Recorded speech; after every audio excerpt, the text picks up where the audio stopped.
Testing, one, two, three. Can you hear me? All good. All right. Thank you.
Hello, is there anyone on the line? Yeah, I can hear you. I didn't start yet. Okay. Okay.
Call me now.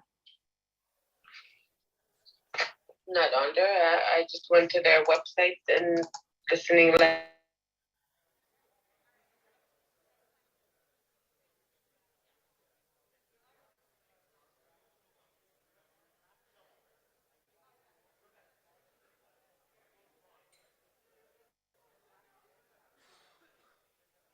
Hey, Robert.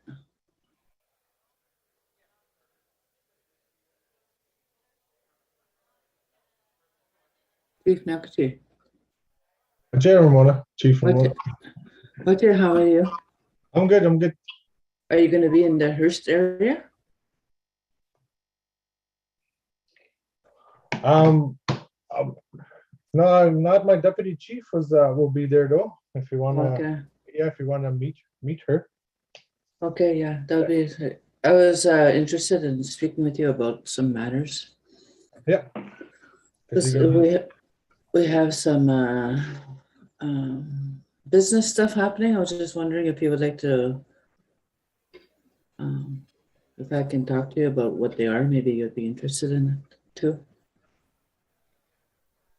Yeah, that's. I know I'll be out of town next week. It's just that I was supposed to be at Nan too this week, but with our flood and stuff, we kind of threw everything off. Yeah. But my deputy chief should be visiting Hearst tomorrow sometime. Okay. Yeah. Maybe I'll hook up with her. Yeah, because she's been taking lead. Yeah. I know that she's been taking lead on that residential school too. So Okay, good. yeah. Mhm.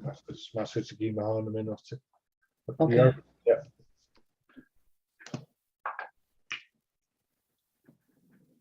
So she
Good morning. Call in user number one. Just want to verify. Call in user number one. Is that Chief Arlene Slipperjack? Are you on the line, Chief Slipperjack? Yes, I am. Oh, I'm sorry, Chief. 1 second. I have to change the settings so I can hear you. Please stand by. I'm sorry. Caller, is it Chief Arlene Slipperjack on the line? Yes, Thank I'm you very here. much. Thank you very much, Chief. We just want to make sure we register your name properly. So I will change it. I'll change it in the call. Thank you very much, Chief. Okay, thank you.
Getting ready.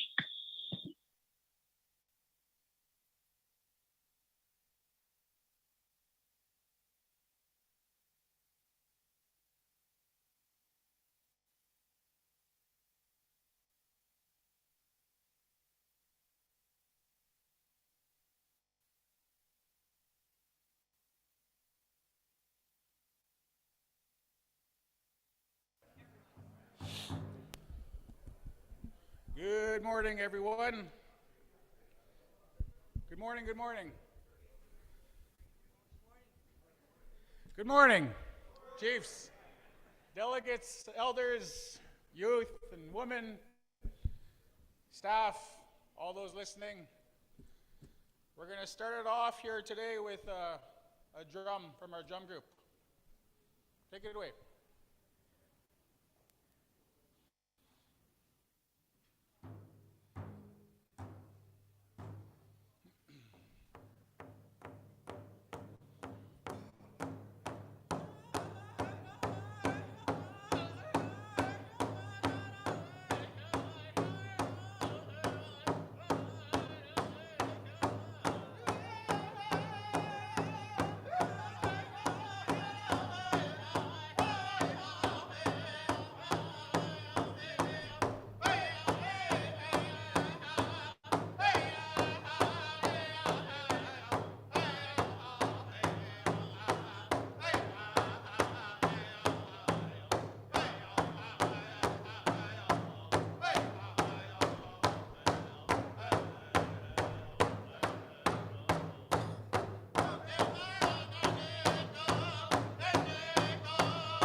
Good, thank you for that. I'm going to ask our elder, Barney McKee, come over the prayer to start us off in a good way.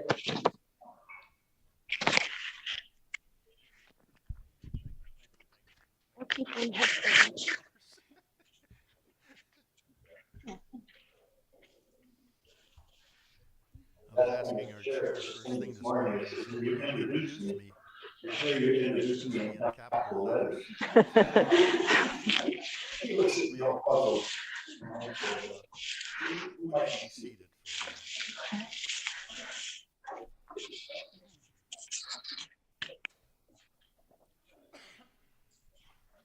I'd like to start by acknowledging the sacred heart of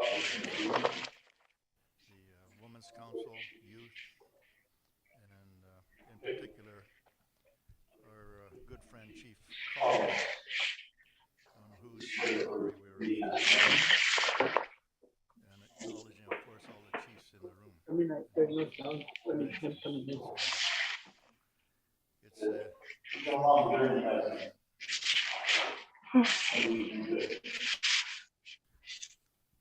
I'd like to start off by mentioning our local unity, strength, and success. Throughout this pandemic, you have shown unity, looking after your community. Everyone has contributed. Every organs of this community. So we show unity in what we're done, and it's been good. Thank you. It's been long, tireless work from the beginning.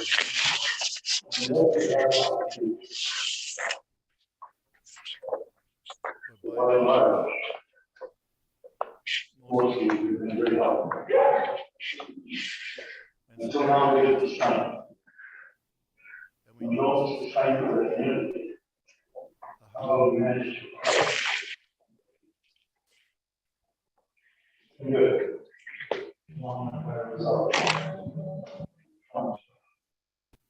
Which is good. You have unity and strength. And as we sit here today, we can see the success. We can feel good about it. Like I said, we know. It's so good. So having said that as well, look at the favorite line that I always every one of us and the child and it's something that left to me by my mom before. When I was 10 years old.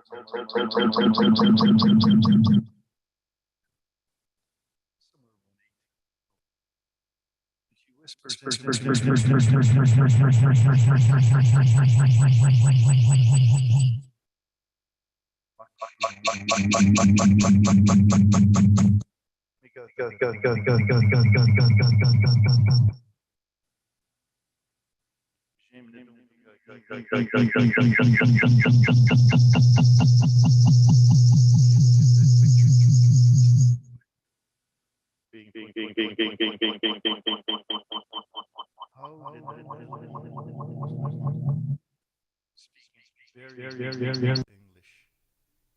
Know the prejudice that this little guy was going to go through in his lifetime. She knew, and she was preparing me. How did she keep what you've been taught and guard it carefully? And as life went on, my dad gave us a teaching. See, whatever you're going to make, whatever you're going to make, build it right. And that's what we strive to do at Nishnawbe Aski territory. Try to make it right. How hard have you chiefs worked and councils to make things right, to build it right, to make it good, so our people will be able to have a good life? You have worked hard, and you deserve a lot of credit. The other folks that deserve a lot of credit in our association is our staff members. Staff members have worked tirelessly, hard and long hours to keep people safe. You think about the task team, meeting twice a week, sometimes 3 times a week, to be able to get the message out there of how to keep safe. Chiefs meetings by Zoom and Teams to try to keep people safe. But the staff have worked really hard. I would want you to know that. Sometimes it's really hard to get a pat in the back in our association. Sometimes it's really hard. But I think these people really need a real good pat in the back. And if you don't mind joining me of giving a hand to the staff of Nishnawbe Aski Nation.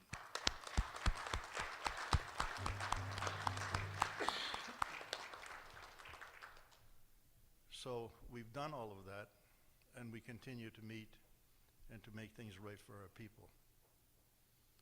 And so now we will put our minds together, our hearts, to see what future that we can build for the people that we're serving.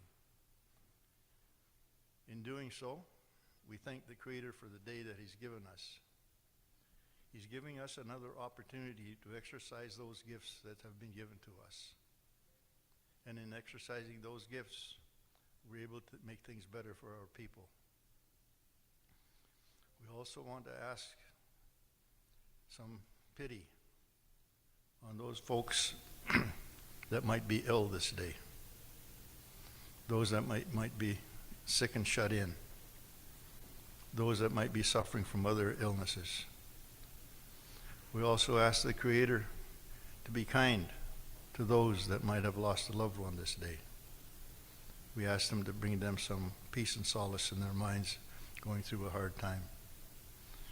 We ask the Creator to be kind to all of us and to continue to keep us safe as we meet together in this great meeting.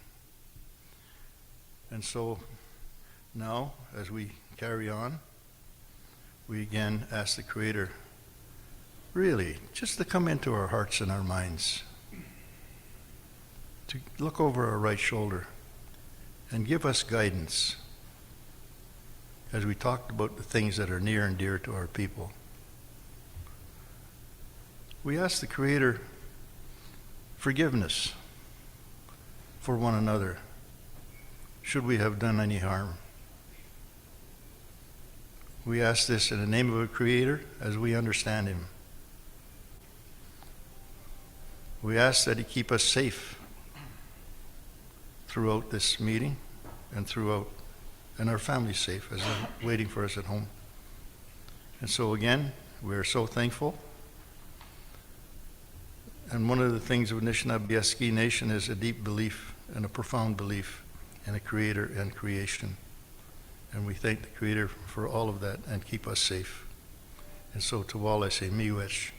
Thank you so much. Miigwech.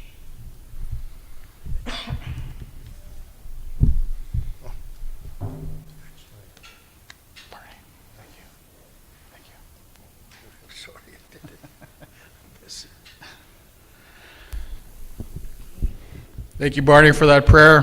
Give me my cane. Oh, you need it. Give me my cane. Come on, eh? There you go.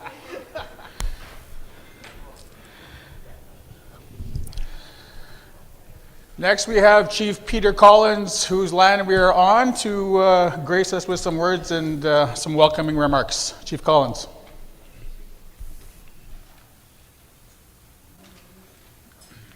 Thank you, Grand Chief Fox. First of all, Barney, beautiful to see you in person. It's been a long couple of years for sure, looking at each other on Zoom, and we all got tired of that. I know it's been a long, long journey. I'd like to acknowledge the drums for starting us off in a nice way. What a beautiful song to start the opening. Ladies and gentlemen, respected elders, Grand Chief Fox, Deputy Grand Chiefs, all the chiefs around the region, as Barney touched on some of the important work. And I said this a lot of times in my community, what an awful time to be a leader. Everything weighed on you, everything was on your shoulders. Our frontline staff, every one of them that had to work through the pandemic to keep our community safe. You know, and I see Dr. Bogosh in the room, I listened to him a lot over the last couple of years, but I let my guard down. I got through the toughest times, and I let my guard down for 1 minute, and that with COVID. And the fallout from COVID is me going into heart arrhythmia. I don't know if that's attributed to the facts, but nonetheless, I mean, I'm survived. But it made me think that your life can be over in a flick of your eye. And you know, you take those challenges and those things for granted when we walk this earth day in and day out. And our communities relied on us over the last couple of years, and they relied on the hard work and the dedication and the endless hours that leaders have put in. They never seen what leaders and frontline staff did in behind the scenes and then on a continuous basis to making sure that their communities were safe. It's nice to see you in the room in this kind of setting. Finally, 2 years in the making. But we cannot let our guards down. I looked at CNN this morning. They're talking about this fall, you know, about how it's going to have another impact on us, and we have to continue to making sure that we do not let our guard down. One of the things that I took advantage of, and the information that needs to be maybe relayed onto your community, and I have to relay it onto my community, the antiviral pill. Because my wife she has underlying conditions. The minute she tested positive, I made sure she got to a doctor, got the antiviral pill. She had next to nothing in symptoms. I was hit hard. I'm probably the healthiest of our whole household, and I was hit the hardest. It hit me in the lungs, and it really had an impact on it.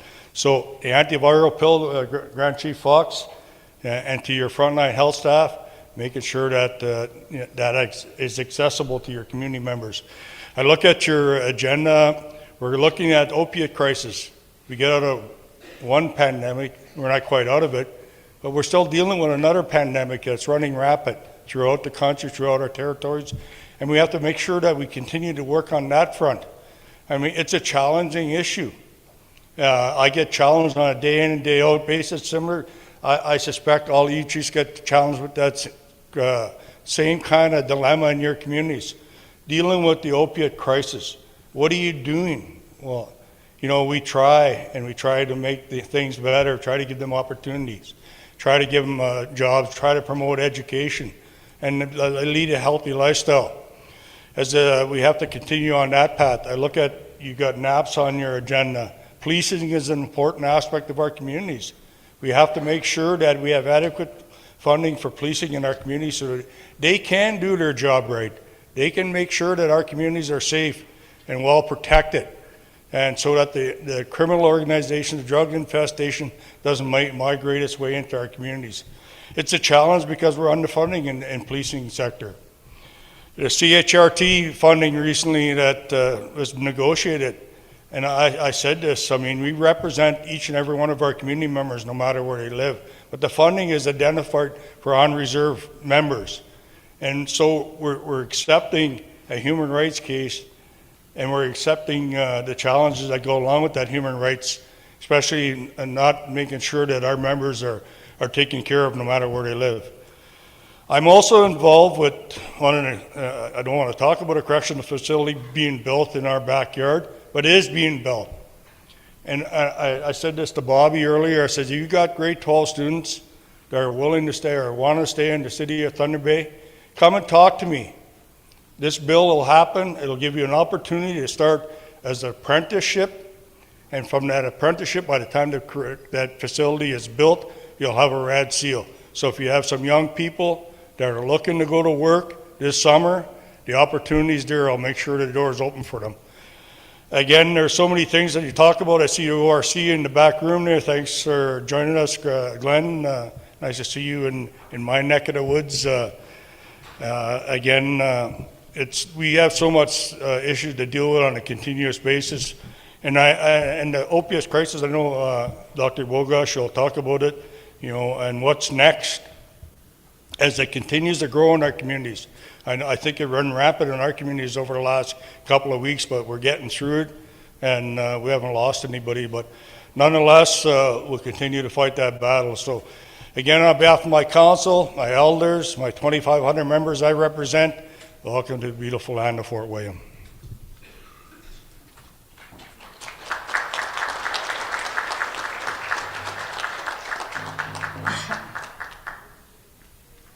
Thank you for those words, Chief Collins. And next we have some words from the Elders Council. And representing that Elders Council will be David Fletcher.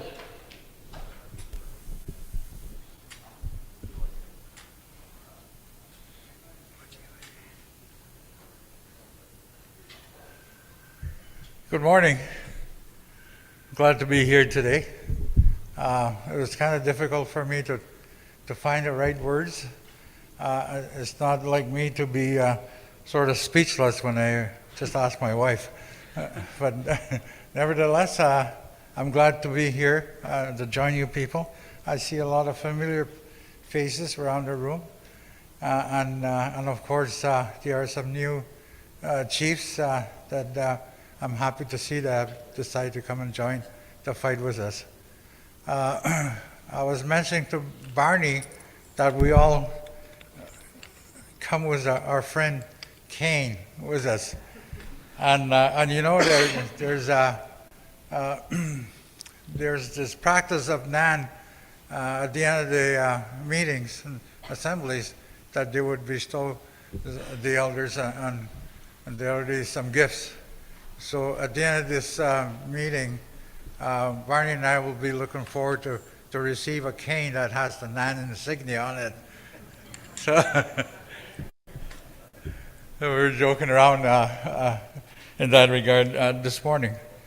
We're here today as leaders. We're all leaders. Hi, June. We're all leaders, whether you're a chief, whether you're a counselor, whether you're a member of the tables that are here, the Oskatistic, the Women's Council and the Elders Council, not to mention the staff, of course, that we're here for a very specific purpose. And so at the end of the day, when we leave on Thursday, that we have a feeling of, yeah, we accomplished something by coming here today. It's been a long time. I mean, the last time I was standing here was about a little over 2 years ago.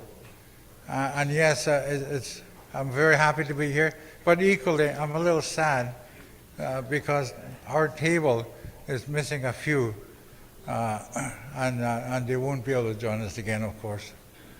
So I pray for those two comrades that left us over the course of the 2 years that we didn't see each other. I've always been an advocate of NAN and what it stands for. That's why I make special efforts to come to these meetings. I've always believed that NAN is not actually a person that represents you. You know, NAN will not represent you in the halls of politics, in Parliament, so on and so forth. And NAN won't represent you in the halls of justice either. We represent NAN. And wherever we go, we are NAN. And how we accumulate the strengths and the unity is all up to us. And somehow the leadership here will grow with that. So that our future leaders will begin to realize that NAN is here to stay.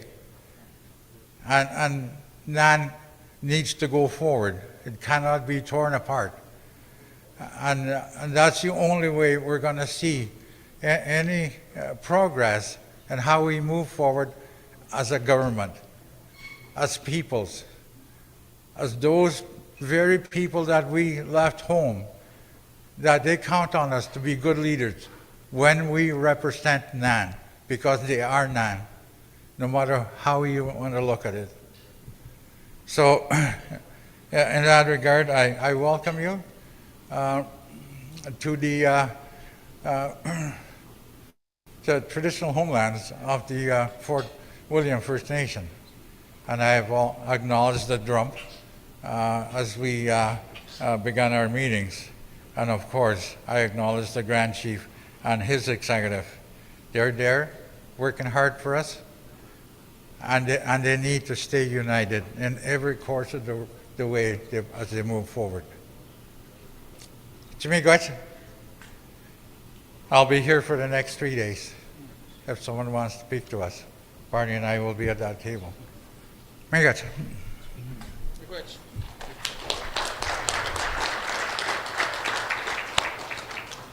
Thank you for that, David.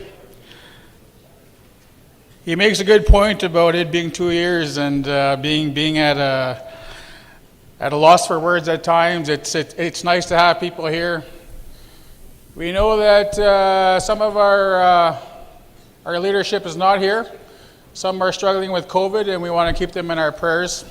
I know that our former Grand Chief, Alvin Fiddler, made a tweet about it there yesterday. He's struggling with COVID himself, so keep him in your thoughts and prayers. Next, we're going to have Lyndon Wabus, I believe, from the Youth Council. Lyndon.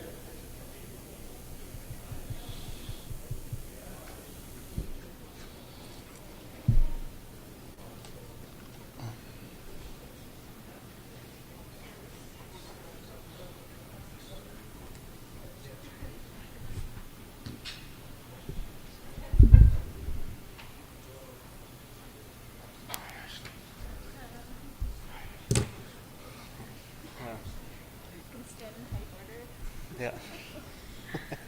Yeah. I just, first of all, I just want to say, acknowledge the drum for the song, Barney for the prayer this morning, and I want to thank Chief Collins for allowing us to gather on his traditional territory of Fort William. It's been a few years for me since I spoke in front of chiefs, proxies, in person, so I'm kind of a bit rusty and nervous about speaking. So I know the Ishkatis Council is up here with me because we feel that it's very important that we support each other on our journey as as part of the council. So I do want to acknowledge Grand Chief Fox, his deputies, for all the work that they have done over the whole year.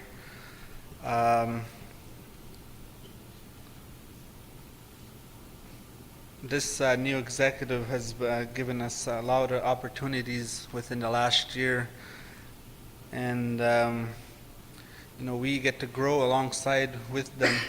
And we are forever grateful for you guys' leadership and guidance over the years. So, on behalf of the Yoshkatsu Council, we would like to thank you for making a space for us here in the 2022 Chiefs Assembly to share a bit about our story and the overwhelming success that the NAN youth had over the year. The council continues to support and advocate for a mix of in-person and virtual workshops for NAN youth during our spring and summer season that is coming. These events will be hosted to strengthen the identity and leadership skills by including culture, sharing the importance of mental health, traditional teachings, and providing information on other relevant resources. The council hosts a mix of cultural, spiritual, and well-being based events with continued dedication to constantly defining and redefining the limit of what it means to be a Nishnawbe Aski youth. These initiatives are complemented by the tireless work undertaken by my fellow members of the council. Each member of the Ishkatasik Council, in addition to participating in the planning of production of youth event, sits on one another of several internal working groups. By sitting on these working groups, the Ishkatasik Council is able to ensure that the voices of Nishnawbe Aski youth are being heard. In addition to the Ishkatasik Council, has continued to develop links external to NAN in order to further develop the network of support for Nishnawbe Aski youth. Throughout the year, the Nishnawbe Aski Ishkatasik Council, in partnership with the local and provincial governments, have been able to connect and discuss the needs of NAN youth, along with the current gaps in service accessibility. In addition, the council has developed relationships with local groups that support NAN youth living in urban settings. As we move forward, it is our hope that we will be able to further foster current relationships along the development of new and more wide-ranging opportunities. As always, the Ishkatasik Council continues to move forward and support each new and exciting chapter in the history of Nishnawbe Aski Nation. The Ishkatasik Council looks forward to continuing to work closely with the NAN Chiefs Councils to advance support and strengthen the goals of the 49 communities that make up Nishnawbe Aski Nation. We are forever grateful. I know most of us standing up here are almost to the end of term with that youth council, and we learned so much over the last few years with the committees that we worked with, and learning from the chiefs, the former Grand Chief, the former executives, and the current executive. And we are just grateful to be here to sit with you guys in person.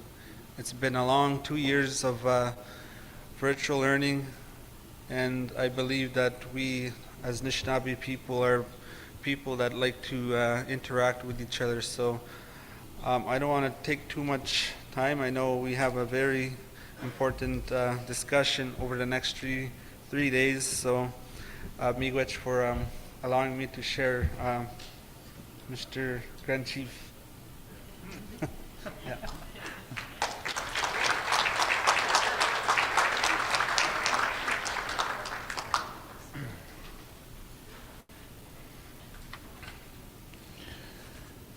Thank you, Lyndon and Youth Council, for those words.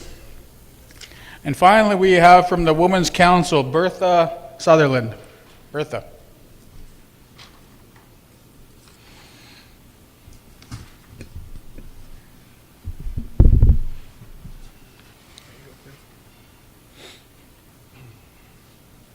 Thank you, Grand Chief.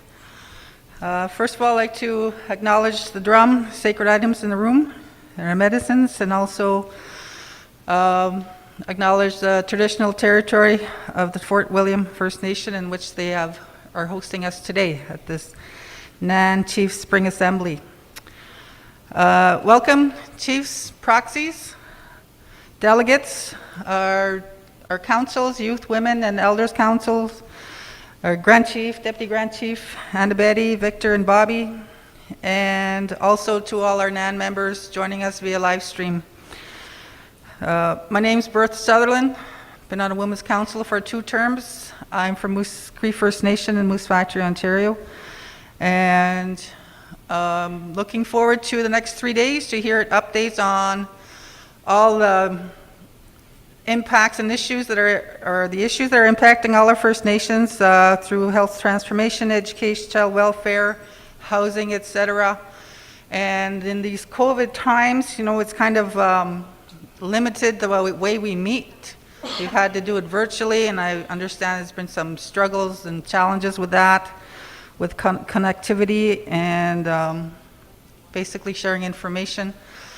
Through all this time, I've learned how to connect better with friends and family, and I encourage all of you to do, you know, to kind of reach out, because, you know, Facebook has been really good, messaging through FaceTiming. Even though me and my siblings live far apart, we still connect weekly, and I tell you, it's been very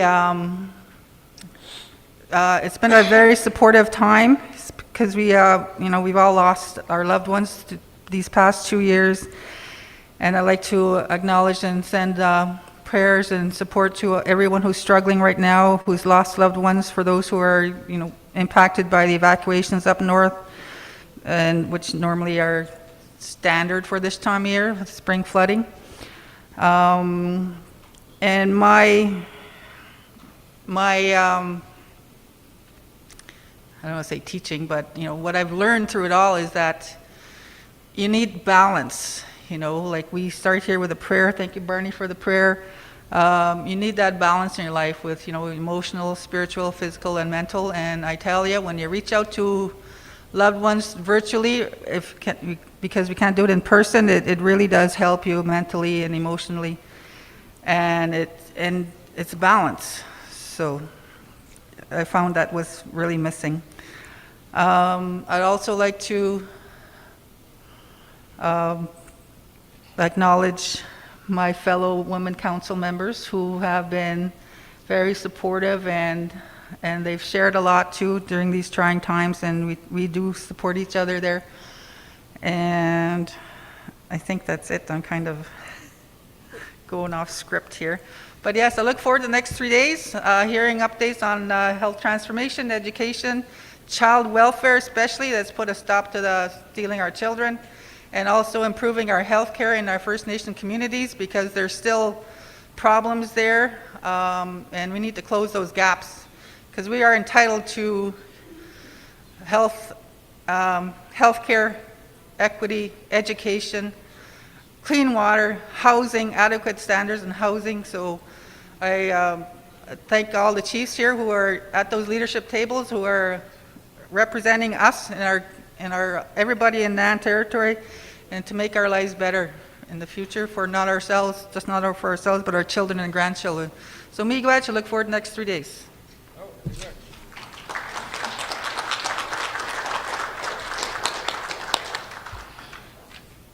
Okay, thank you for that. Thank you to all the councils.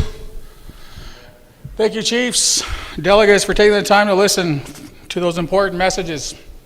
We have here Resolution 2001, adoption of chairpersons for the 2022 Chiefs Spring Assembly.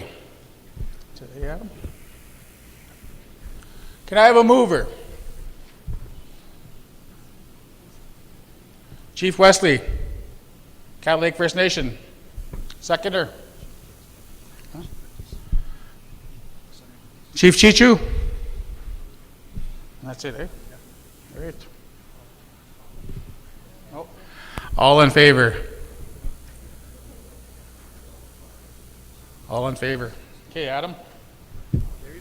Carried. I need to practice that. Yeah. Miigwech chugumakan miigwech ugumakan kakna gwajem nawa wenongum nongum gagjebag maga mawchid nanuk mi nanakum gaiseg ganin mamina job naguk ego das gaiseg minam chamama ushkaik mi miigwech ntkid. So thank you, Grand Chief. Thank you, Chiefs. We looked around. I thought maybe we wouldn't be accepted as your co-chairs. Get the boot as soon as we were back after 2.5 years. But it's good to be here. I'd like to acknowledge the elder for the opening, the drum, and welcome all the chiefs, proxies, delegates that are here, the Youth Council, the Women's Council, the elders, the non-executive, all of the staff. So we'd like to get right into business. We have a number of procedural resolutions that we would like to get into. We do have quorum this morning.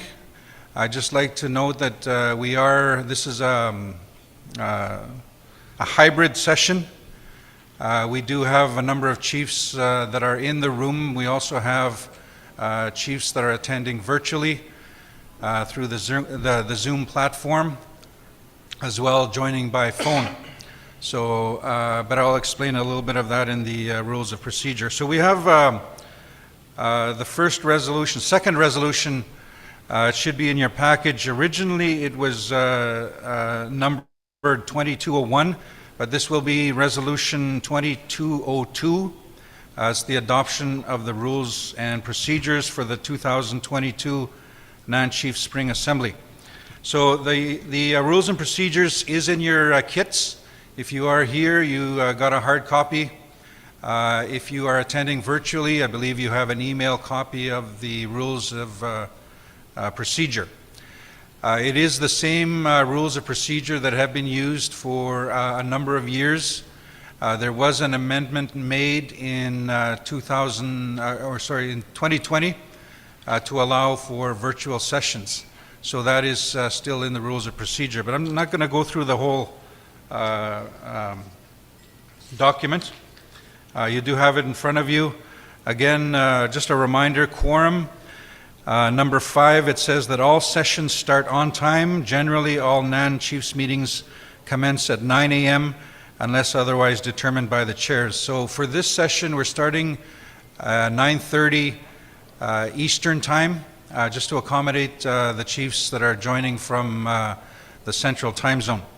Also, number 6, a quorum to commence the Chiefs' Assembly and to continue each daily session shall be 23 registered delegates. So I'm told that earlier this morning, I don't have the number now, but we did have 28 earlier this morning.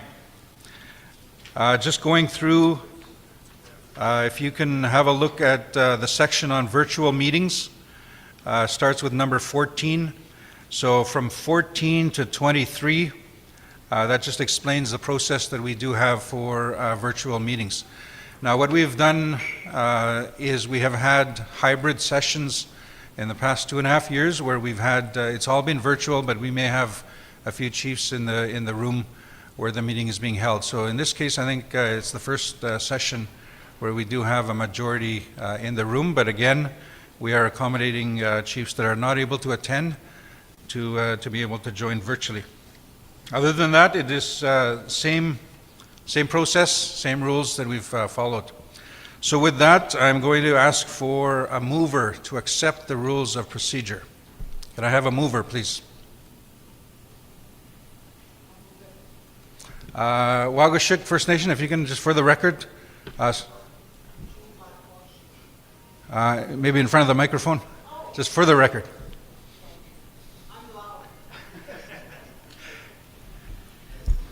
June Black, Chief Wagashik First Nation. Miigwech, Chief Wagashik First Nation. Can I have a seconder? Can I have a seconder? TTN, go ahead. Just for the record. Chief Bruce Archibald, TTN. Miigwech, Chief Archibald, TTN. So we have a mover and seconder.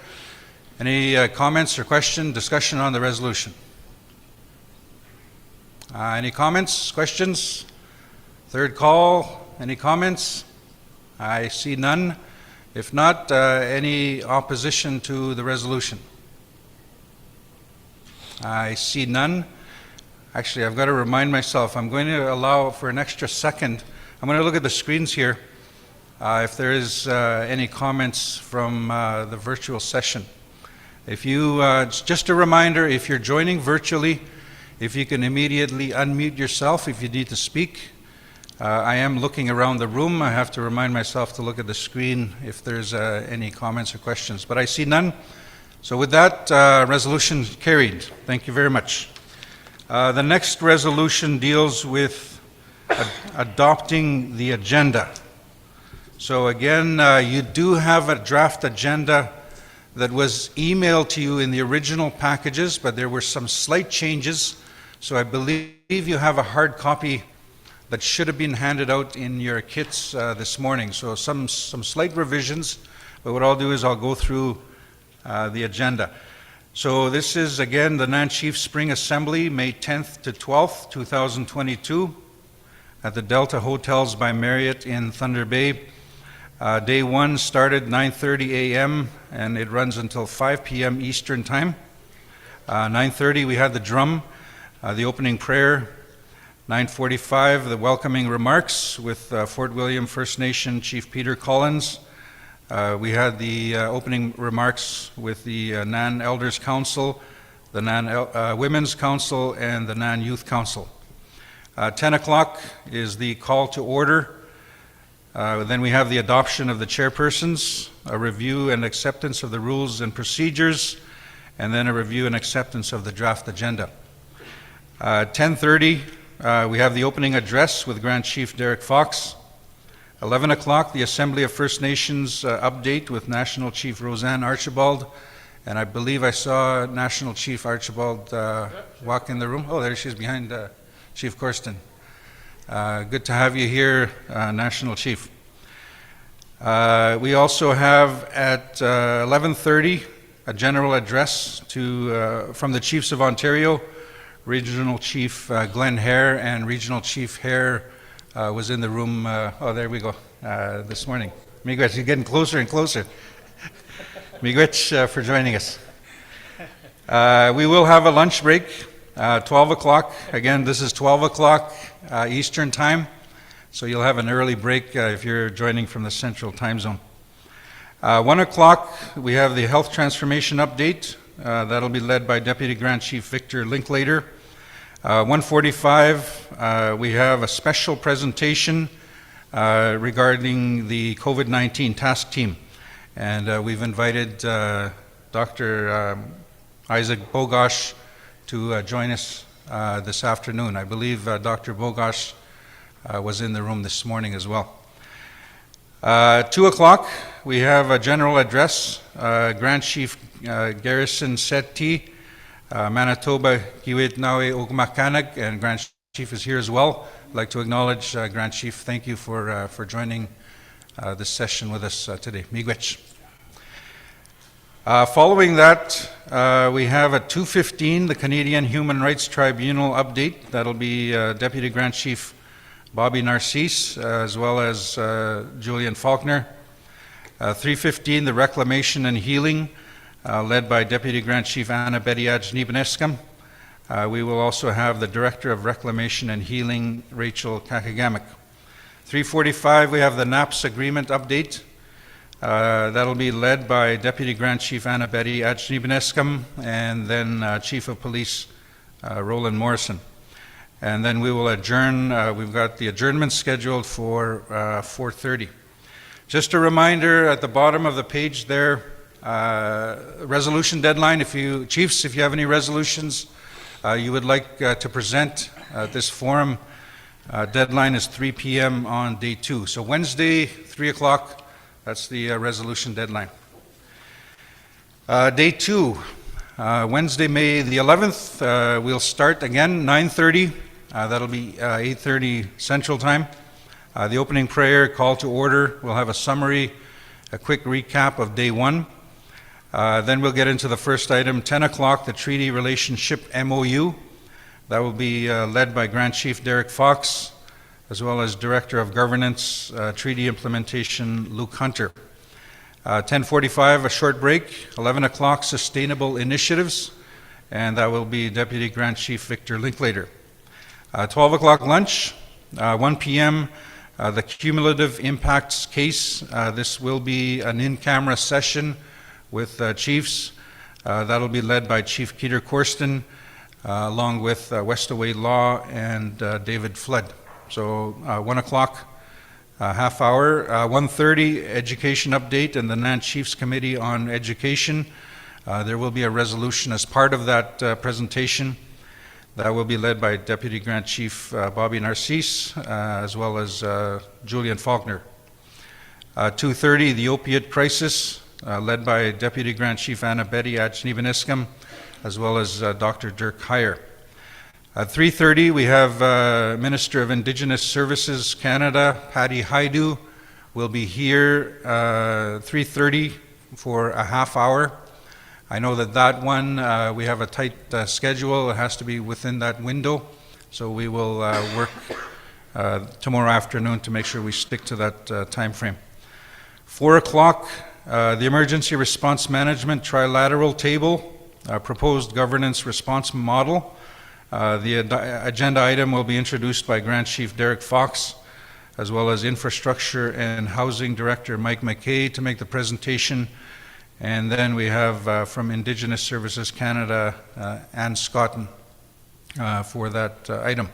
5 o'clock, we've got resolutions, if we have any for that day. And then we'll close at 5:30.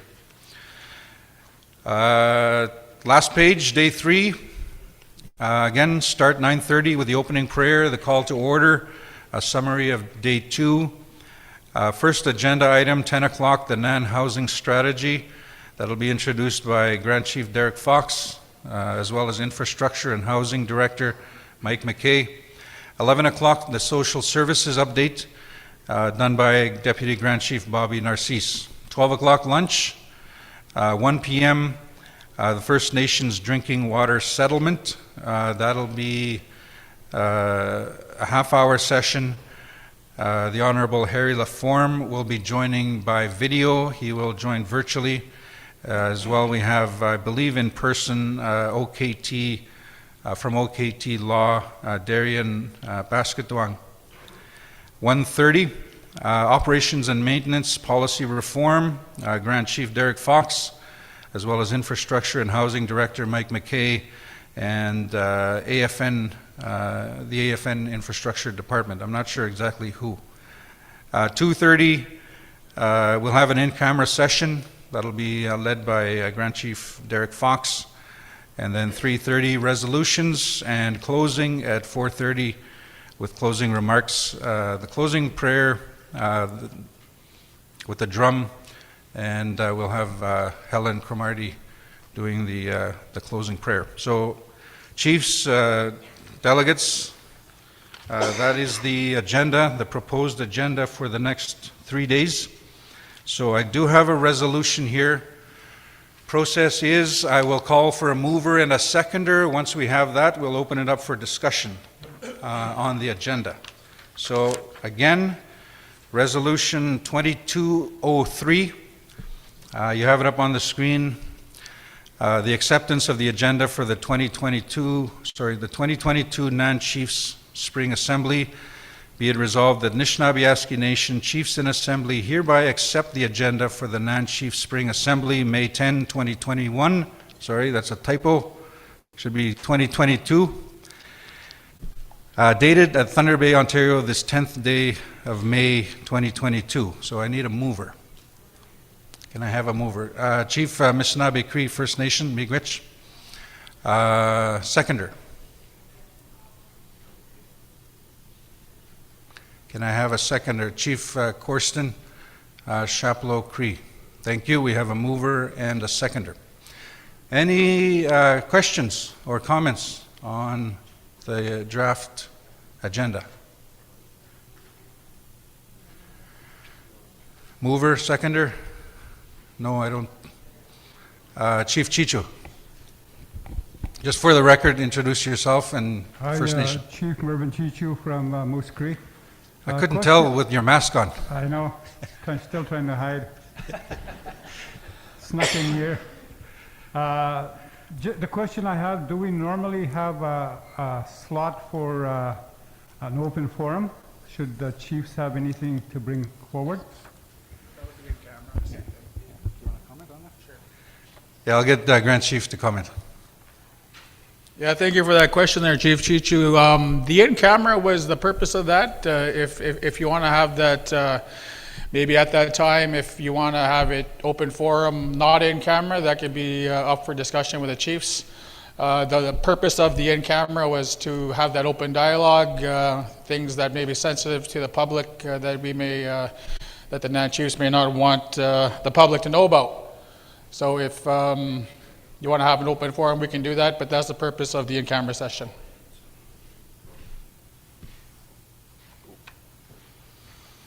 Migach, Chief Chichu, is that okay? So right now there is an open forum, as Grand Chief indicated, but that is in camera. Any more questions, comments on the agenda? I'm going to look to our screen here as well. Again, if you're joining virtually, I'm a bit at a disadvantage. I don't have the laptop in front of me. I'm going to look at our screen, but if you can just speak up or raise your hand, and I'll get one of the staff to help out. Again, any more on the agenda? Second call. Any more on the agenda? Third call. Okay, if not, you have the resolution before you. Any opposition to the resolution? I see none. Any abstentions? I see none. Thank you very much. Resolution is carried, and we have the agenda for the next 3 days. So at this point, I'd like to turn it over to our youth co-chair, Cassandra Spade, to move along with the next agenda item. Migach. Buju ginawa, namigwa wenda mumai ayeng, ni ningagwe ke kendanje nita Nishnawbe moyang ki abi inge kino magos, anawe go ni nawana kishiwe, ingagwe ke kendan, namigwa wendam ingagwe ke kendan, nita Nishnawbe moyan, miigwech bezindawe shiek gaye. So, miigwech for all of you being here. I want to acknowledge the drum that we had this morning, the prayers from the elders, and all of you in the room. Today, I will be welcoming to the floor Grand Chief Derek Fox for opening address.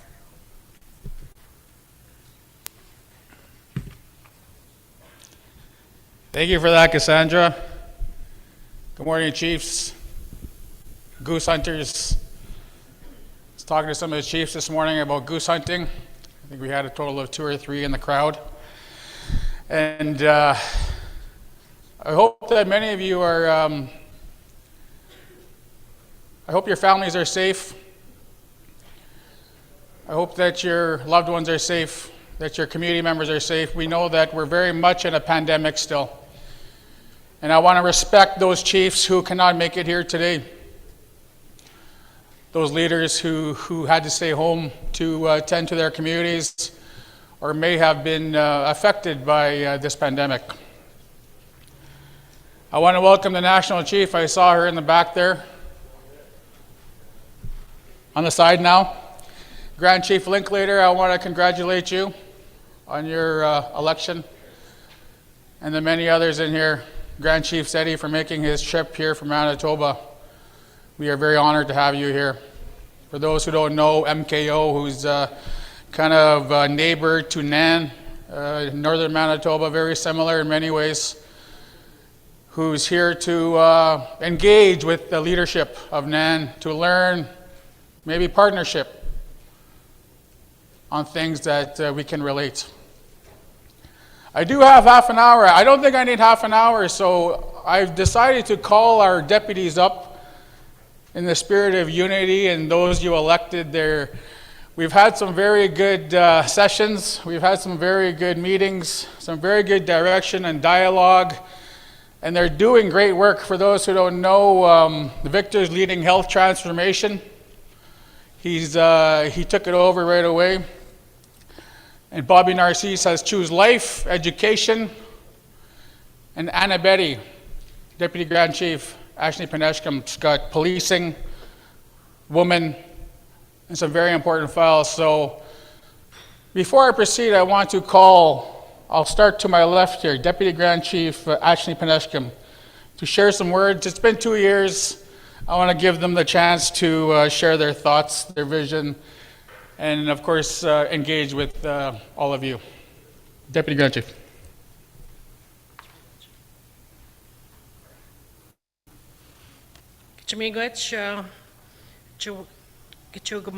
Derek Fox.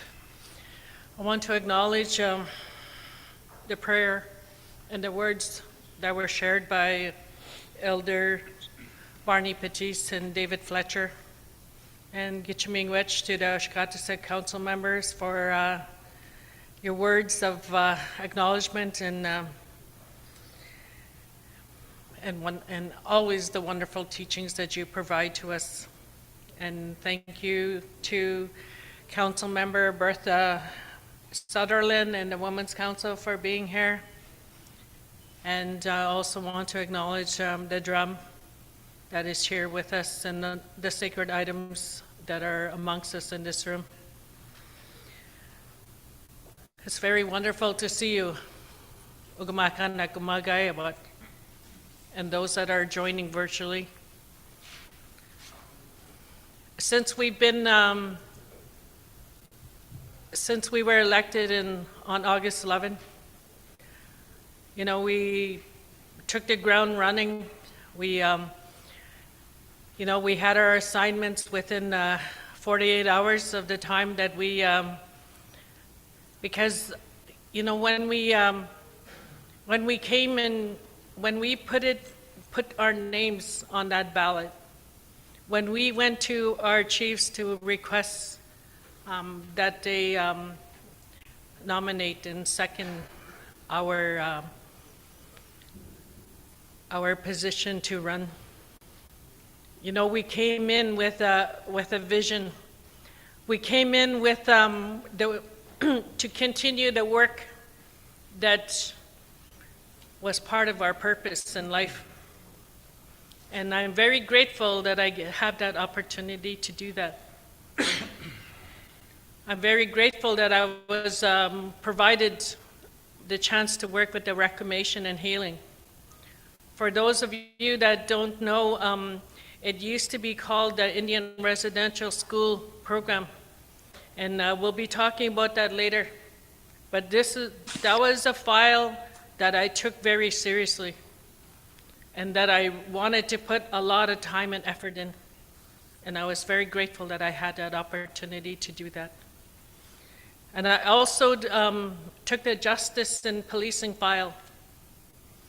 And, you know, not only do I have a chance to work with Nishnawbe Aski Police Services and Nishnawbe Aski Legal Services, but I also have that chance to, you know, to provide and work with the objective of law reform and legislation reform.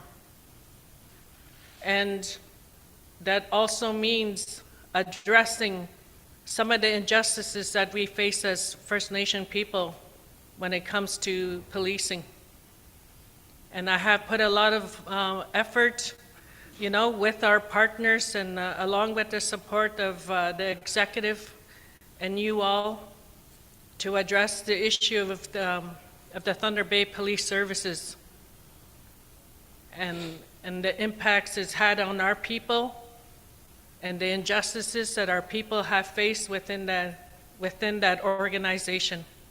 And I will continue to address those injustices and to ensure that, you know, that no more of our people are treated in the way they have been treated. I have had the honor of sitting with many of the families for the past 6 years, especially those ones who's lost loved ones here in the city and that they were not treated right. And I will continue to work with them. And I will keep you updated. You can call me anytime on any of the files that I'm working on. I always look forward to having that conversation with you and being able to visit your communities, you know, when it's safe to do so, so that we can have those conversations and provide the updates to our citizens within the Nishnawbe Aski Nation.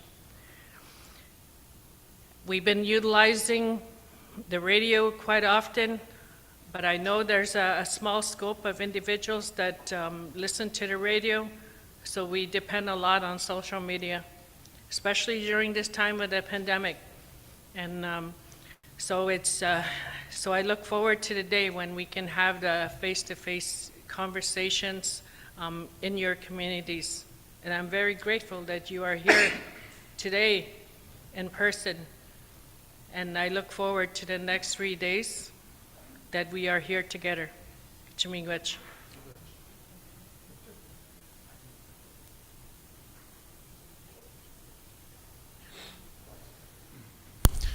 There was no heads up. He just said, you know what, you guys are going to speak at this time. I am presented at 1 o'clock after you're eaten. I was hoping Toronto would have won the last game so the Chiefs would be a little happier, but I'm not a Toronto fan, but we'll be cheering for Toronto tonight. So it's not because I need the votes or anything, but I think we need a Canadian team to actually win, bring Stanley back to our homeland. So just like to greet everyone here, and to me it's a great honor to stand before you. Somebody had asked me a very tough question the other day, and we were at a meeting. He says, so being Deputy Grand Chief of NAN, is it everything that you thought it would be? And it was a tough question because basically indirectly been working with NAN on the child welfare stuff for the last 15 years, actually. First as the board chair of Pigatano, the Children's Aid Society up in Mishkegawak area. And then when we got on council with Tegwatagamaw Nation, we sat there as working with Bobby, who was the director at the time with the Tribunal, as a chief's representative and a spokesman for the cause. And, Anna Betty was there at the start. So when we actually got elected, it was, we were very heavy on social. So when they gave out the portfolios, it was pretty quick. So I was hoping I'd get social, and it's still a little hurt by it, but you know what? It's in good hands. Bobby and Anna Betty have the social portfolio. It's spread out. But the one thing I did realize that when I got health transformation and the fancy word sustainable initiatives, which is basically we have, economic development, mine and forestry, climate, food sovereignty. Everything that we do is connected. We like to put everything in little boxes. Even from a corporate standpoint, I think it's just, we have to take care of everything in order to bring healing to our people. And one of the things that really shook me up probably about 1.5 years ago was this prophecy that came from one of the elders of Moose Cree, actually, that was relayed to us. And it was from a seer, I guess, had a vision, probably in the 1900s, around 1910, and was relayed through another elder, through a member of the family. But what they actually saw was during that troubled time, they were in a pandemic at that time. Our First Nation, we were down to I think 12 members because of it. We lost a lot of our families. We're still here, we're surviving, we're still in recovery. But in this prophecy, it talked about a leader that was going to rise up, that was going to actually be able to fight government, challenge the colonialism and help fight the fight for our people. And it was kind of twofold. And so, in our lifetime, we actually saw that leader rise up. And it rose up from, Moose Cree First Nation, one of the founders of Treaty 9. Andy Rickard. But the second part was there was an evil that was in that prophecy that was going to come to a time that I believe that we are in now. And Chief Collins brought it up, but it talked about a crisis that we were going to be banging our head against on how to solve. And we're actually seeing that crisis, the opioid crisis, in all of our communities. And we have lost so many people. And I think about it as you walk the streets of Thunder Bay. I go to Sulakaut, Cochrane, Timmins. You even go into our First Nations, and you see our people, stealing from their parents, their grandparents, where they're losing their children. The look of death is there. And I think as leaders and as citizens of Nan, there's a great fight, and it's a fight that it's not only that we need to fight, but we need to fight together, with all our people right across this land. And it's tough, but how do you get there? So back to my original question, was being at Nan everything I expected. To be honest with you, I feel humbled by the title, but because we're not rights holders, I feel a little strange when someone calls me Deputy Grand Chief, and that's just personal. And there's a real difference between the East, Central, and Northwest, and because our territory is so big, I had to get used to the title actually when I first started. But when I meet with my Mishkegwak people, they don't address you by title. It's more personal. It's, hey, Victor, how's your dad, right? So just like Harrison told me this morning. But it's actually just Victor, because you know what? We are servants of the people. We're here to fight. We are here to advocate. And, I'm trying to be very careful with what I say because I have this nice speech for 1 o'clock. But, it's been a tough year. Most of my political career has been mired in the pandemic. I served my first station as a deputy chief, and we had to do a pandemic plan, an emergency plan, because we were faced to protect our nation. And we are most vulnerable, and that's the reason why we have lost so many people, not just because of COVID, but because of everything else that we struggle with. And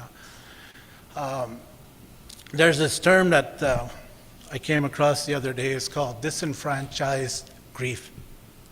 And when they started recovering the bodies last summer of the children we've lost in the residential school system, it never gave families and communities the opportunity to really actually grieve the loss of them. We always knew they were there. It was never acknowledged, and it was tough during a pandemic. But even during this pandemic, we have lost family members, loved ones, and we haven't been able to practice our traditional wakes, our family gatherings, our community gatherings when it comes to funerals, and it really hurts. I did talk to some chiefs. I think that when we come out of it, I think we need to do some memorial services to remember the ones that we have lost, a time to bring family together. One of the saddest things I heard during COVID was at a funeral, a daughter who just lost her mom says, I felt so alone. Where's my community? Where's my family? But because of restrictions, it couldn't happen. So, losing a loved one was hard enough, but losing and grieving without the supports that we're used to is, makes it really hard. So, and we're feeling it on the ground. And to me, I like to talk to the chiefs and the counselors that are here as you represent your nations. We have you in our prayers. It's the hardest job in the world. Someone ever asked me, what's the hardest job? It's being chief of your First Nation, because one day you're fighting the big proponents, Hydro One, ISK, the province, but your real burden is sometimes you're getting that knock at the door at 3 a.m. People are worried about getting food on their table. They're worried about the social issues that are happening to our people on the ground. They're worried about losing our children, and it's tough. Because sometimes we are in structures that handcuff us to what we need to do. And we really we always talk about going back to when we were healthiest. We always go back, talk about it, but you know what? I think there needs to be real movement there. Because we can't talk anymore. We got to start doing. And, it is an honor to sit as the executive, working with Grand Chief and my colleagues here. It's tough work, and just ask for your prayers. We have you in our prayers, and let's do it together. Thank you.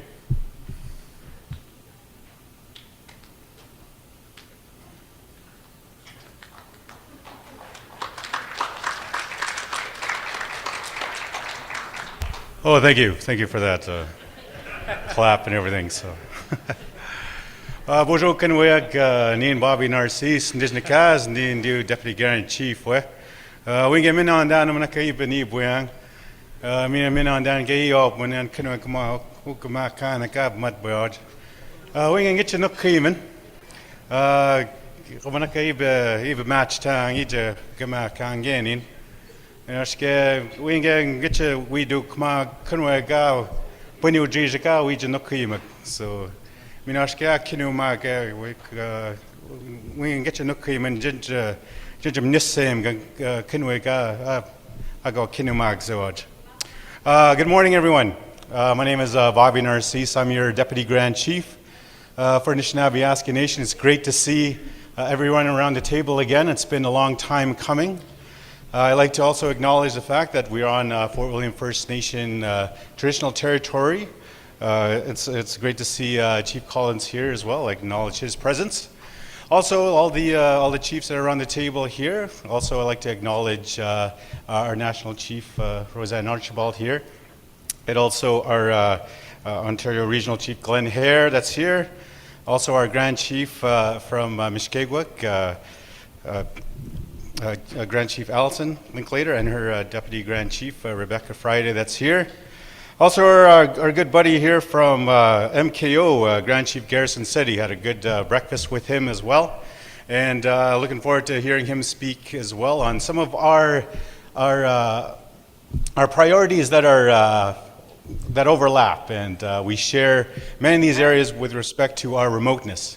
And as your Deputy Grand Chief in charge of social services, child welfare, education, youth. It was great to see our youth here. I'm really encouraged to work with our youth in the next coming couple of years in terms of involving them truly in a lot of the work that we're doing and giving our youth a voice in terms of the very important work that all the topics that we'll be discussing next couple of days. Very importantly too, I want to, our position here, our station here as your executive, we really want to concentrate on our position in terms of our unique, distinct position as Nishnawbe Aski Nation Treaty 5 and Treaty 9 communities. We have our, like Deputy Grand Chief Victor Linklater said, our geography is immense. Our languages are different. Our ways of life are different across Nishnawbe Aski Nation. We need to celebrate that. With that diversity comes a lot of challenges, especially with remoteness.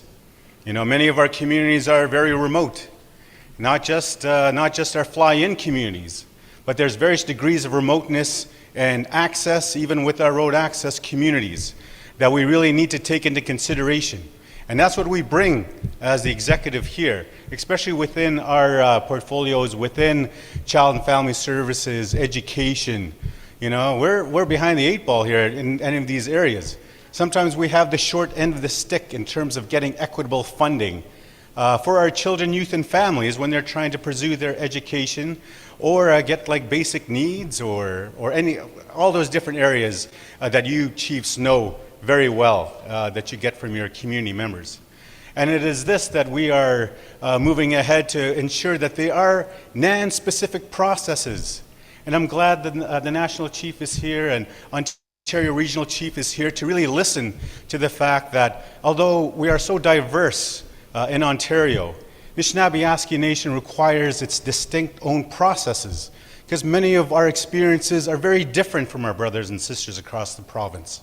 So we are moving ahead to ensure that there are bilateral discussions with the federal government, with the province, to ensure a Nishnawbe Aski Nation Treaty 5, Treaty 9 focus in all the work that we're doing. So I just want to say it's great to have you. I'm very enthused to be here next couple of days and share in all the good work that's happening. And just one thing too, that like as remote communities, like our voice is being heard too in our particular areas.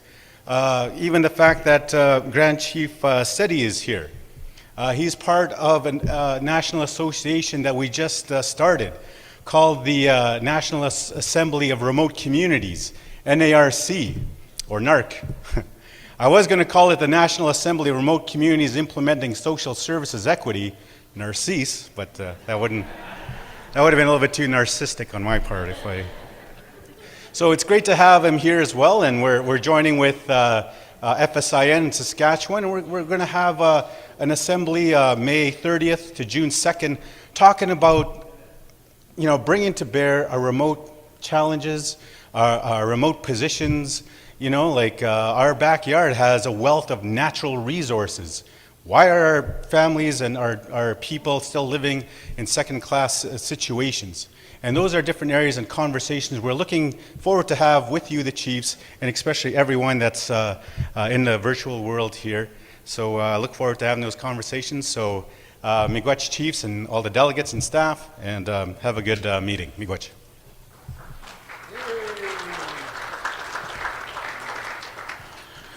Thank you, Executive. That's our NAN executive, everyone. They've been working extremely hard at their files. We've been meeting monthly, and they've, as Bobby said, he's established some work on NARC, and Victor's been leading health transformation. Victor raised some good points about just the hardships of leadership for our chiefs. And before I proceed, I want to acknowledge, of course, our Chief Collins, if he's still here, for allowing us on his land once again. He might have left. Yeah, I think he left. But I want to thank him for allowing us to meet here regularly. We've met here oftentimes, and we know that we're very grateful to be here in his homelands, and that partnership that he has with NAN.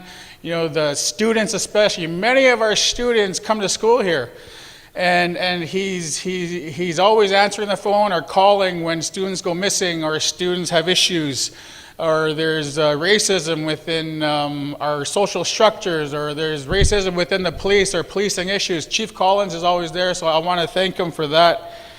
I want to thank our elder for the prayer, our elders and our councils for the great words that you've provided. I know Lyndon and Ashley and a few others who I've known over the years. You've been on the council for 4 or 5 years now, since I was a deputy, and I know that you're nearing the end of your time.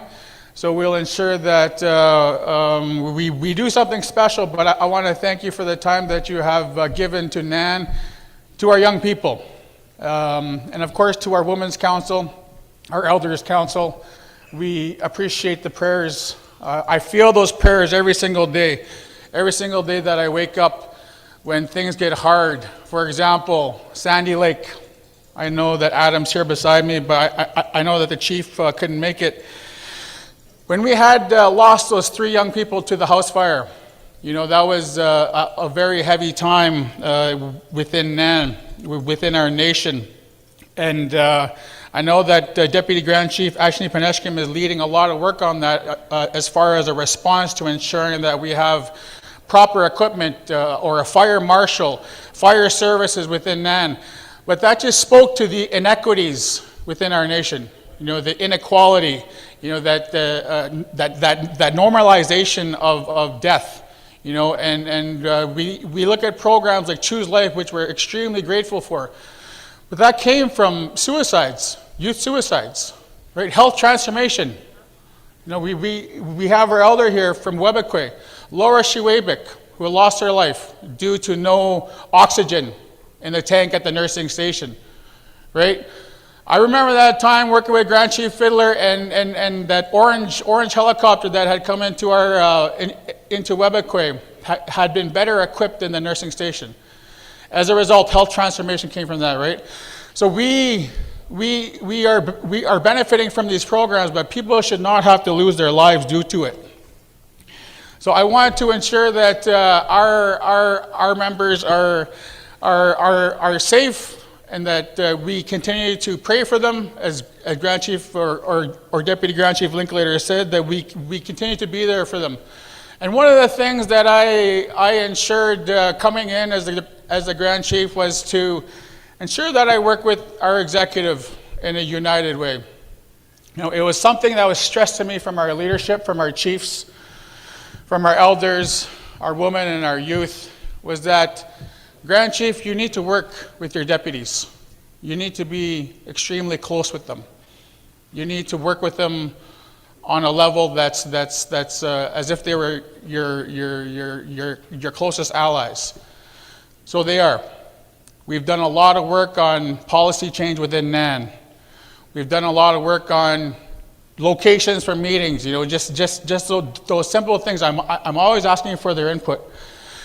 The portfolios, I know that Deputy Grand Chief Linklater wanted social, but it was very difficult because all three of them were extremely social, extremely strong in that social background, child welfare. But I believe thus far they're doing a great job, and we ask that you, our chiefs, our leadership, and those listening, continue to pray for them. Help them succeed, because if they're succeeding and NAN is succeeding. We have an extremely busy agenda here. I know that Chief Corson and I have talked about some of the work that he'll bring up in a couple of days, and that's one of the things that I really want to discuss. I don't know if we need to go in camera for that, because I believe in it wholeheartedly. As a lawyer, as a First Nations person, I believe in that fight. So that's going to be an important discussion that we're going to have tomorrow. There's other items on the agenda. There's policing. I know that some of the chiefs have raised issues with that number that you have to call within the north, and our chief of police will be here.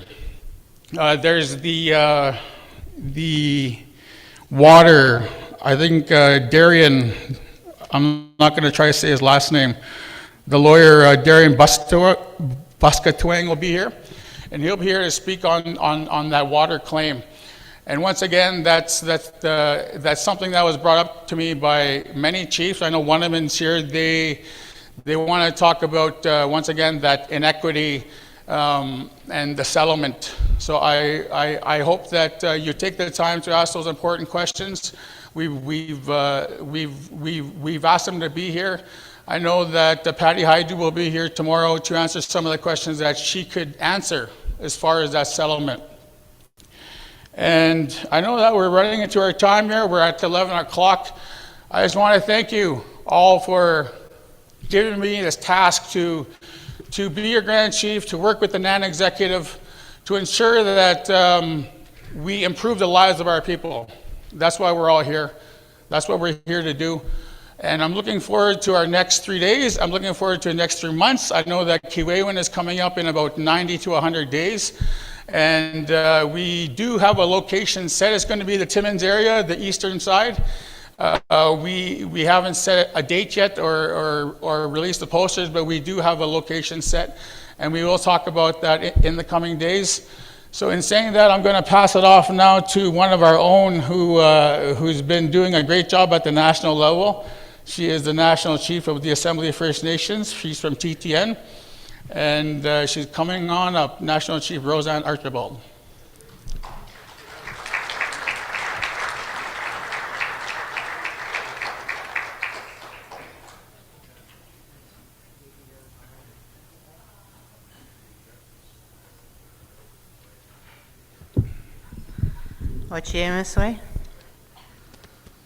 I am always wearing my mask when I travel. I interact with a lot of people, and many of them have underlying conditions. So trying to keep everybody safe as I travel this great country of ours. Wache Viswe, Okamakanik, Okamakanish, Geshehok, Gesquewak, Nishta Oshkaniwak. Roseanne Archibald Nitishnakasan, Dagodag Moshakatel Kochian. Good morning, everyone. First, I want to acknowledge the Creator, the world around us, and our place within it. I'm really grateful to be greeted on these traditional lands of the Nishnawbe Nation and the traditional territory of Fort William First Nations. It was good to see Chief Collins here. He had to leave. I'll be visiting his community later today. But I also want to acknowledge the drum and all of the sacred items in this room. Miigwech, Grand Chief Sati, Grand Chief Allison Linklater, Deputy Grand Chief Rebecca Friday, Ontario Regional Chief Hare, for your leadership and for being here with us today. I also want to lift up the NAN Women's Council and the Oshkatsik Council for their great work, and of course our elders at NAN. Miigwech Barney for opening us up in a good way. I wanted to talk, just before I start my address, I wanted to tell you when we talk about sacred items that this headdress was made for me in my new role as National Chief. And previous to that, I had worn the Ontario Regional Chief headdress.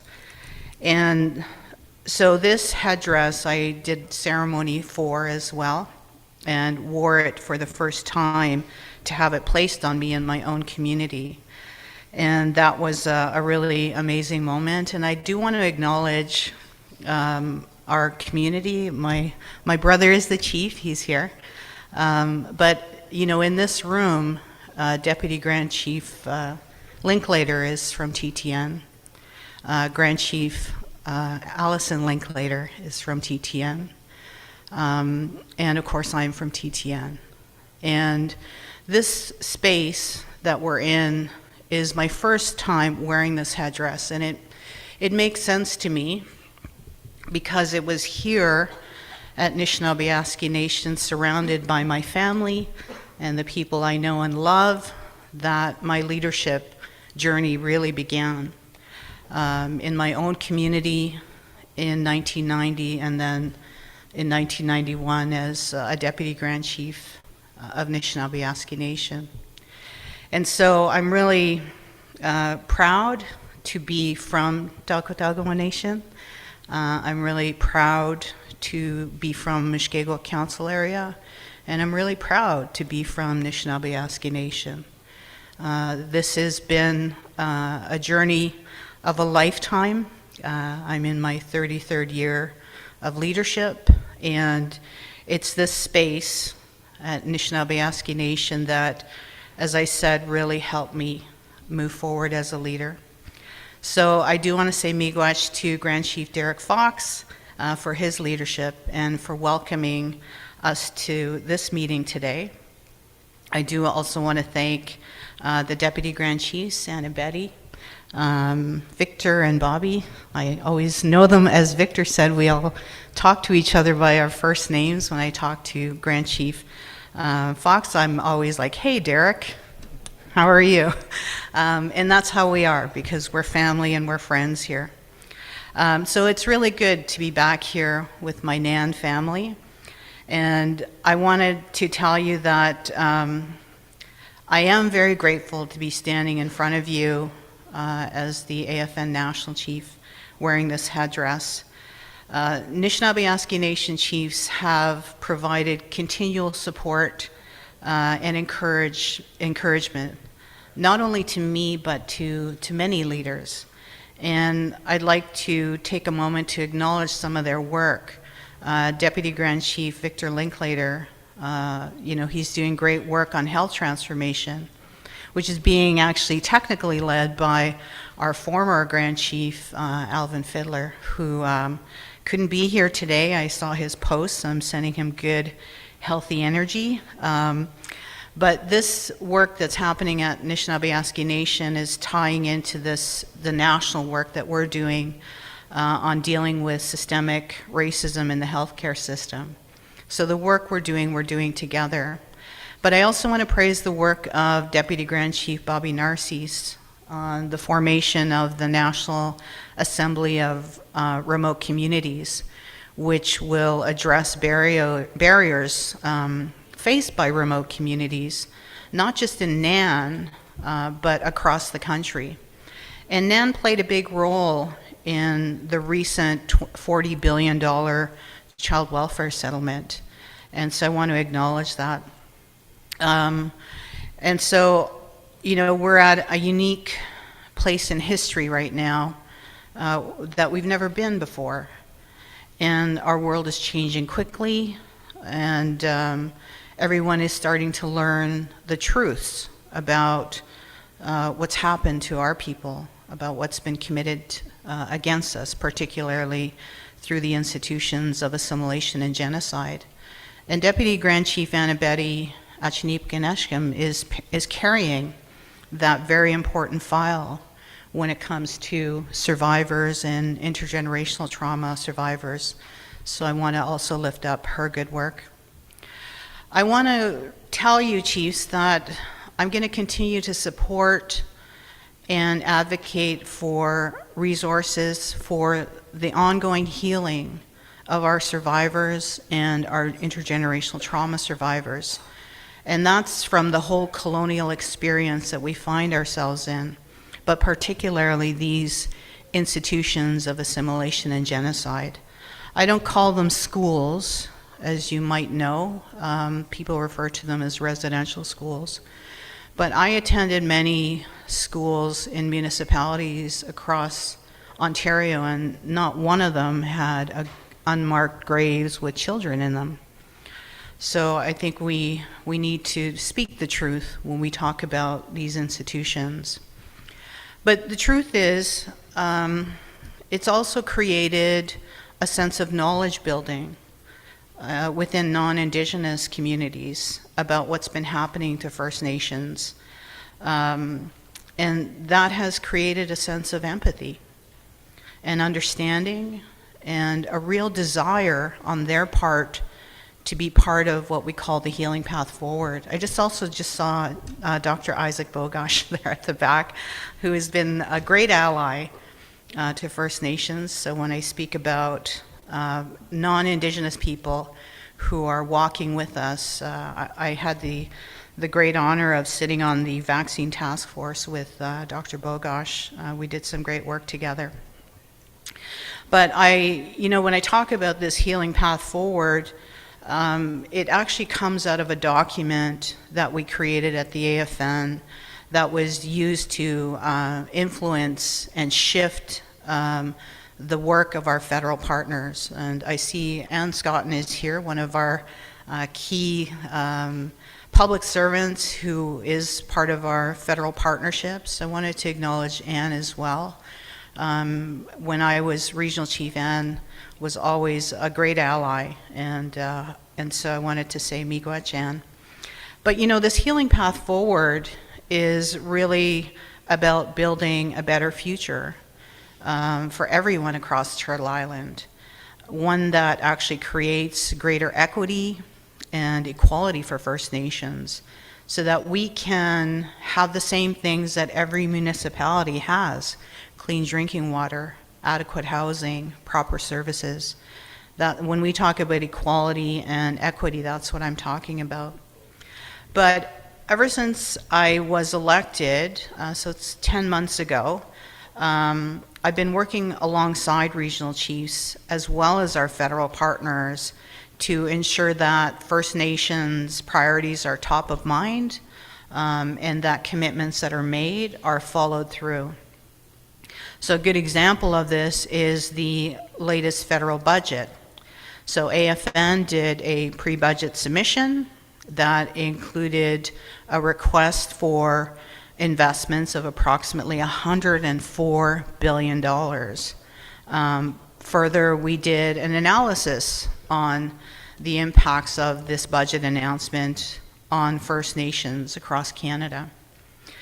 The bottom line, though, is that the federal government continues to purposefully underfund First Nations and restrict our communities from accessing our true wealth from our lands and resources.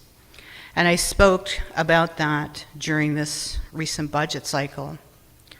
We need a new economic deal that allows First Nations the autonomy, the self-government, the self-sufficiency, the self-determination that is guaranteed to us under the Constitution. And those financial arrangements have to do with sharing the wealth of this country. All of the wealth in Canada is built upon First Nations lands, whether those lands are treaty lands or unceded lands. And so a prime example of this kind of development is the development of the Ring of Fire. First Nations have to move beyond just minimal impact benefit agreements and promises of jobs. We have to move to being owners of those developments, to have a piece of the wealth. So this is something that I've started to talk about, and I will continue to talk about as I move through my term, the new economic deal that we need. And one of the things that we're working on right now is a national prosperity table, similar to the one that we started in Ontario, but with a focus on a new economic deal and increasing the amount of economic development funding to First Nations. What I learned when I was a chief is that for every dollar that you spend in economic development, the return on investment is 1,000%. And yet we have in these budgets continually low amounts for economic development. So we do owe the preservation and protection and care of this inheritance, our rightful inheritance to the wealth of this land. We owe it to our communities, and especially our most marginalized, women, youth, 2SL plus peoples. We owe them the strength that we need. We have to have the strength to ensure that they have this inheritance. But when I talk about these marginalized groups within our communities, I wanted to tell you that there are a couple of things happening at the AFN. We are establishing a national caucus of elected women leaders who will meet for the first time in July in Vancouver. So I encourage all of you to come to the AGA in Vancouver. But we also are going to have the first inaugural meeting of the 2SL Plus Council. And right now, my office is in dialogue with the AFN Youth Council on how I, as National Chief, and my office can assist them in their goals nationally as well. These voices that I've just spoken about have been the most marginalized in our political system. And I stand before you as the first woman National Chief. And how long did it take for that moment to happen? And how long will it take for us to listen to these other voices and to continue to lift up women and youth and 2SL people? And other people as well who are marginalized, are disabled. We can go on with a list of people that we need sitting at this table. So there is much work to be done as leaders on this healing path forward. And so that's what my commitment is as National Chief. So we owe it to our future generations to express our sacred gifts, to be active in decision making, and for all of us to push back against the colonial system. I want future generations to look back at this time when the first woman National Chief was elected, when Grand Chief Alison Linklater, although I was the Grand Chief first, I got to tell you something about Grand Chief Linklater. She's the first democratically elected Grand Chief, where the people put an X beside her name. That's significant. These are the changes that are happening. So now you look at the Mushkegowuk Council and you see 2 women leading that organization, with Deputy Grand Chief Friday as well. So I do want future generations to look at this moment and see this turning point that we are on, that we have turned a corner, and that this momentum that we're building is going to continue, that it's unstoppable, that these changes have arrived, and that we need to embrace one another, especially when it comes to women. So I grew up with 6 brothers, and I have to tell you that without my brothers, I would have been in probably, I would have had a more difficult time. But when things were happening to me when I was a young girl, it was my brothers who were standing up for me, who were standing up to other bullies, or who were standing up to other people and telling them that they needed to treat me with dignity. And so that's what we need to do as we move forward. All of the brothers that are around this table have to stand beside women in leadership, have to stand beside women, period, and say, we're going to stand with you and make sure that you're treated with dignity and respect always. And when we do that together, men and women, then we end up in a situation where MMIWG isn't a problem as it is today. And so that's my call to action when it comes to men and women working side by side. But some of the most important work that we'll do together with NAN, with other organizations across Canada, is to address overt, covert, and systemic racism in this country. It affects all of us in every sector, particularly in Canada's policing and justice system. So again, NAN is playing a leadership role in this with the recent reinvestigation into First Nation deaths and disbanding the Thunder Bay Police Services.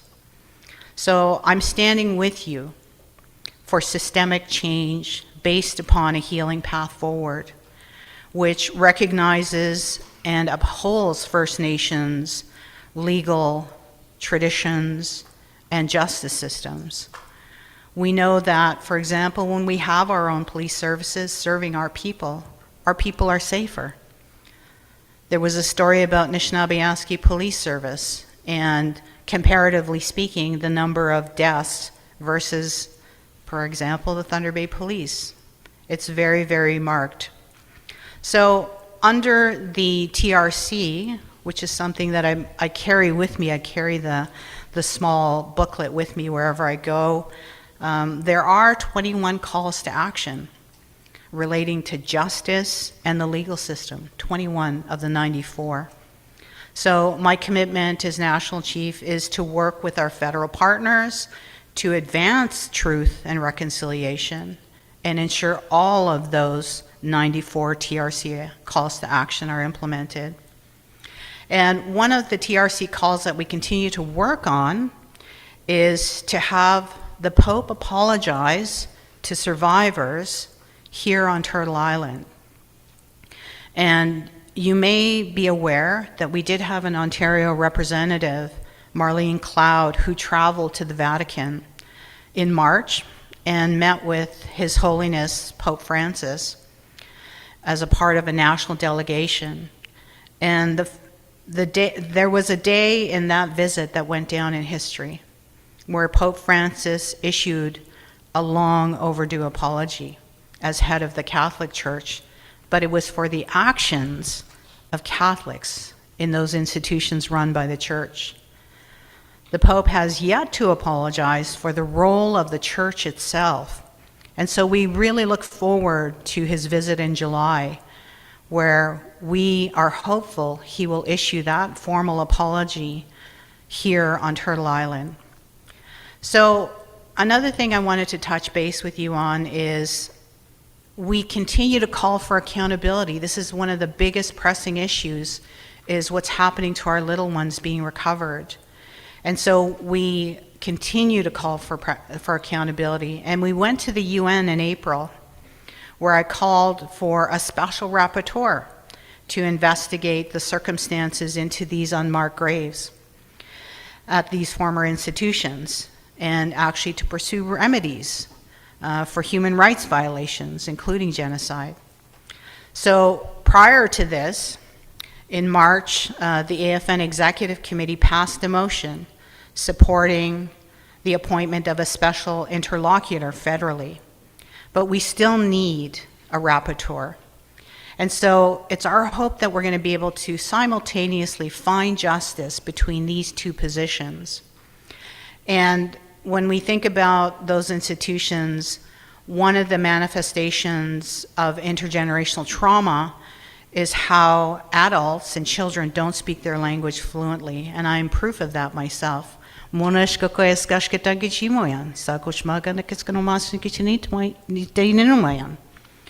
So this is, at AFN, we welcome the Global Action Plan for the International Decade of Indigenous Languages.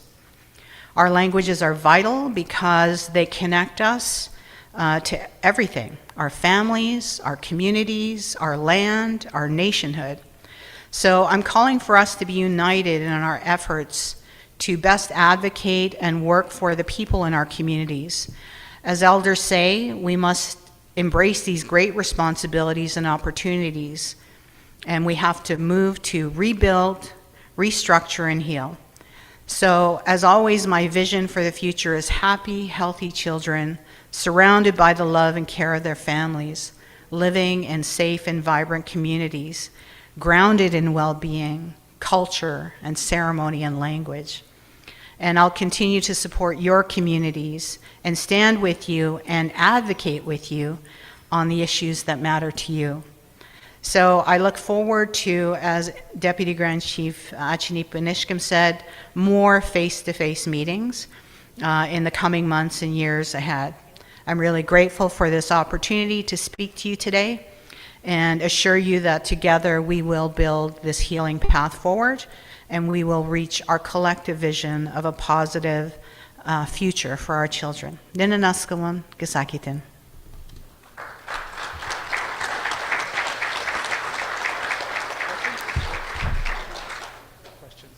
Oh. You stole my thunder. I was supposed to introduce you. Bonjour, Connie Gray, McCain, Dijon Kas, Mishkigogmang Donji. I was telling Grand Chief, you stole my thunder. I was supposed to introduce the National Chief. Anyway, it's always an honor to have her here with us, and because we don't have that opportunity always to be able to have her in our presence, we'd like to open the floor for any questions that the chiefs may have for National Chief Roseanne Archibald. So I'm going to open the floor for questions. Give you an opportunity.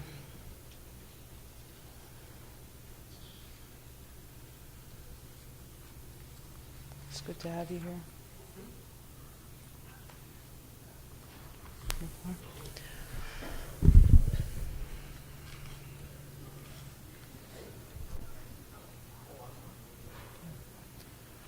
So I don't see that there's any questions. Just want to thank the National Chief for being here, and I'm going to call up Grand Chief to do a presentation. Oh, he's going to ask a question? National Chief. Thank you very much.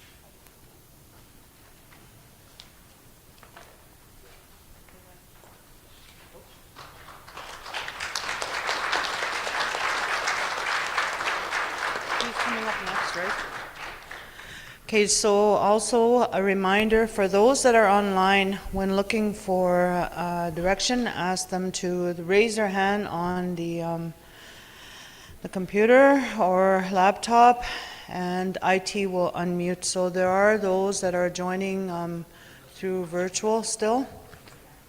So raise your hand on your computers. And it is really good to be in person, to be chairing. It was really actually kind of hard to chair a meeting virtually because I'm technically challenged.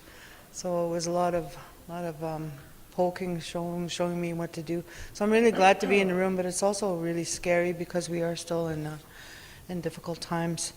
So with that, I'd like to introduce our Regional Chief to the podium to give his address. Regional Chief Glenn Hare.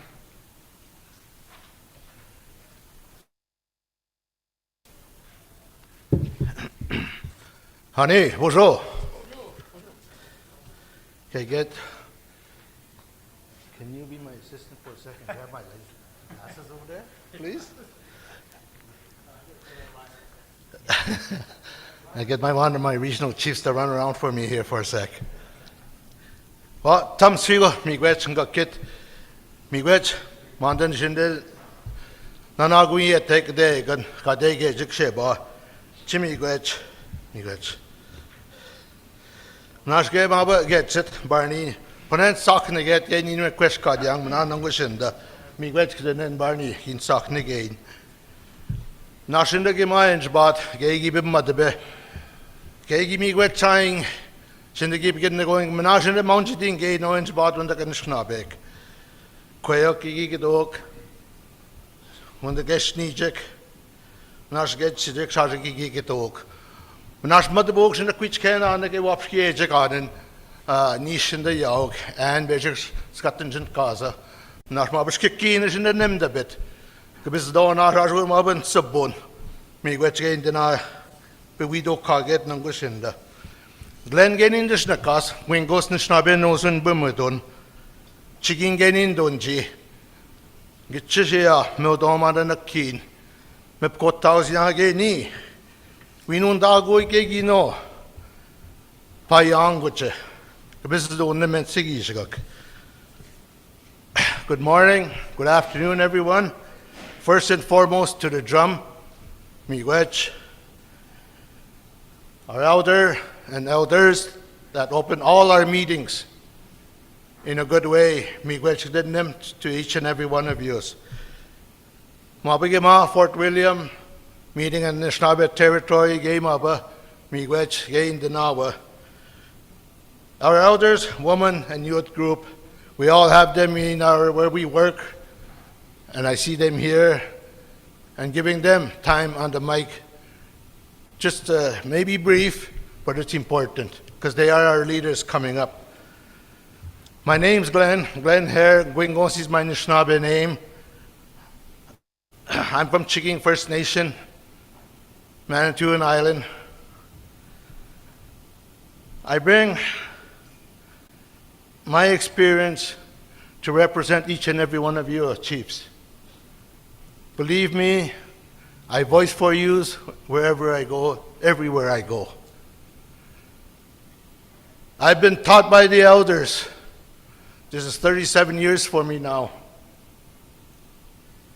I bring the very things that face our people to our tables, no matter who's sitting there. Debutan, I believe that is why we're here as leaders. We listen to what we're facing right now on the COVID. I see Dr. Isaac with us. Welcome. You probably wonder, as we all do, when the camera's in front of us, I wonder if they're listening to me. Well, we are listening. I want to share that story first because it's close to my heart that we should get vaccinated. Some of us don't believe it, but I do. I'm waiting for my 4th shot. My wife, when I got this job, was diagnosed with cancer. So with these shots and what we had to face, I had a peace of mind to protect my loved one. I encourage every one of us to do so, to protect your kids. We got so many empty seats where we sit now. I've heard that we thought of them today, miigwech. Keget, batinat, one chichagadek. There's so many things that face us every day, all the years that I've been around. Nebe, debejik. Keget, gegi no mem de gegi no enchbaig. And I couldn't start with, Kabamda, nebe, we've not queen. Kabamda, we should be Jane. Snagat. Me just gispin, Kadam no Jiminanek. Majinash going, we'll ken that sort. Me the one that quest kagazot, when they go up skiejik. Kinwe, the Ben Mange Benoji, and Yemen, the Ben Massinagek, Nagrin Massina, Gaiji Big Jeshu, kinu godan ge gai wene wis konesio kidok. Min jewe nebe. Mi panenge enje pachutoing. I know I am going off script here from my staff, but I do recognize and what they share with me, what I need to share with us, I respect that, and I put that into my words here in my language. But water is so important, and more important to where you chiefs come from in the remote communities. I want to visit your communities. I want to put what I meet in here so I can take out there to help. We can't bathe, but yet, when we send our kids to school with dirty faces, not clean and dirty clothes, that's where people meet our kids' child welfare and they say the parents don't take care of their kids. How can we when we can't use water? So to everyone that's listened to us that can help make a difference, let's do that with water. We got companies around the world with deep, deep, deep pockets. They need to give back.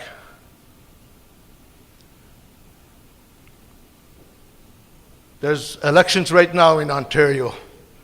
Ring of Fire has been underlined. Partnership has been underlined. Let's vote. When they come to us, let's raise water. Let's share the wealth.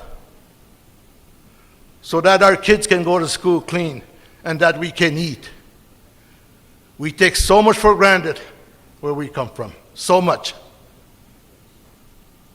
I always wish that each and every one of us in the remote in Ontario and right across can enjoy what we enjoy. Shunya paned bat jagade. Penaj gade shunya inch bike, mem de gino giet nang neke. Mi manda de bat dama. Wunda queen chicken the mot shunya scrang inch buying. Menash we ang going. Gegi nu go kudan kime. Tana kiyog ni Nishnawbe. We talk about economic and prosperity. We have lots. Our population is high. We can work. I believe, I've always did, because I was given chances. I don't know how many chances I was given. I was given lots. So hire our people. We may, even though we may falter the first week, the first month, or whatever, pick us up again. We can do it. I've done it, and I'm here before you. Nobody's perfect. I don't care how rich you are or how poor we are. Nobody is perfect. Everybody's wronged in their life, and you were given a chance. We were. Let's give that chance to our people. We educate our people. They want to work for us, with us. I'm sobriety now 32 years. I'm married 47 years. So just think of the chances I was given. Kanoma duin, kendaswin, mige mande basic, mem dige mande anyway. We not get education's another big one for our kids. I'm proud to still have my Nishnawbe voice. All our children can have our voice.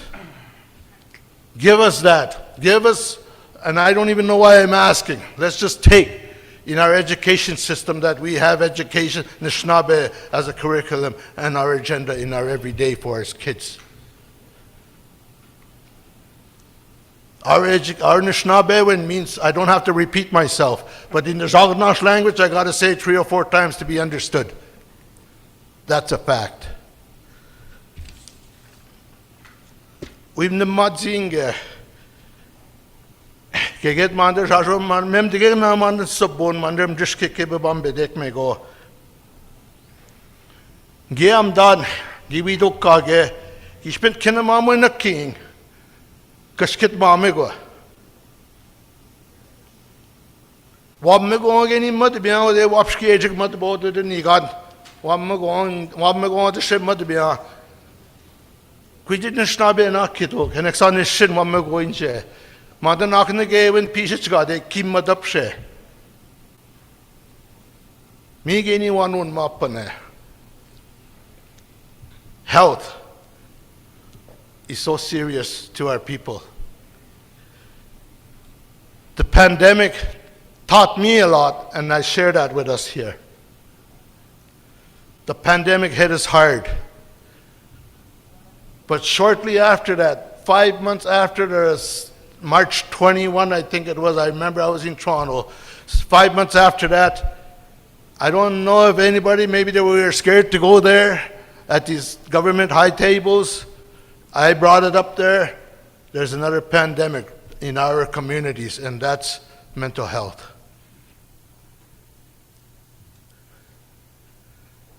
Let's work together. I sat at all the tables when COVID started as a Grand Chief of Nishnawbe and now as Ontario Regional Chief. When I'm seen sitting with you, the government, and I'm sure they're listening, when I'm seen sitting at the table with high-level decision makers, seen by my citizens, it's a positive. It's a positive for them, it's a positive for us. Because we're part of the decision making. And it's not always accepted, but I'm part of it. And I've always, and there's a lot of tables I'm not at that I want to be at on your behalf if you can't make it. So that's what I put out there to the government. We learned this in COVID. We all sat together and it worked. It's still working today. Let's carry on. Let's not end that working relationship that you have with the chiefs in Ontario. I'm enjoying what I'm doing. It's hard, it's not easy, but I'm enjoying the success, but also there's grief in there too. And we all share that grief. We all have losses. I didn't know coming into the Chiefs of Ontario, and I should have, but I didn't, that we never had an Eagle staff. I'm proud, honored to say at our Grand Council Assembly in June, in a month's time, we have one. I'm picking it up next week. It's official. I'm taking it to ceremony. Chiefs of Ontario, we will have an Eagle staff. We will have a bundle. I got a pipe and a shaker. First time. That belongs to you. When opportunities arise, I will take that to Sunrise. I will take it wherever I can. I have the opportunity to, on our behalf. Odige keni engine kya Toronto edge gadek. Gaib shigeni ude nda dusi. Mad bishigo de entita going. And sigish kakshago man the sapon dishke akumat sek. My office, in the Chiefs of Ontario office, 2 weeks ago, I think it was the first time I was in my office since elected.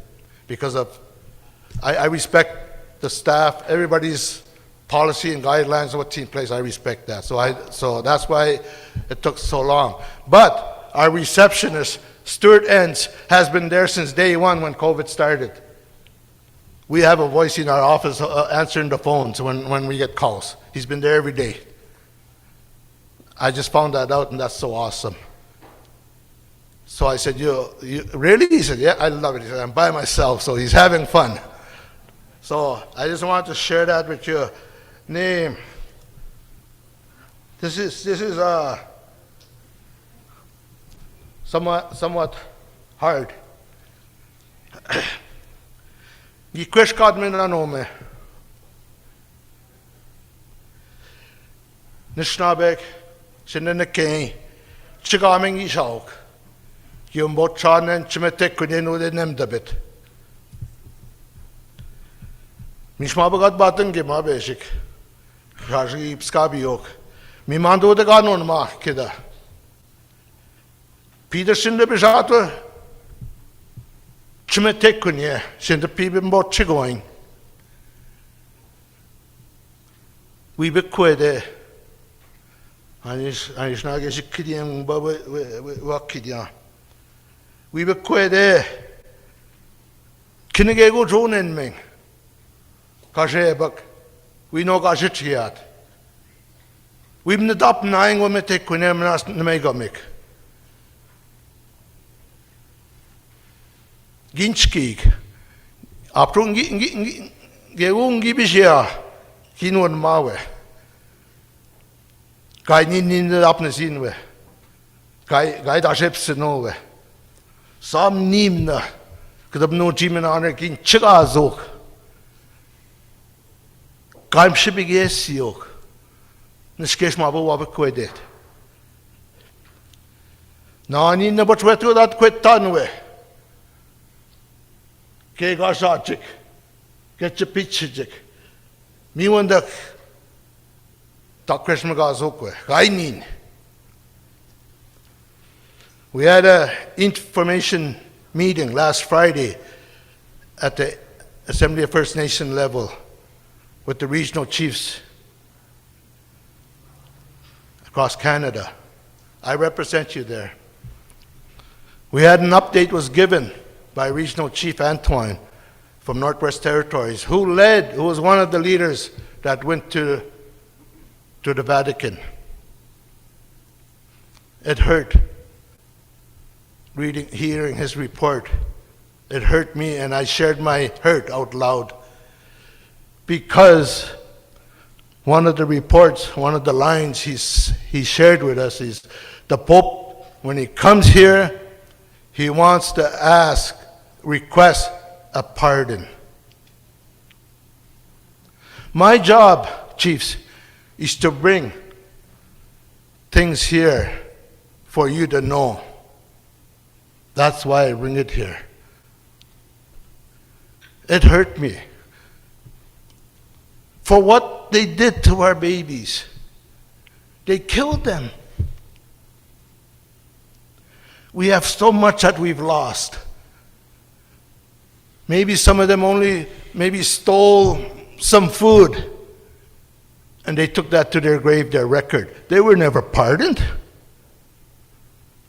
But the church, they killed our kids. I do not think a pardon is in order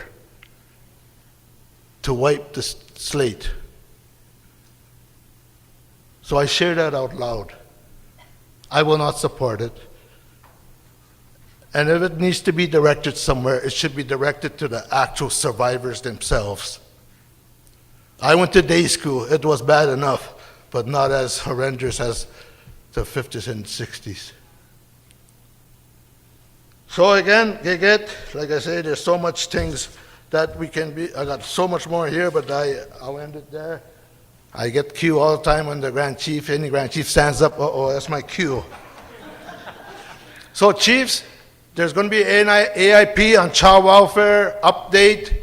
We voted on a couple of times at your assembly in June. I encourage us as chiefs.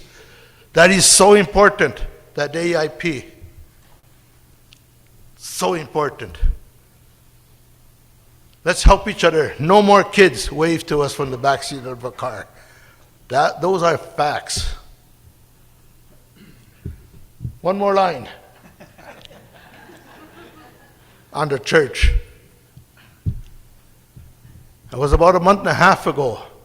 I think the tour just come back from Vatican. We lost a young man to drugs. So the family brought him home. We have a place in the community. It wasn't available. We got our community center. It wasn't available. So the only other available place to host our family to grieve with her son was at the rectory, and that's that house there beside our church where the priest living quarters are. Friday afternoon at 2 o'clock is when the family came home. They set up the wake. That night, that very day, the priest come down and addressed the family. I want you out of this house tomorrow night before 7 o'clock.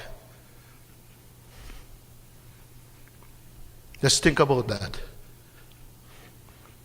I wish I was standing there. The Pope needs to hear that his people down there still think they can treat us like that, especially when we're grieving.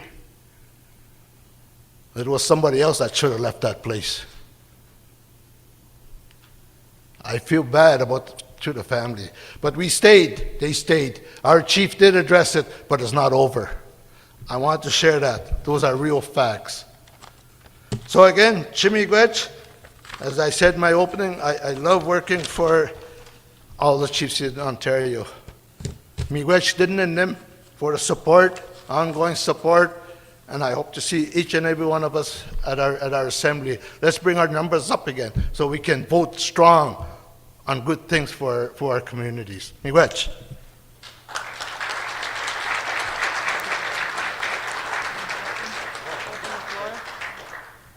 Thank you, Regional Chief Glenn Hare. So I'd like to open the floor for any questions that you may have for Regional Chief. Very powerful words.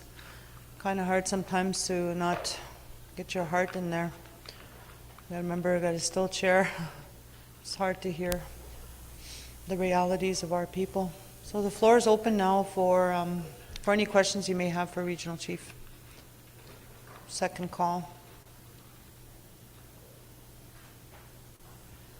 Floor is open. Third call. So I see there's no questions. Kachimigwech, Regional Chief. Just a quick announcement. I'm not quite sure. It seems kind of confusing. Possibly there may be a fire alarm at 12 today, but it could be Thursday. So just so you're kind of aware, the fire bell could go off so you don't get startled. And also we have two special acknowledgements today. One of the youth is having a birthday, Jericho. And also the infrastructure specialist on NAN team, Mike, is having a birthday. So there will be a cake after the lunch. There'll be cake. So that's wonderful. Happy birthday to both of you. I know I'm a little bit younger than both of you, so just kidding. All right, I think I'm the oldest of this crew here. So anyway, we are ahead of schedule, and we are now going into lunch break, but we're going to start right at 1 sharp because we do have a heavy afternoon. So with that, I want to say enjoy your lunch, and we're going to break now. Back at 1 o'clock. We're ahead of schedule. That's because we're going to suffer later. Well, that's what we're going to suffer later.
There's nobody on the line.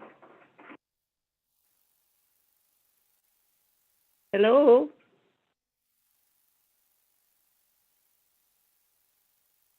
Oh, she said there's 20. Yeah, probably busy eating lunch.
Good afternoon, everybody, chiefs, delegates. It's almost 1 o'clock, so if you're joining virtually, we'll be getting underway very shortly. I know everybody's finishing up some of their lunch. There might be some chiefs out in the hall. So if we can get everybody back into the assembly room, please, so we can get started.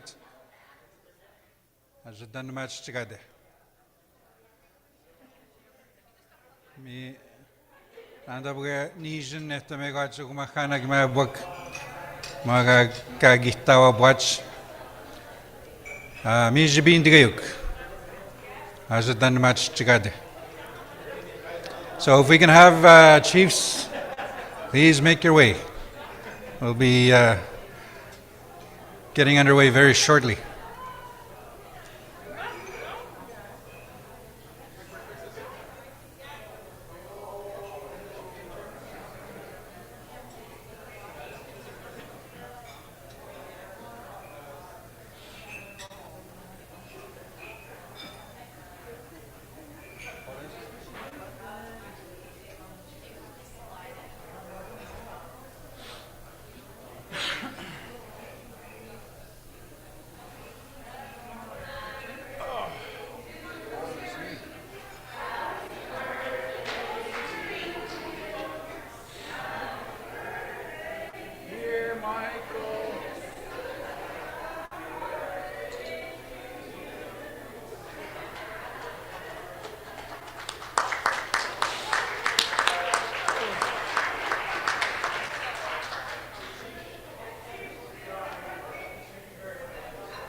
should have said 12:45.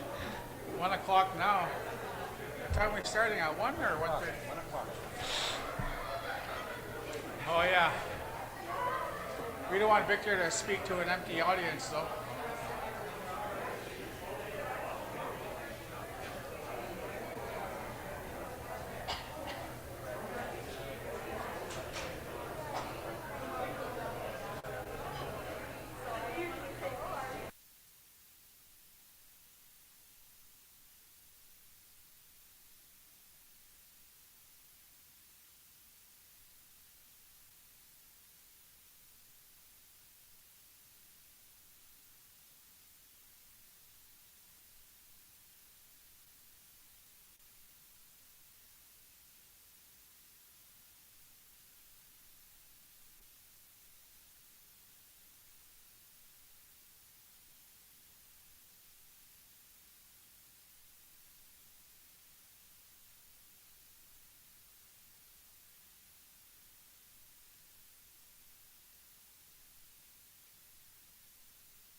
So good afternoon, chiefs. We do require a few more chiefs and delegates. I know there's a lot of people out in the hall, some side discussions happening. So if everybody, if you can make your way into the assembly room, and if you are just looking at the screens, if you're joining virtually, we'll be underway very shortly. I know Central Time Zone just will be on your lunch break, but we will be proceeding very shortly. Maybe, I don't know if there's any staff in the back.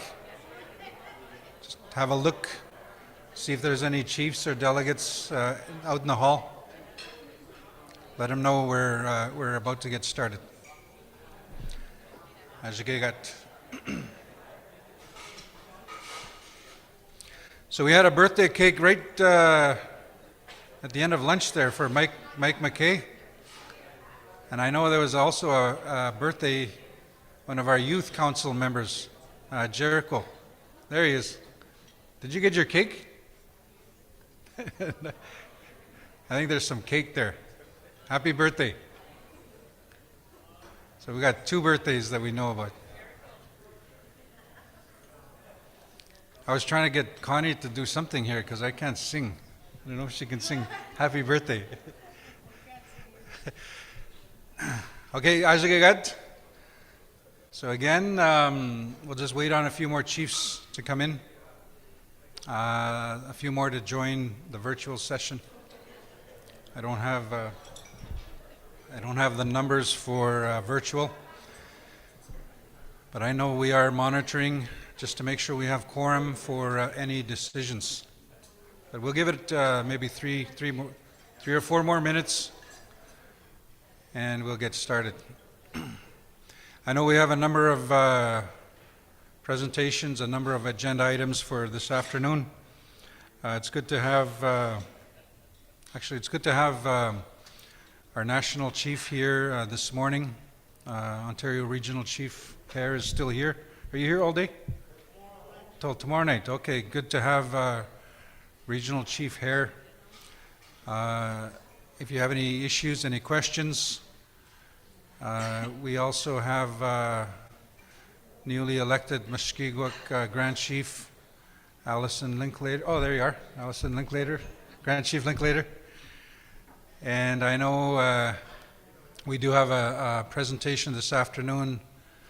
Grand Chief Garrison Setti from, oh there he is, from MKO, Northern Manitoba. So it's good to have, good to be in the room again.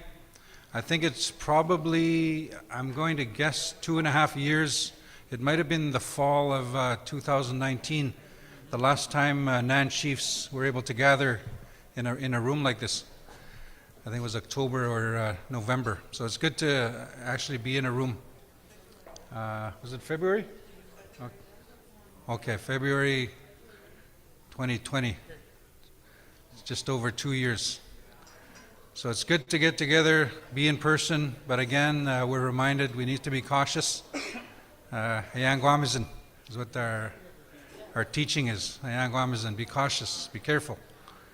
Reminder, decision was not made lightly to proceed with this assembly, but there were some guidelines. One of them being you're asked to please take the COVID test in the morning. Take the test, make sure you're okay, make sure we're all okay. We're not going to check you at the door to make sure you got it, but it's based on the honor system. Just to make sure that we all are okay and we take care of each other. Actually,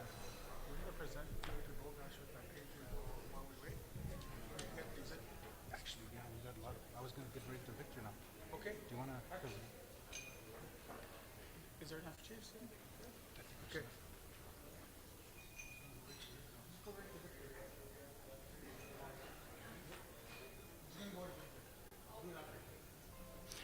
So looking around the room, as a so it's good to have you back. We will proceed with the agenda.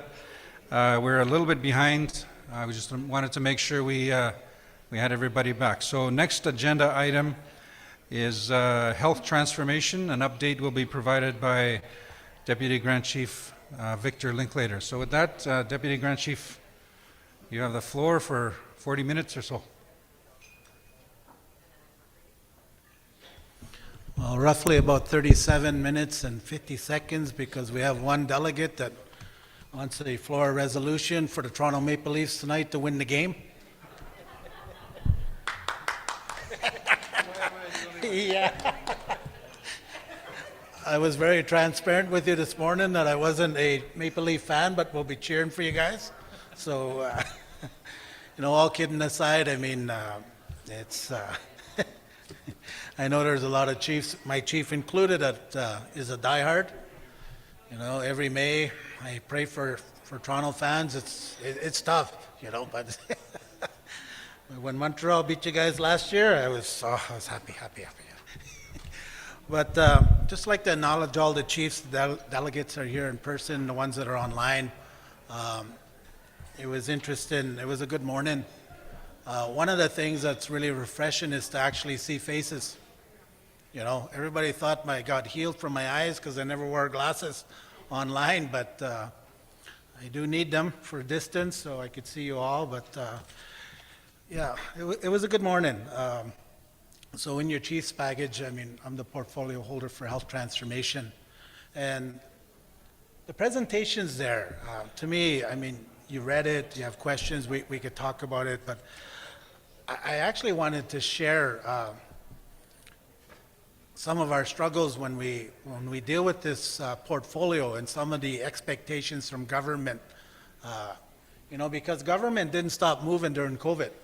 Expectations didn't stop, and sometimes government was moving to because they knew we were vulnerable. So a lot of things happen in different sectors, but the COVID-19 response for the Nishnawbe Aski Nation and the collaboration of Orange, 2 levels of government, was really health transformation in motion. Our First Nations went above and beyond when we were instituting these measures to keep our people safe. Isaac is here. We have Helen Camardi here. We have some people that really invested their time and energy into our response to keep our community safe. Our Director of Health just reached out to Grand Chief Garrison and thanked them because, we even had doctors and experts from the MKO area that really helped us during a very tough time. And there was a lot of unknowns. Coming out of COVID, because quite frankly, I'm tired of talking about it. There is COVID fatigue. The virtual meetings were every day. Sometimes your day would start, it'd be 8-9 hours a day, just right across different sectors. And when COVID hit, I was working for my First Nation. We ran for this election. I always think about Nan, because the day I got elected, I got a text from my friend in Sandy Lake, Jackie Ray. And him and David Fiddler and Rod says, we would like to talk to you, they told me. I said, okay. And I didn't know Thunder Bay very well, so I said, where do you want to meet? Java Hut. I said, what? Java Hut, they told me. So drove down Memorial. I didn't know where Java Hut was. It was tucked in. It was a little diner. So we went in there and we talked the best desserts, Chief Chichu, in the city. Okay, classic First Nation meals, hot beef, hot turkey, hot hamburger, great stuff. So if you ever want to go anywhere, it's not as fancy as some of the other places, but Java Hut is the place. But the first thing they actually wanted to talk to me about was our issues. And it ties to health transformation in more ways than you think. Our people have suffered greatly. We've been victims. We went through colonial violence. We talk about it, 60 scoop, residential school. It really did affect the health of our people. So as the generations go by, and the national chief spoke a little bit about it, but I've been on this spiritual journey for myself, a personal journey of healing from my trauma. And one of the things I encountered was I've been sick most of my life. And I just shared in the side room how at 5 years old we were put into a hospital. It was a TB hospital in Moose Factory. But all I remember was this nurse chasing us. And if you ever been in that ward, it was those metal baby cribs. And all I remember was running as a young man and just sliding underneath that crib, and that nurse would actually be poking at us and trying to get at us. And I always, and if you know where Moose Factory is, where that children's ward was, you could look across. And we learned very early that there was segregation. We were always treated less than because there was no nice lawns where I grew up. There wasn't any nice homes. We didn't have any running water. We were poor, but we didn't know we were poor. But when we went way up, and I don't know why they call it way up when really it should be way down, but in the village. But we would look out that window as a 5-year-old child, and it was a beautiful home that they had built for the doctors, the nurses that come in. They had nice lawns, nice fences. And as a little boy going through what I was going through at that time in that setting, I said, one day I'd like to live there. Because it was an escape. It was a sense of hope. The inequities of health are still alive and well in our non-nations.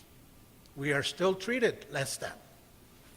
We went to a Matawa meeting on health transformation, and we were sitting there with the female chiefs of the drive-in communities, and they discussed some of their challenges. And we have nations here, drive-in, we have Shaplo, we have Wagashik, TTN, but systemic racism is real.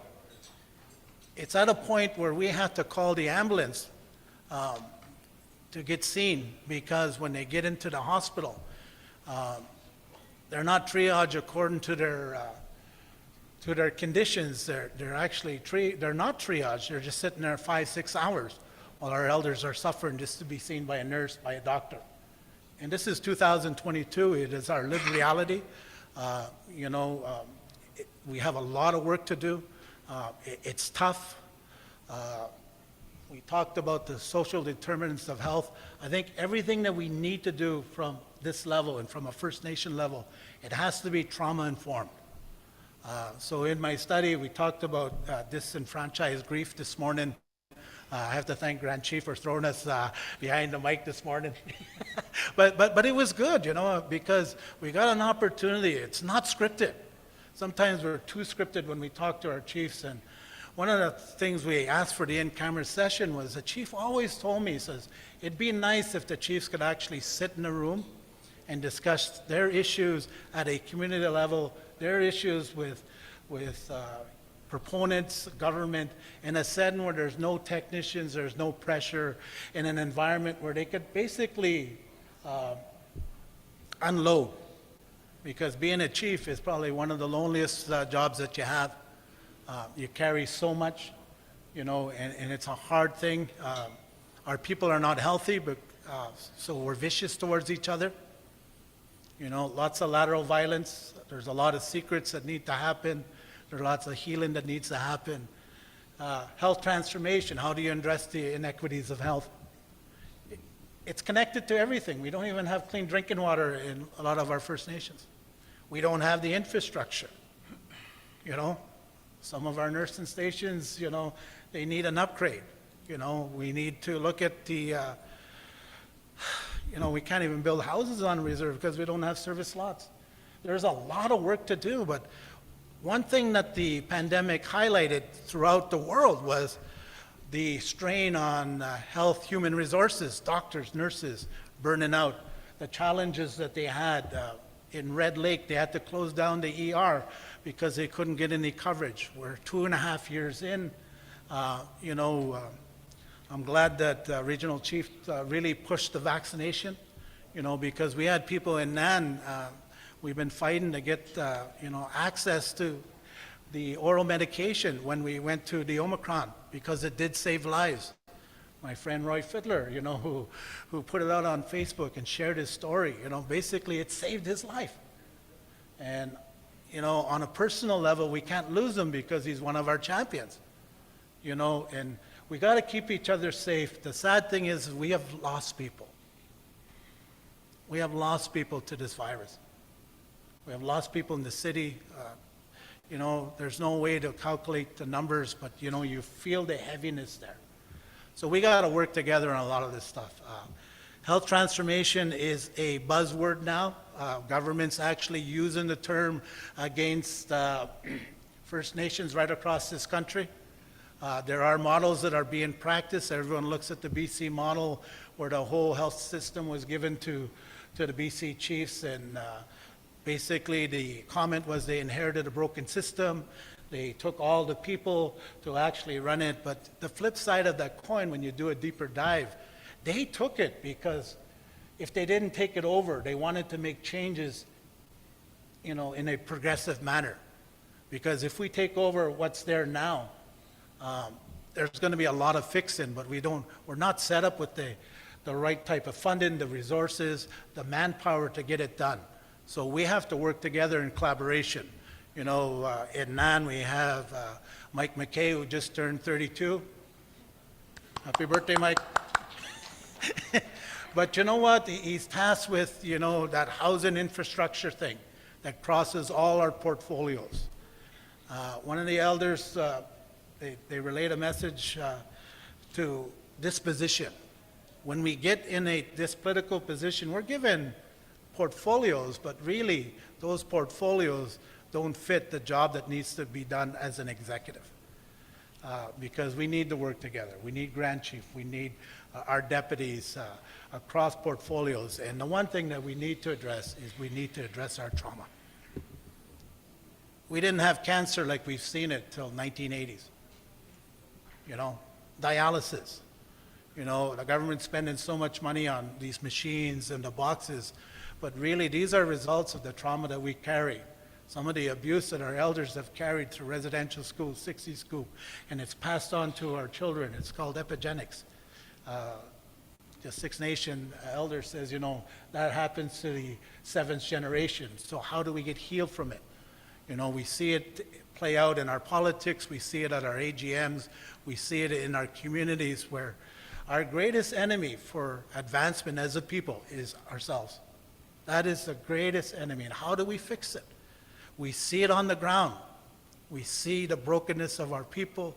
We see the addictions. We see and it's hard to see because we're connected. Connected because that's our family. That's our neighbor. That's our people. You walk here, Thunder Bay, I mean, Nan has this beautiful corporate office over there on Syndicate. You know, the first few weeks I was there was a death in the alley across the street. The ambulance sealed off. Who died? Someone from our nations. You know, and so how do we fix this system? There's so much we could do. You know, quite honestly, when I got health transformation, there was so many moving parts to it. It operated in silos. There was good work being done, good talk being had, but I couldn't make sense of it. And I always prided myself in reading everything, trying to understand everything, but we also need to simplify so we could actually get some wins. The first thing Is told me was, well, we need NAN, we gave you all this money. We need you to show us something.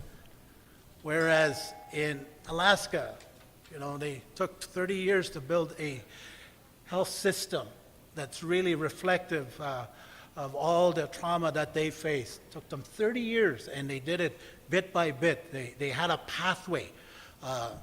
You know, the Grand Council decrees took about 40 years to actually learn from their agreement how to practice health. You know, then they come to NAN and say, you know, in the midst of a pandemic, we want to see something in 4 years. Well, we were still surviving. And I think the narrative is, one of the great wins is the way we work together. We did, Alvin is the health transformation lead.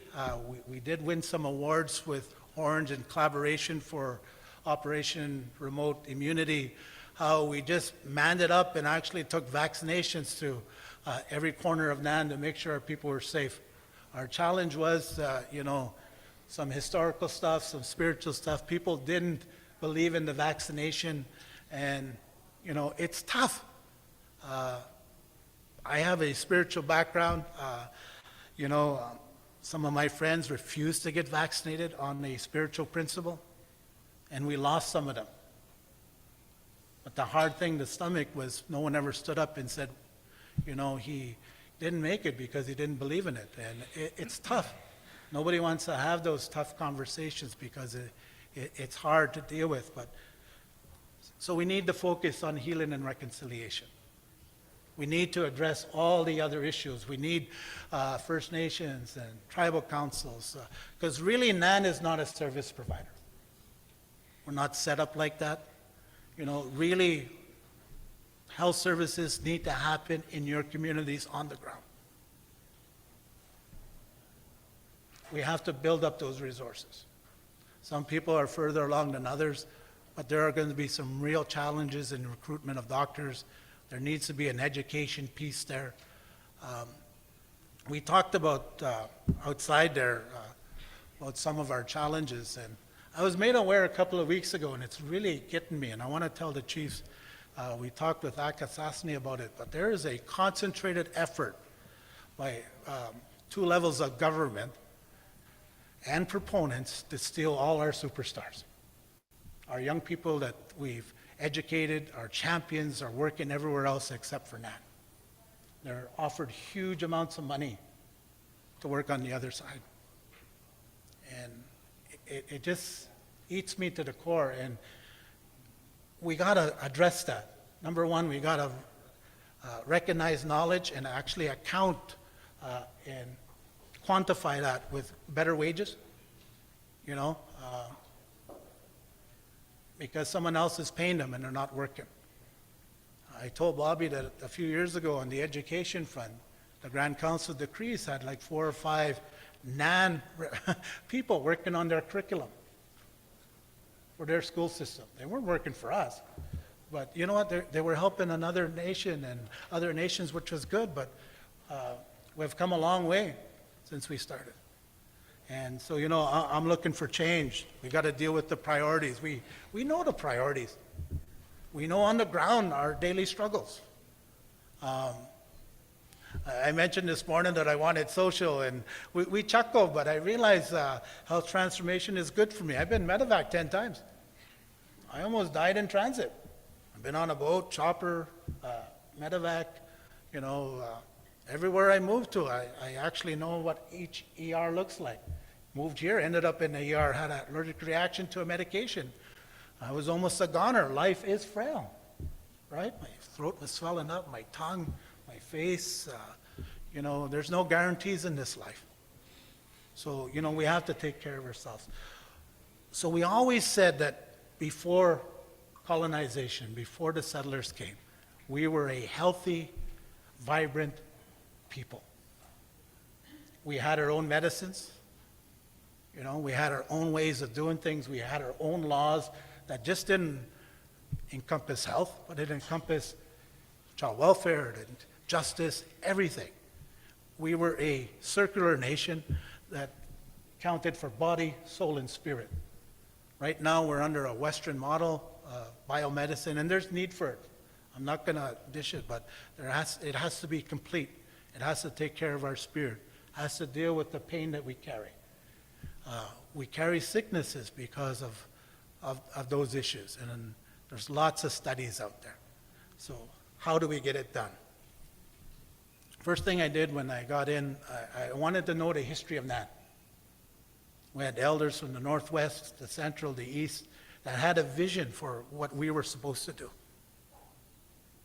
I went to the Ojibwe Cree Center in Timmins, where a lot of that knowledge is housed, and I started to extract some interviews from the 80s, 40 years ago. Some of the stuff they talked about there, we're still talking about today. Has the yardstick really moved from that time to this time?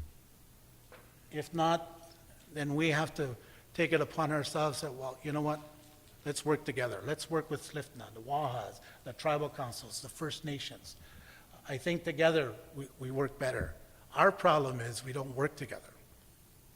We tear down rather than build up. We don't listen to the right voices. Our youth, they're sitting there I didn't really like the term, and I told them, yeah, because they're aging out, right? They're not youth anymore. They're going into a new era. They're going to be going into the 30s. Not that scary. But their voices, they're worried about what we are going to leave behind. What kind of earth? Are we going to have any water left?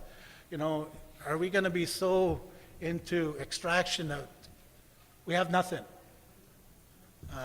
There's a balance in everything that we do, but you know, our elders, they have a wisdom, and we've lost some. And you know, Elder Fletcher talked about it. You know, we lost Greg. You know, Greg Kastajan. He's been on that council, and I always remember what he told me when I was a young man. He said, because he was from Attawabaskat, he said, 30 years ago, 25 years ago, I talked to the Mushkegowuk chiefs, and he said, I told them we need to move Attawabaskat, Saskatchewan, Fort Albany to Moosonee and take over that air base. There was an Army air base, and build a super reserve, and then we could have businesses like car dealerships, high schools, arenas. We could actually have a highway that connects, you know, where the train was. He says, and if we could unite as a people, we would be further ahead. Revolutionary. And I think if we followed that path, we would be better off, you know, in hindsight. But you know what? Just thinking outside the box, but we weren't ready for that vision. We lost out on opportunity. But one thing about time gives us an opportunity to actually do what's needed. Sometimes we're just so stuck in the crisis that we can't look at that next level or that future level. And I still believe in my people. I still believe we're strong. We acknowledge the leaderships that went on before us, because I realized that a lot of our grand chiefs and the executive that worked, our former chiefs, they actually worked in their trauma to make sure we had a better life now. And we still got to walk that road. To me, the history of man is so important. We talked to the executive. I would like to honor those leaders, you know, Charles Fox, you know, the Harvey Yesnos. You know, we think about our great leaders that have come up, and you know, and Roseanne was here, and you know, I was a little humbled today because we're all from the one First Nation. We were in Vancouver, and somebody asked us, "Why are there so many leaders? Do you have a big reserve?" I said, "No, we have a little reserve. You know, we only have a few roads in our First Nation. We have a lot of work, but we're very political because you know what? We have to fight.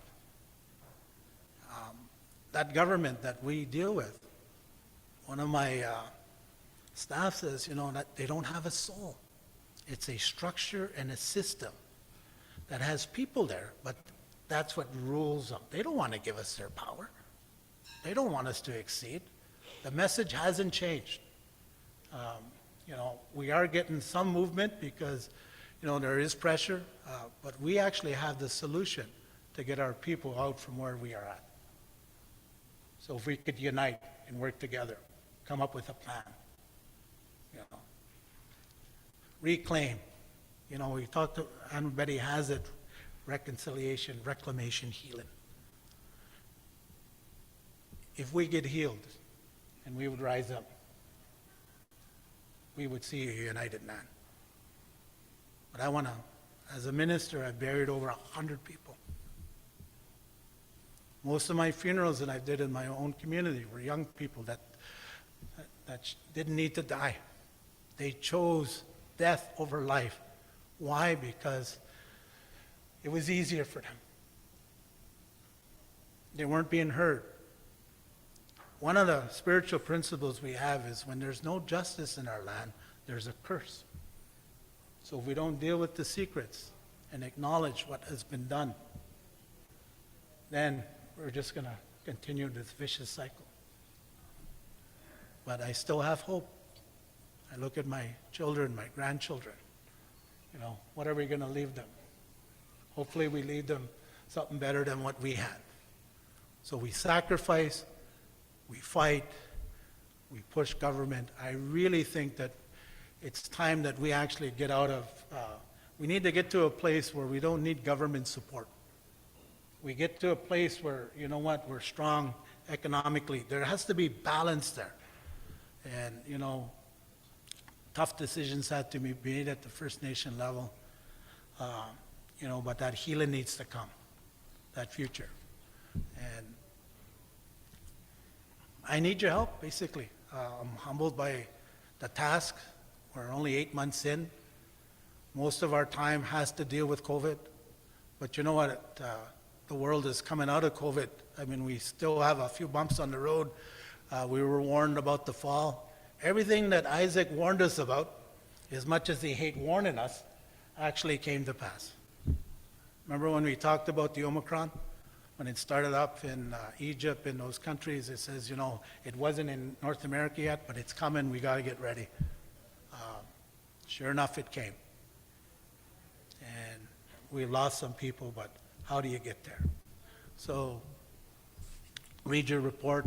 You know, I'm open to, as soon as it opens up your restrictions, I want to come to you, to your First Nations. I want to meet your tribal councils. I really want to go to Sandy Lake, you know, take some Java hat up there when I go, you know, but we need to talk. We need to talk together and work together. My prayers are with all the chiefs, you know, all the delegates that are here, the elders, the staff. I commend you on your work that you did through COVID, but let's work together and get something done. Let's continue to fight. There are some big battles ahead for us.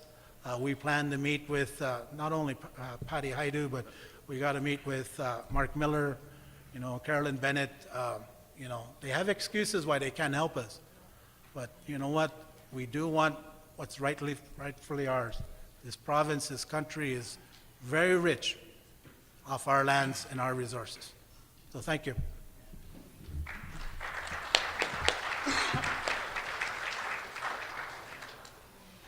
Thank you very much, Deputy Grand Chief Linklater. So we've got a few minutes. We've got until 1:45. We can move on though, but I just wanted to provide an opportunity if there's any comments or questions for Deputy Grand Chief Linklater.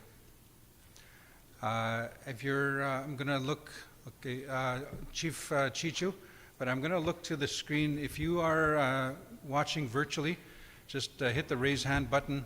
We'll monitor that and staff will notify that you have a question.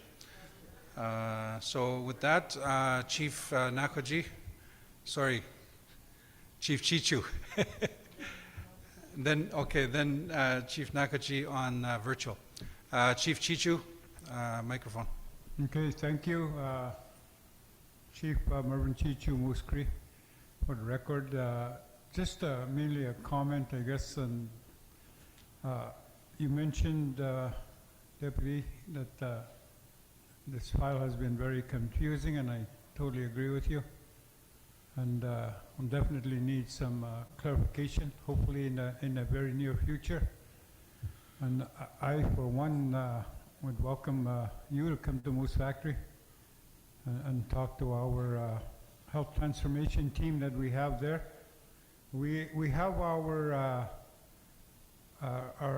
own bilateral table with the federal government, and I brought this up before, talked with Grand Chief Derek Fox, and I believe we have a meeting on Wednesday to kind of clarify what role you guys could play in the bilateral table we have with the federal government on health. But I'd like you guys to come and sit down with our health transformation team, hopefully in the near future. We've been trying to plan that, Derek, but Grand Chief, I mean, and we have, it hasn't worked out up to this point. But I think we're pretty open now there at Moose Factory where you guys would be able to come in, so maybe we can talk about when that can happen. And as you all know, we're at Moose Factory, Moose Cree, we're losing a hospital there. And that's been, hasn't been a good thing for us. We've had that hospital there for 70 years. And it's been not only good for, you know, the health and well-being of our people, hasn't fully met the needs of our people, but it's good to have a hospital in your community. And it's been the economic backbone of our community, and all of a sudden it's been plucked away from us. And therefore we started talking with the government and having these bilateral talks with them, and even sitting down now with Ontario, because we've been kind of left out of the loop.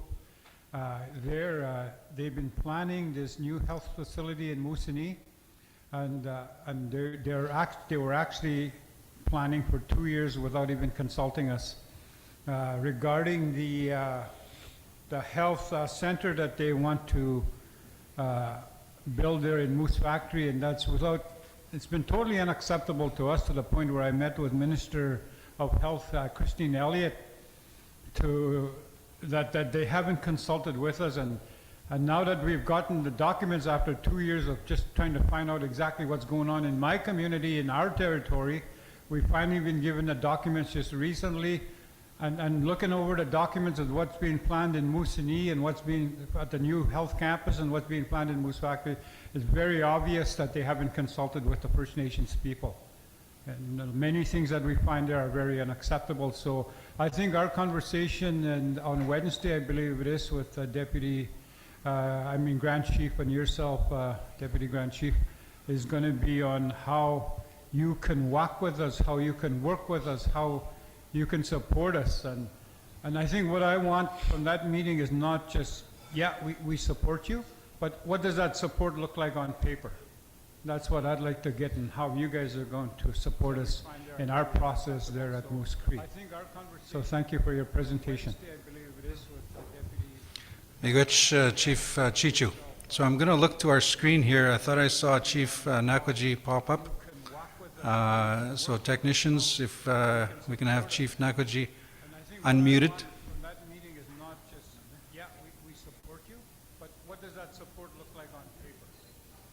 I can't tell if Chief Nakwaji is unmuted or not, looking at this screen.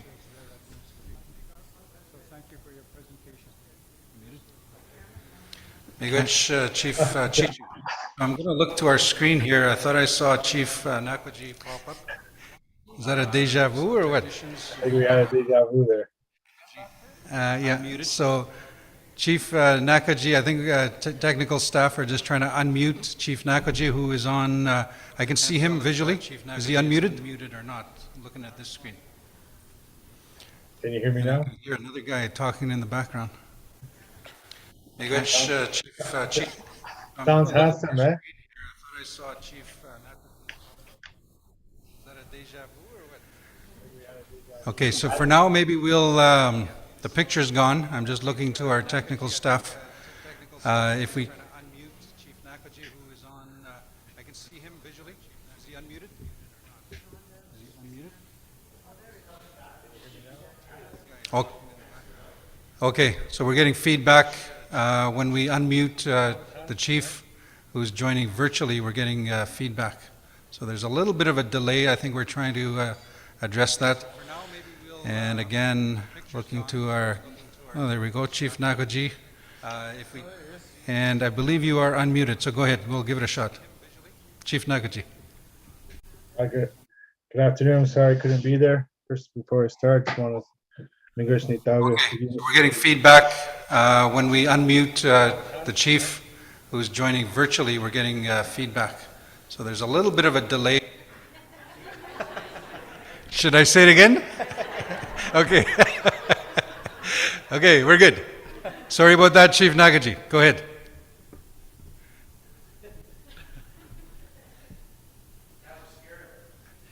For real this time. Hey, hello? Yeah, go ahead. Okay, Migos ni tayo gimistigit. Gimistigit siya bahaginos kagishiga nagkakati.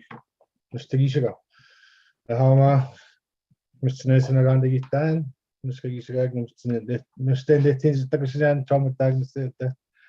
Kaginagani be. I just want to say thank you for the opening prayer, praying for a good meeting for the next 3 days, and I do send my regrets not being there. Would have loved to be around you all after 2 years not being around you. It's hopefully to do that soon. But I'll try to make my way that way just to come say hello. So what I'd like to do is just, I'd like to invite the health transformation team into my community. And yes, just to see where we are today and our health transformation and get people updated. I'm sure they have questions. And I'll be asking the same thing in regards to education. They come in and update my community members here. And of course, the staff and everybody involved at education with the new board and also with the new board at the health center, along with the health director. So I invite you all to come up because I know there's a lot of questions and at times I don't have the answers. Thank you very much. Miigwech, Chief Nagaji. So I don't think I heard a direct question, but an invitation for the team to come up to the community. Chief Chichu. Okay, just a couple of things more I forgot to mention just to Deputy Grand Chief Linklater. Is there plans on having a health summit at some point? And also, I'd like to know who's on the Chief's Council on the Health Transformation. I haven't seen those that type of information. And also the Wichidawin document agreement that was drawn up. The last draft, I believe, was 2021. Is there a new draft, and where is that at? So with the Wichidawin document, if you look at the actual negotiation between the province and the feds, it actually weakened the position of NAN.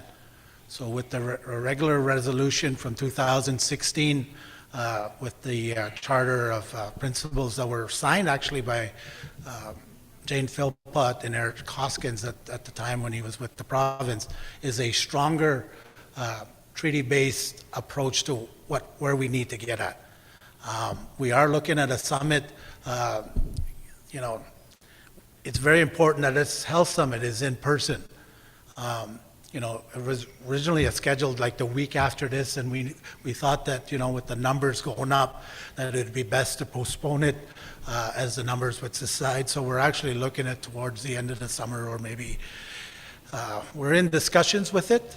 So on the Chiefs Committee, we have, Gaius Wesley from Cash on there. We have Keeter on there. We have Sonny Batiste. We have Chief Lorraine Crane. Trying to remember who else though. Oh, we have Dolores Kakagimik from Sandy Lake. We have Chief George from KO. Yeah, so I think the only one we're really missing is someone from IFNA right now, a representative. We did have a Chiefs meeting, a little bit challenging, but because we wanted to have an in-person meeting. And it's hard to do virtual, and I think once we come out of COVID, we are going to meet again. But you know what, I'd love to come to Moose Cree and explain it. Fort Albany, same thing, because there are challenges on there. You know, we wanted to, it was set up by pillars, and really we wanted to go to 3 pathways because there was no wasted work in that thing, but we had to actually have some benchmarks so we could see progress. And, you know, so I acknowledge your comments. You know, we are meeting tomorrow, so, you know, we will do some work on that bilateral process that you want to talk about. So hopefully that answers everything. One more? Just clarification, the Wichidawin agreement, has that been scrapped? Is that what I'm hearing? It was still in draft. We still got to talk to our chiefs about it, but when we did the deep dive on it, it's probably going to be scrapped because it doesn't give us enough, what's the word, giddy up to actually get where we need. You know, because it's, if you look at the charter principles, which is in your chief package, it has some very strong language and commitment that the government, after the fact, is actually trying to pull away from it. And so, you know, from a legal perspective, I think we would get more push that way. So, good? Okay. Thank you very much, Chiefs, and thank you very much to Deputy Grand Chief Linklater for the presentation. I don't see any more hands up. Proxy for Wenneman. If you can introduce yourself for the record. No way. Oh.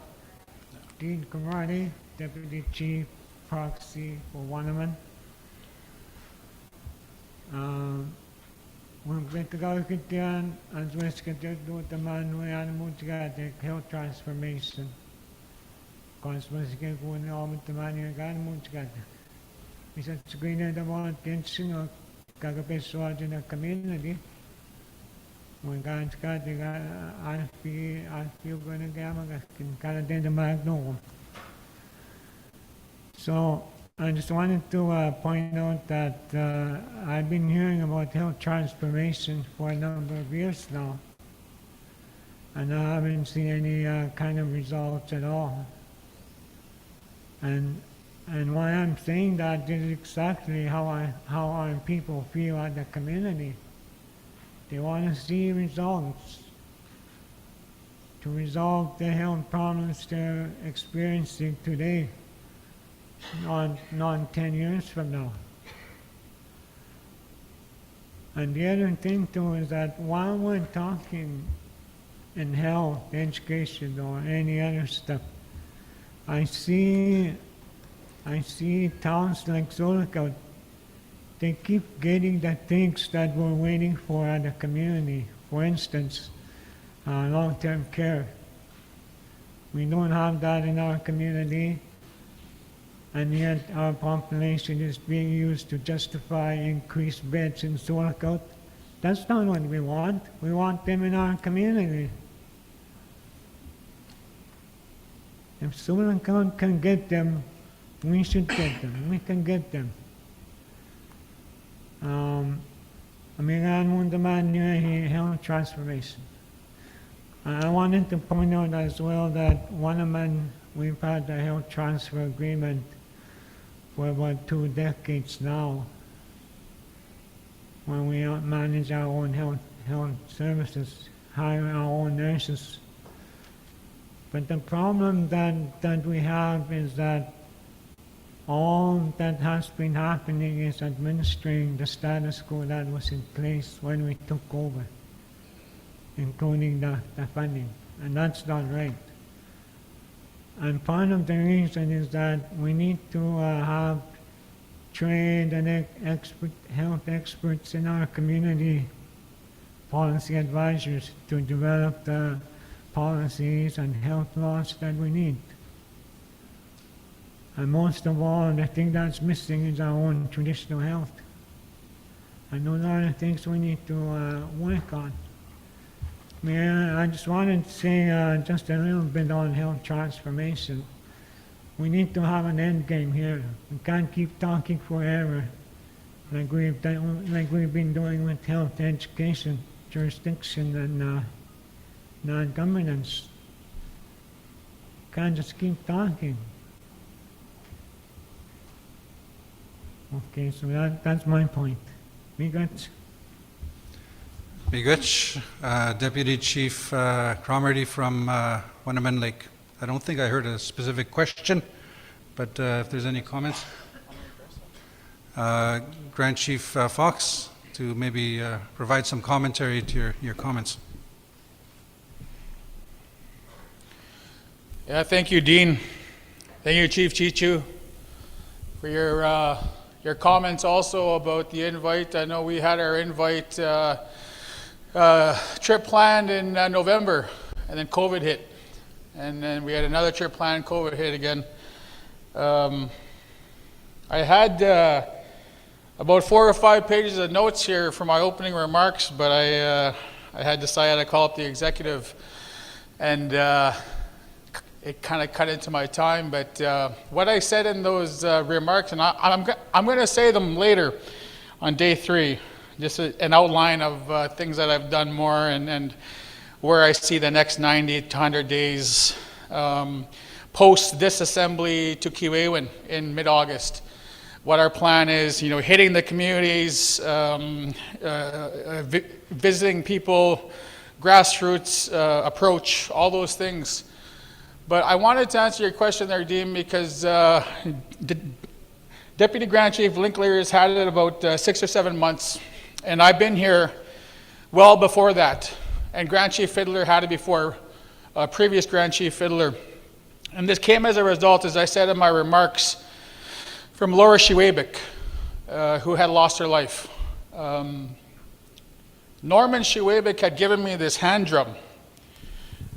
Norman from Webekwe. He had given me this hand drum, and I still have it. And he said to me, health transformation, what is it? And this was when I was in Webekwe this past September. I was there with MPP Saul Mamakwa, and there was a baseball tournament. You know, Norman was there, the chief was there, and he said the same thing to me. He said, health transformation. My wife's memory, what are you doing about it? And he said, you still have my drum? I said, I still have your drum. He says, I want to see results in our community. I want to see a hospital. I want to see more nurses. You know, there's nothing happening, is what he said to me. He said it bluntly, he said it clearly.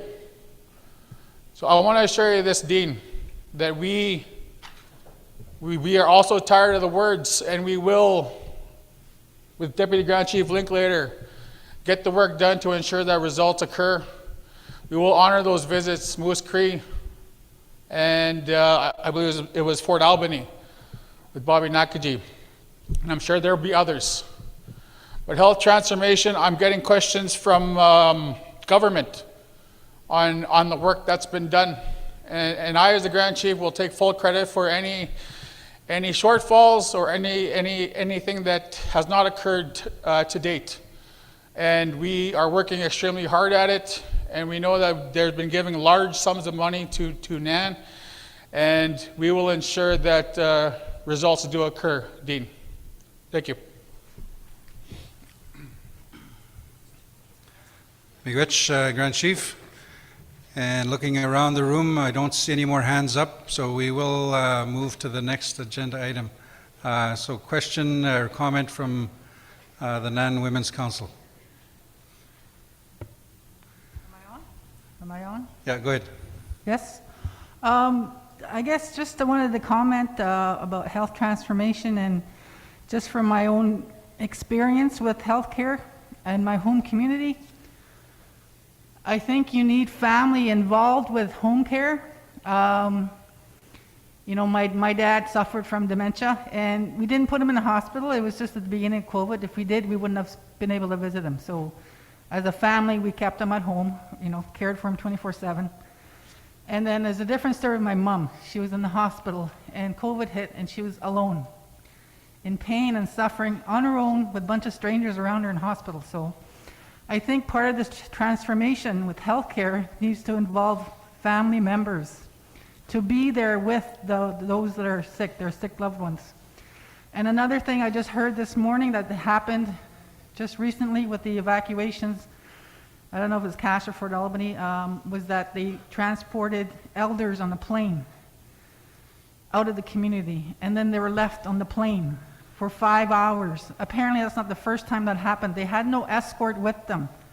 So I think that needs to be changed going forward, that they have family or community members escort any vulnerable persons being medevac out of the communities, whether it be medical or emergency evacuations. I think that's something that I'm hoping it is considered in this transformation of our healthcare. That's it. That's my comments. Thank you for listening. Thank you very much. So we have one more chief on the virtual platform, Chief Sutherland. I'm going to look to our technical staff in the back. Let me know, Chief Sutherland, if Chief Sutherland has been unmuted. Lache? Okay, go ahead. Okay, Lache, thank you very much for having such an assembly, and I'm sorry that I could not be in attendance. The Constance Lake is still dealing with a number of issues, including blastomycosis, and we've had that issue now since November. And so my community continues to be on lockdown, and you know, we're being very careful with COVID, because for our blasto, we have 44 confirmed cases of blastomycosis in the community. 5 people have passed away. And I'm not sure if this is the appropriate time to request a support letter from the chiefs. We're requesting the family, the former chief, Arthur Moore, is one of those unfortunate families that lost their son to blastomycosis. And he's requesting an inquest from the government about the shortfalls that we suffered and had, as a result, lost 5 people. So I am making a formal request of the chiefs that are here tonight, if we can have a support letter to ensure that an inquest happens around this blastomycosis. We continue to search for the source. We've searched a lot of the area in our community, and we're still unsure where it is. Investigations are ongoing. We are doing some remediation on our own with the support of the government, such as removing some old wood piles, and we have to upgrade our shortcuts, because there's a lot of children that run about in our community, and we want to keep them safe as possible. So that is my request of the chiefs today, if we can have a letter of support to ensure that we have an inquest, and hopefully something good will come out of this unfortunate outbreak that we continue to deal with. We need to alert all the other First Nations of blastomycosis. And had we known about blastomycosis, I think we would have had an early detection, and then we would have not lost all our friends and families like we did. So we're hoping that something good will come out of this for other First Nations, and especially the surrounding hospitals, that they would check for blastomycosis. It is treatable. Unfortunately, we were not, the hospital was not aware to search for blastomycosis until the former chief, Arthur Moore's research found that that was the culprit. So I want to thank you very much for attending and for taking some time to listen to my requests, and I hope we can get that support. Miigwech. Thank you very much, Chief Sutherland. That's a request for a letter of support. I'm going to look to the Assembly. That might be in the form of a resolution if required, if there is a request for a resolution. So thank you very much. I don't see any more hands up, but thank you again, Deputy Grand Chief Linklater, for the presentation. So we're going to change up the agenda order a little bit, just to accommodate some people that will be traveling very shortly. So I'm going to turn it over to Co-Chair Connie. Thank you. One of our guests has to leave for important reasons, so I'd like to call upon Grand Chief Garson Sethi to come and do his presentation. Just want to thank Dr. Bogosh too for being so flexible. Wherever he is, that's a full court press for you. Thank you for accommodating me. Appreciate it. I have 15 minutes. I traveled all the way here to speak to you. Tanse, nitutemak, nitisanak, niwagumaganak, kitamiskat nawao, kageno, nasbisimineniten, Ewap mitaguk, nasbitsin chigeniten, pewiti taguk anut sagisegak, minoyawinig heise nagiskato agnasbits, ninaskumagisemantu. Amigwech, tinem, hapichinemine andamo megi bijan, ewap minaguk kukimaganak, ichugimaganak. Eisetek, umat bijan, sigwa nepagushenem, timenui jainduang. And for those of you that didn't understand what I just said, Hello.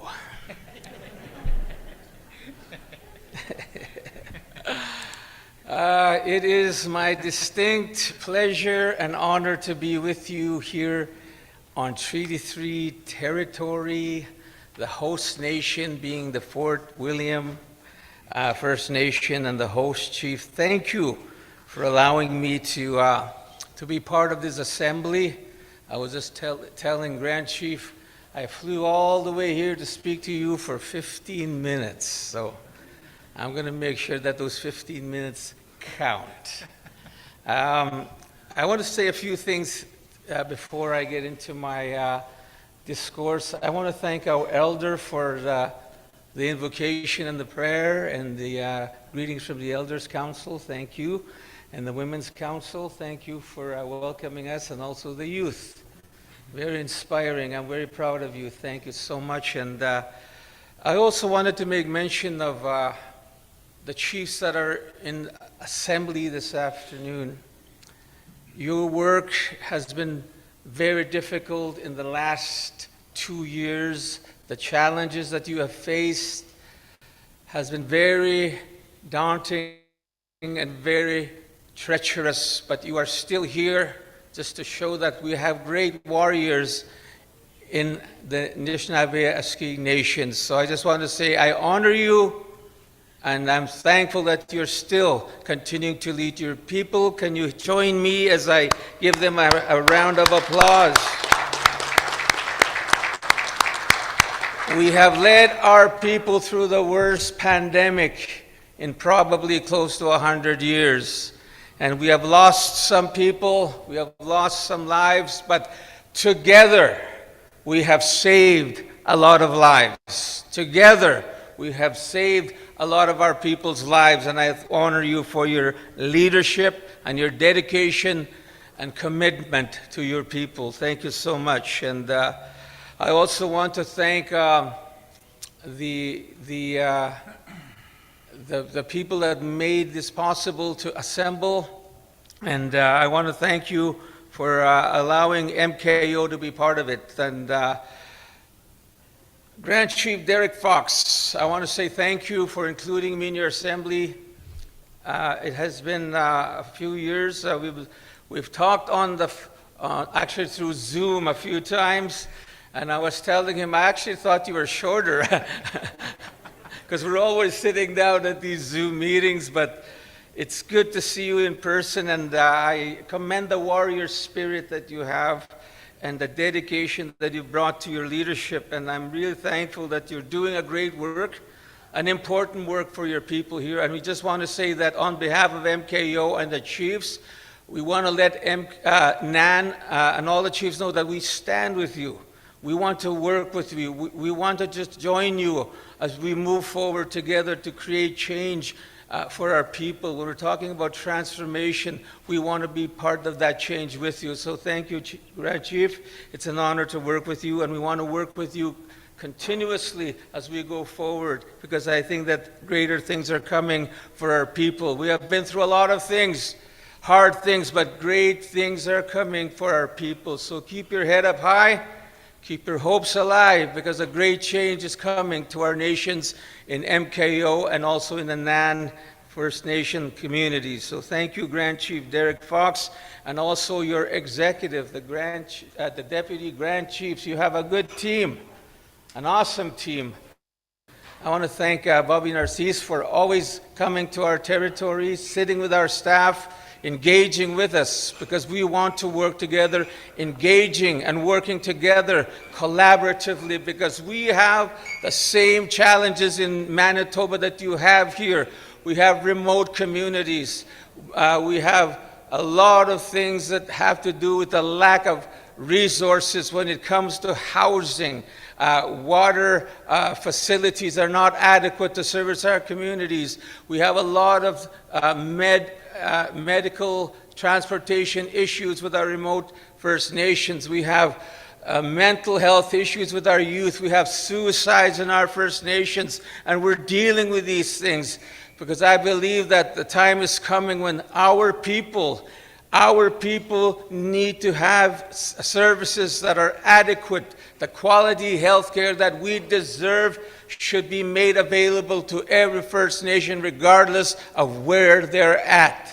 Even if it's a community of 31 people, we need to ensure that the quality of health care is provided to them, and they're going to get it because we're going to work together collaboratively. I believe that. And I also wanted to acknowledge the people that spoke before me this morning. Great words were spoken here, and I'm really thankful that I had the opportunity to listen to our national chief with her vision and her work.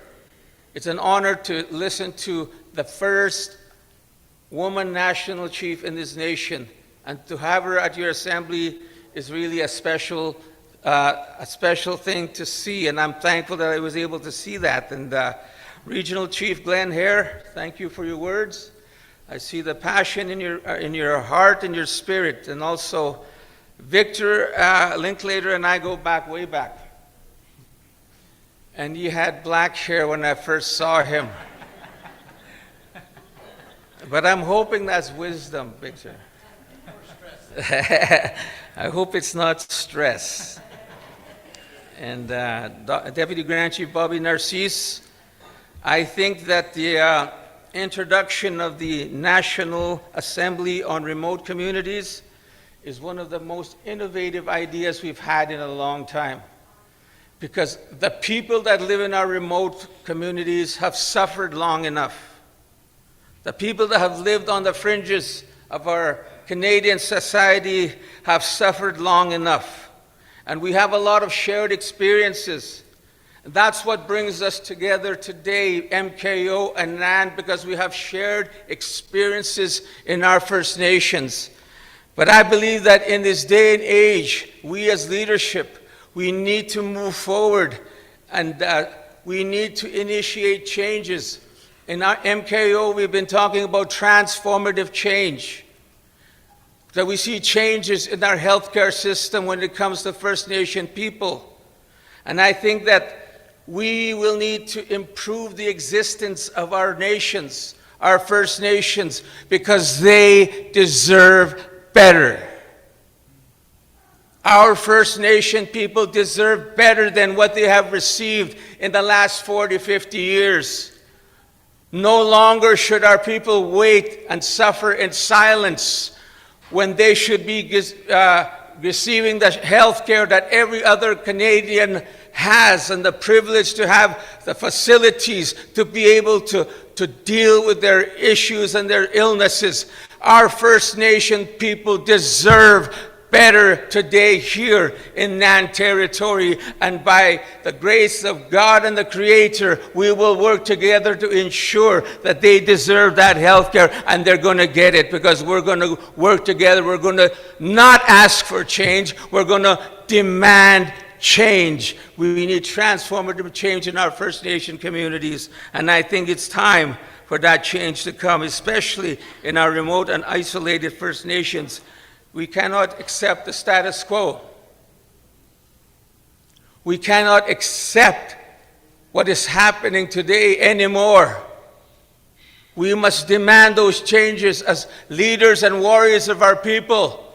We must stand up, never to accept or tolerate the systems that perpetuate colonialism. We must never again tolerate the racism that exists in systems that service our people. And we see it in healthcare. Our Indigenous people are treated differently from the rest of Canadian society. Our Indigenous people are not given the same kind of quality care. But those days are going to be over, because we're not going to stand for it. We're not going to allow it to happen anymore. And in MKO territory, we're confronting the health systems. We're signing a declaration with our health systems on anti-Indigenous racism. We're going to sit down and we're going to confront it. We're going to face it and confront it until We see it diminish from our healthcare system. When our people are rejected because of who they are.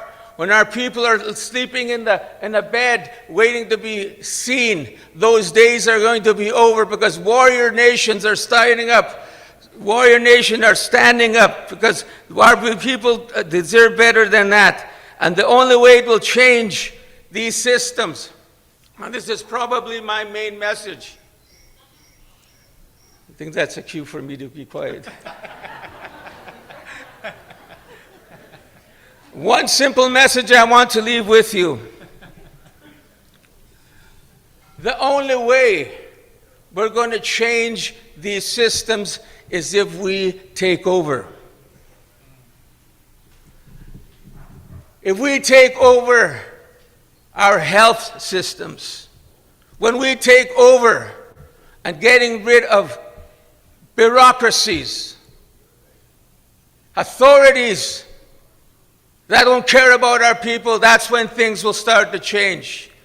And we talk about transformation when it comes to justice and policing.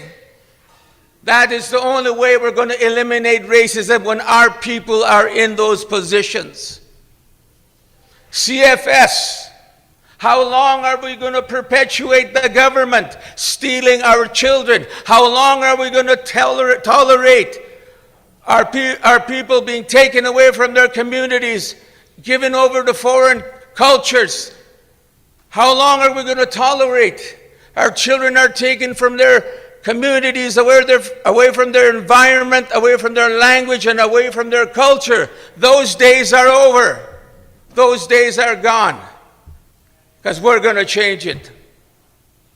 It's long overdue. When it comes to policing, education, economic development, the government has refused to fund economic development throughout all our nations because they want to keep us poor. Because if you can keep a people poor, you can control them. So it's time to take over.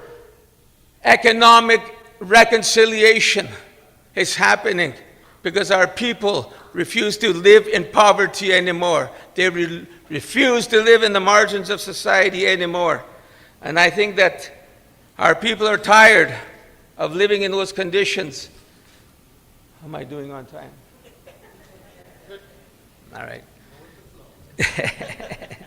So I just don't want to take too much time here, but I just think that what we do here today, chiefs, regional chiefs, and grand chiefs, we build a foundation of systems that will take us to the future and to build for the generation that is before us. And what we do, we must do right. We need to create systems and models for our people, by our people, so that we can go forward. So with that, my friends and my relatives, I just want to say, I want to come back. We want to join forces. We want to be part of the change that's happening. I'm excited. I'm really excited that we're going to be working together and moving forward together because our people need change. They don't need words anymore. They don't need rhetoric anymore. They want to see action. They want to receive results, and we will deliver results when we work together collaboratively. Let's go forward together. Thank you for your time, and thank you for listening to me.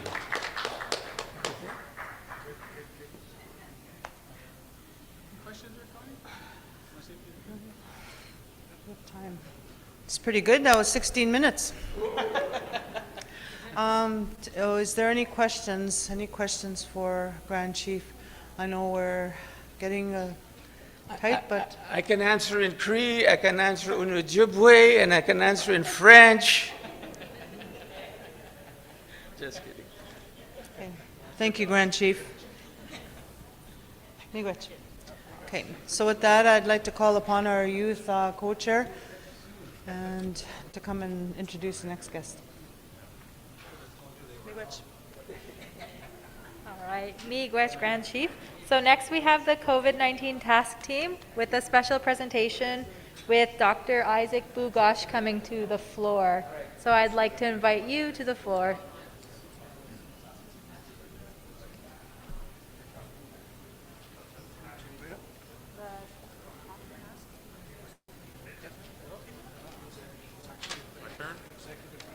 Executive? I don't know. Yeah. You got an update, right? Yeah. Yeah, okay, yeah. And then we'll do the presentation after. Okay. Is it my turn? Yeah. Okay. So Dr. Isaac Bugosh. Sure. Hey, everyone. Thanks for inviting me. Grand Chief Fox, Deputy Grand Chiefs, Chiefs, community leaders, Barney, Helen, elders, National Chief Archibald, Regional Chief Hare, everyone in the Nishnawbe Aski Nation, thank you so much for the opportunity to speak here today. I also am very happy and grateful to acknowledge that we are on the Fort William First Nations land. It's great to be here in the same room together with everybody. Many of us have spoken online, video chat, Zoom conferences throughout the pandemic. We've talked about COVID multiple times. And it's just a wonderful opportunity to be here in the same room where we can actually address each other face to face. It's about time. Over the next 5 minutes, I think it's important to touch on some updates. We can talk about the recent past, the present, and the future. So looking at the recent past, obviously there's been some incredible leadership by everybody in this room. Everyone's done so much to protect their communities. You were well informed. Your communities had excellent vaccine uptake, and this truly saved lives. It was absolutely remarkable to see. Where are we now? Well, you know, Ontario is a big place. The Nishnawbe Aski Nation is a massive region, and obviously COVID is everywhere. But there's less and less now this week than there was last week. Yes, some places are harder hit than others, but in general, things are improving, and this wave is receding. Good news. The wave is receding. It doesn't mean the wave is over. I'll say it again. The wave is receding. It doesn't mean the wave is over. You still got to be careful. It's extremely transmissible. It's out there, and we know the tools that we have to protect ourselves and to protect our communities and those around us. That brings me to the future. Where do we go from here? What do we do next? Obviously, COVID's not going anywhere. We all want this to disappear, but that's a magical land, and that's not going to happen. It's going to be here for a long, long time. And it's going to ebb and flow, and we'll have waxing and waning waves of COVID. So, you know, you don't need a crystal ball to predict that variants are going to emerge, waves are going to happen, and they're going to happen at predictable times of year. Obviously, it's the late spring and things are improving, and they'll probably improve over the summer as well. But come September, come the fall, we'll probably have another wave. What do we do about this? Obviously, we've got the tools at hand to protect ourselves and to protect those around us. Those tools are vaccination. Obviously, well, sometimes that's a contentious issue. It's pretty safe to say the vaccines are the best thing you can do to protect yourself and to protect your community. They truly save lives. They have transformed this pandemic, and this has been so incredibly helpful, especially for the remote communities, The other thing is therapeutics. We've heard about the antiviral pills. They're here, and we obviously need to lower all barriers to access the antiviral pills. The drug's called Paxlovid, and if people are at risk of severe infection, these pills will help reduce the risk of getting really sick, requiring hospitalization, okay? And thirdly, we also need capacity. What does capacity mean? It means human capacity and infrastructure capacity. Let's create more resources, have more personnel, and better healthcare resources so that people can be cared for in their community and not have to be transferred out. And that capacity is such a huge issue as well. But the two biggest things, obviously, are the vaccines and early access to treatment. Those will go a long, long way. If anyone has any questions or any concerns, or their community has any issues with vaccine or vaccine uptake, or who's eligible for these antiviral pills, I'm always available and I'm always here to help. Please let me know how I can support you and how I can support your community. I'm happy to chat at any time. Thank you so much. I'm happy to take questions now as well if anyone has.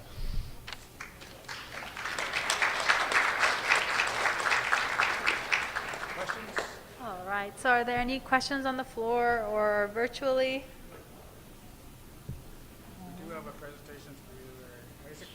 I'll ask once more. Any questions for Dr. Isaac Bugosh? And doesn't look like I'm... Chief Chichu? Right.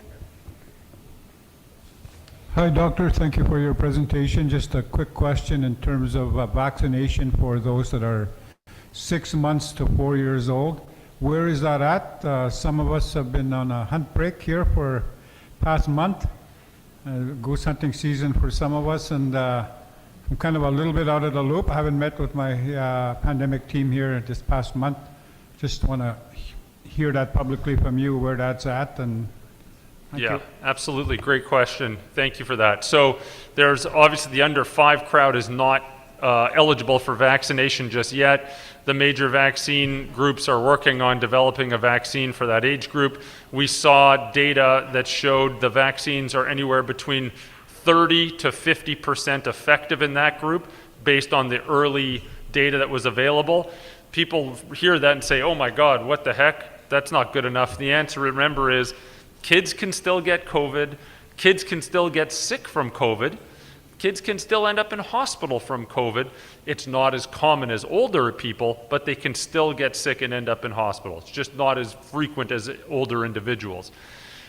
The goal of these vaccines, remember, the goal of these vaccines is to reduce your risk of severe illness. With the Omicron variant, you can still be vaccinated and get this infection. That shouldn't shock anybody in this day. It will reduce your risk of infection, but it doesn't eliminate your risk of infection. But it really does a ton of heavy lifting in preventing severe illness. So to skirt around your question, I don't know when that's coming out. They have submitted the data to Health Canada. It could take weeks to months. I wouldn't be surprised if this is something we'll hear more of perhaps in June or maybe even a little bit later, but they have the data and hopefully we hear some response soon. Just a follow-up question, not so much regarding that, but in terms of, I guess, we'll be expecting to be vaccinated every year, basically. Is that what we're looking forward to? So, a great question. So, what's the future of COVID vaccines? The short answer is, I don't know. The longer answer is, this is something that's being actively studied. Here's a guess, and keep in mind, this is pure speculation. It's likely that there will be vaccines in the future. It's likely that there will be updated vaccines in the future. It may, keyword may, be something where we're vaccinated, every, I'm just making up a month, September, before a predictable rise in cases, or maybe it's a scenario where only vulnerable individuals over a certain age cohort or age cutoff or immunocompromised individuals are getting vaccinated on a more regular basis. But the short answer is, I don't know. I'm totally open-minded that there likely will be vaccines in our future, but to what extent is the frequency of these? I'm not sure just yet. We're going to learn, well, fourth doses are already rolling out in many individuals over age cutoffs and also over people with compromised immune systems and underlying medical conditions. Listen, I wouldn't be surprised if perhaps that expands at some point as well to others, but the key thing here is these are answerable questions and we'll have more answers in the months ahead, and I think this is just an open dialogue to keep everyone up to date. All right. Oh, Miigwech, Chief Chichu. Yes, so we have a question on the virtual, and then we also have a question on the floor in just one moment. So Chief Nakaji. Good afternoon. Thanks, Doctor. Quick question is, I don't know if I missed it. Apologize if I did. Are you recommending people to get their third vaccine shot and fourth? I guess I'll ask people that are eligible for it. Thank you. I couldn't quite understand. What was the question? Chief Nakaji, could you just repeat the question? It was just challenging to hear. Something about the third dose? Okay, I got it, Chief thanks. For Chief Nakaji, he was asking about third and fourth doses. Third doses are pretty important. They've rolled out, they're around, they certainly will reduce the risk of more severe outcomes. It's very important as well. You see that reduction in risk, especially pronounced in older populations, but they are recommended now for people over the age of 18. When you look at who's dying from COVID, it really, you obviously see, it's terrible, but you see this significant age gradient. So people over the age of 60, once you hit 60 and up, the mortality rates climb significantly, unfortunately. We know there's remote communities, there's less access to care in many of these communities, and you can do everything you can to reduce your chances of having a severe infection. Vaccines are the best thing you can do to reduce the risk of having a severe infection.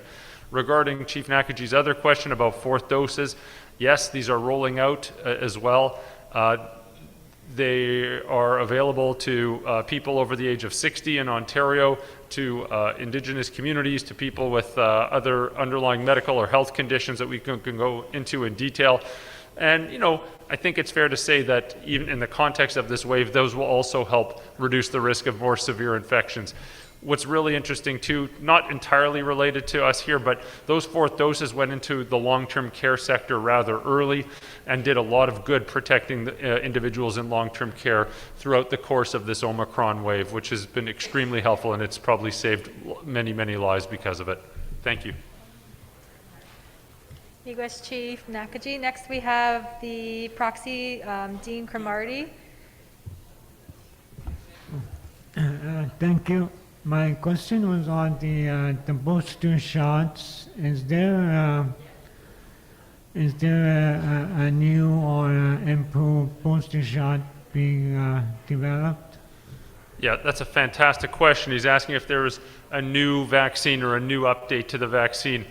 So, you know, it's really good point in that we're still using the same vaccine for the virus that emerged from Wuhan in 2019. And we know the virus has changed significantly since then. And what's interesting is, while the vaccine, earlier in the pandemic, the vaccines did a remarkable job in reducing your risk of infection, and if you were infected, reducing the chance that you'd transmit this infection to other people. They'd also, of course, prevent you from getting seriously ill. Those were the three things that they did. The virus has changed a lot. It mutates just like every other virus does. And during its change, now we would say the vaccines, they could still reduce your risk of infection, but just not as significantly as in the past. But the third dose is really helpful for that. Same with transmission. They still can reduce your risk of transmitting to other people, but not to the same extent as it was with prior variants. But what's interesting is we haven't really seen much change in terms of protection from severe infection. If you get 3 doses of a vaccine, you have very, very significant protection against hospitalization, intensive care unit stay, and death. And, you know, of course, people still can get sick and die even though they're vaccinated. But what's wonderful to see is every place around the world that's reporting data has very similar graphs. And you just see that risk of significant illness, hospitalization, ICU, and death shrink dramatically with the vaccine, especially in those who've had 2 doses and third doses add additional protection as well. That's really pronounced in vulnerable populations too. Great question. Oh, I didn't answer it. So, yeah, they're working on it. That's the answer. And expect to hear more data in about 2 months or so. Miigwech proxy, Dean Cromarty. We also have a question over here from Ashley Bach on the Youth Council. I wanted to ask about the supply of Paxlovid. Like, is it available like a proportionate amount up north compared to down south? And like, how about in like remote First Nations? Like, because I understand if I understand correctly, Paxlovid you need it like real quick. Like, you can't be waiting like extra days to access it. So how are you ensuring that it's available for remote communities? Okay, so the future is bright. We've got fantastic questions coming from young leadership. Excellent question. The question is about Paxlovid. Those are the antiviral pills for treating COVID-19. The 2 key points here are, yes, they are available, and it's not just increasingly available. There's actually a lot more of it around, and it should be available in remote communities. It absolutely should be. People here can speak to the truth behind that, but there's enough in the province. Absolutely, there's enough in the province. The second point you brought up is very important, and that's if you're sick with COVID, you've got to start this drug as soon as you can, and certainly within 5 days. You've got, the clock starts ticking, you've got a 5-day period of time before you start the medication. And it works. In all the data we've seen, it really works. It really works. And remember, it's not going to cure you, it's not some miraculous pill. All it does is it takes people who are at serious risk of hospitalization and death, and it reduces that risk. That's what it does. But again, as you point out, it's got to be started early. So if someone starts to feel crummy, what do? You go out and you get tested as soon as you can. If your test is positive and you meet the criteria for the pill, you go get the pill. We're doing a lot of support for communities, physicians, nurses, nurse practitioners around the province. If they have any questions about, is my patient eligible? Can they get this medication? Should they get this medication? There's a lot of support to walk through those questions. Again, there's no free lunch, unfortunately, except for that wonderful birthday cake. Thank you very much. But the drug itself has side effects, right? People feel a little achy sometimes. Some people have a funny taste in their mouth from the medication. There's a lot of pills. It's 5 days worth of pills. But it still does a good job in keeping people out of hospital. The other thing is there's a lot of drug interactions with this. We know many people are on other medications for other reasons. And sometimes there's drug interactions with this pill. So if anyone's starting the medication, we often have a conversation about, hey, what are your other medications that you're on? Maybe you need to hold this pill for a few days while you're on the antiviral, and then you can restart it when you finish the antiviral. So that's the other big issue. Thanks for bringing that up. Excellent question. Miigwech Chief Council Member Ashley Walk. I see that Proxy Frank McKay has unmuted their mic.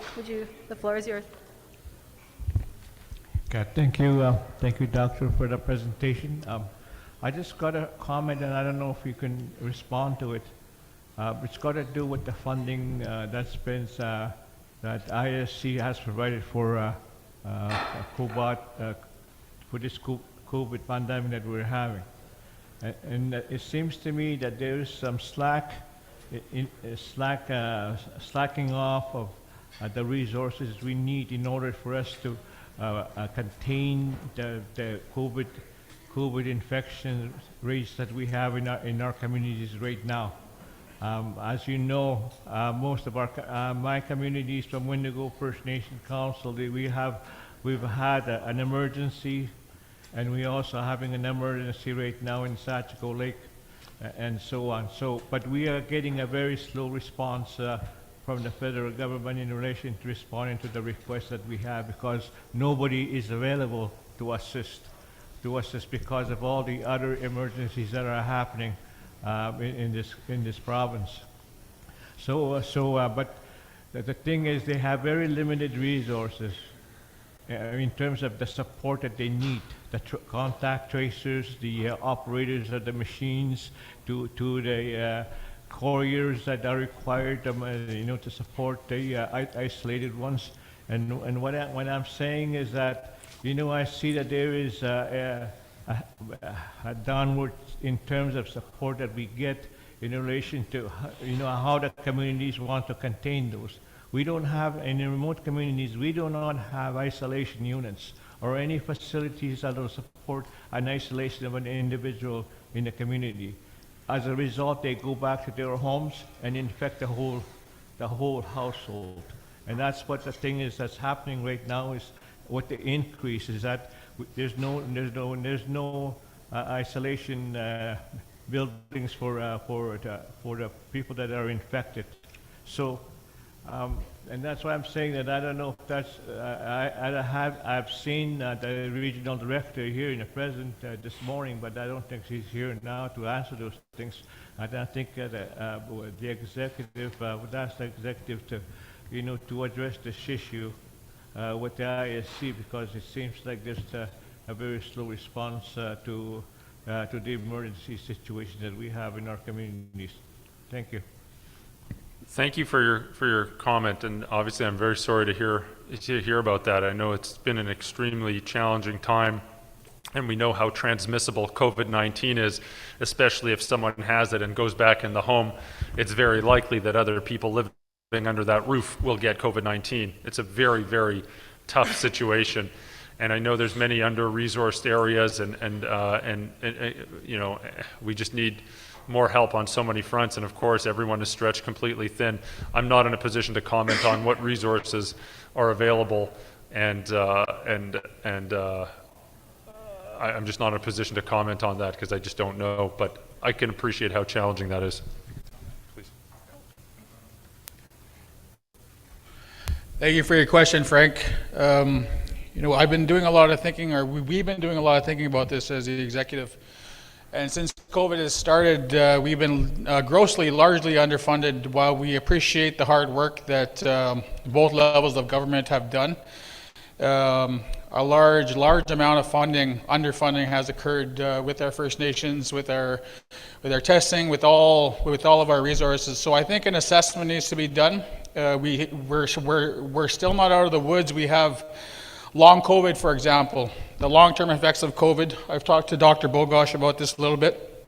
What are the long-term implications for the many of our people who have got COVID, who are suffering from the exhaustion, the lung issues, the underlying health problems, or things that'll cause them to live with this for many years to come.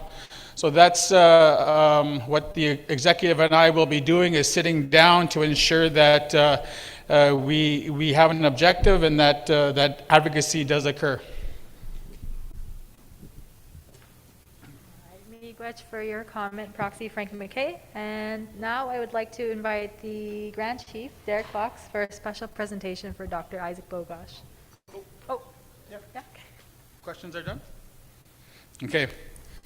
I just want to say thank you to Dr. Bogosh for the many months, if not years, it feels like years, of a commitment to NAN that he has given to us to update us on, you know, the latest outbreaks and drugs that shots, booster shots.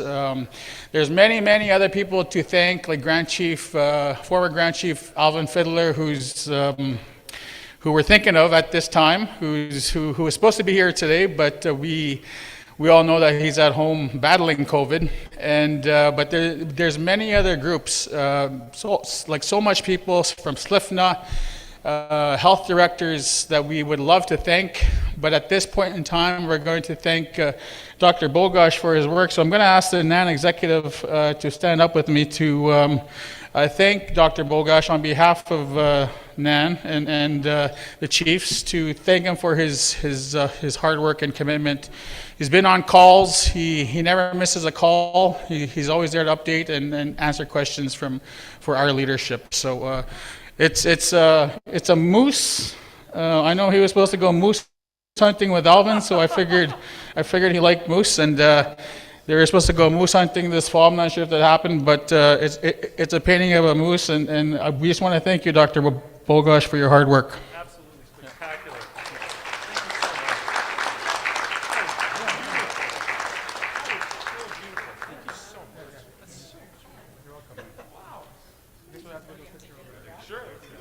All right. Miigwech, Dr. Isaac Bogosh. What a beautiful gift. Moose are medicine, and it's so nice to see you get a gift of medicine as well. At this moment, I would like to turn over to my co-chair, Adam Fiddler.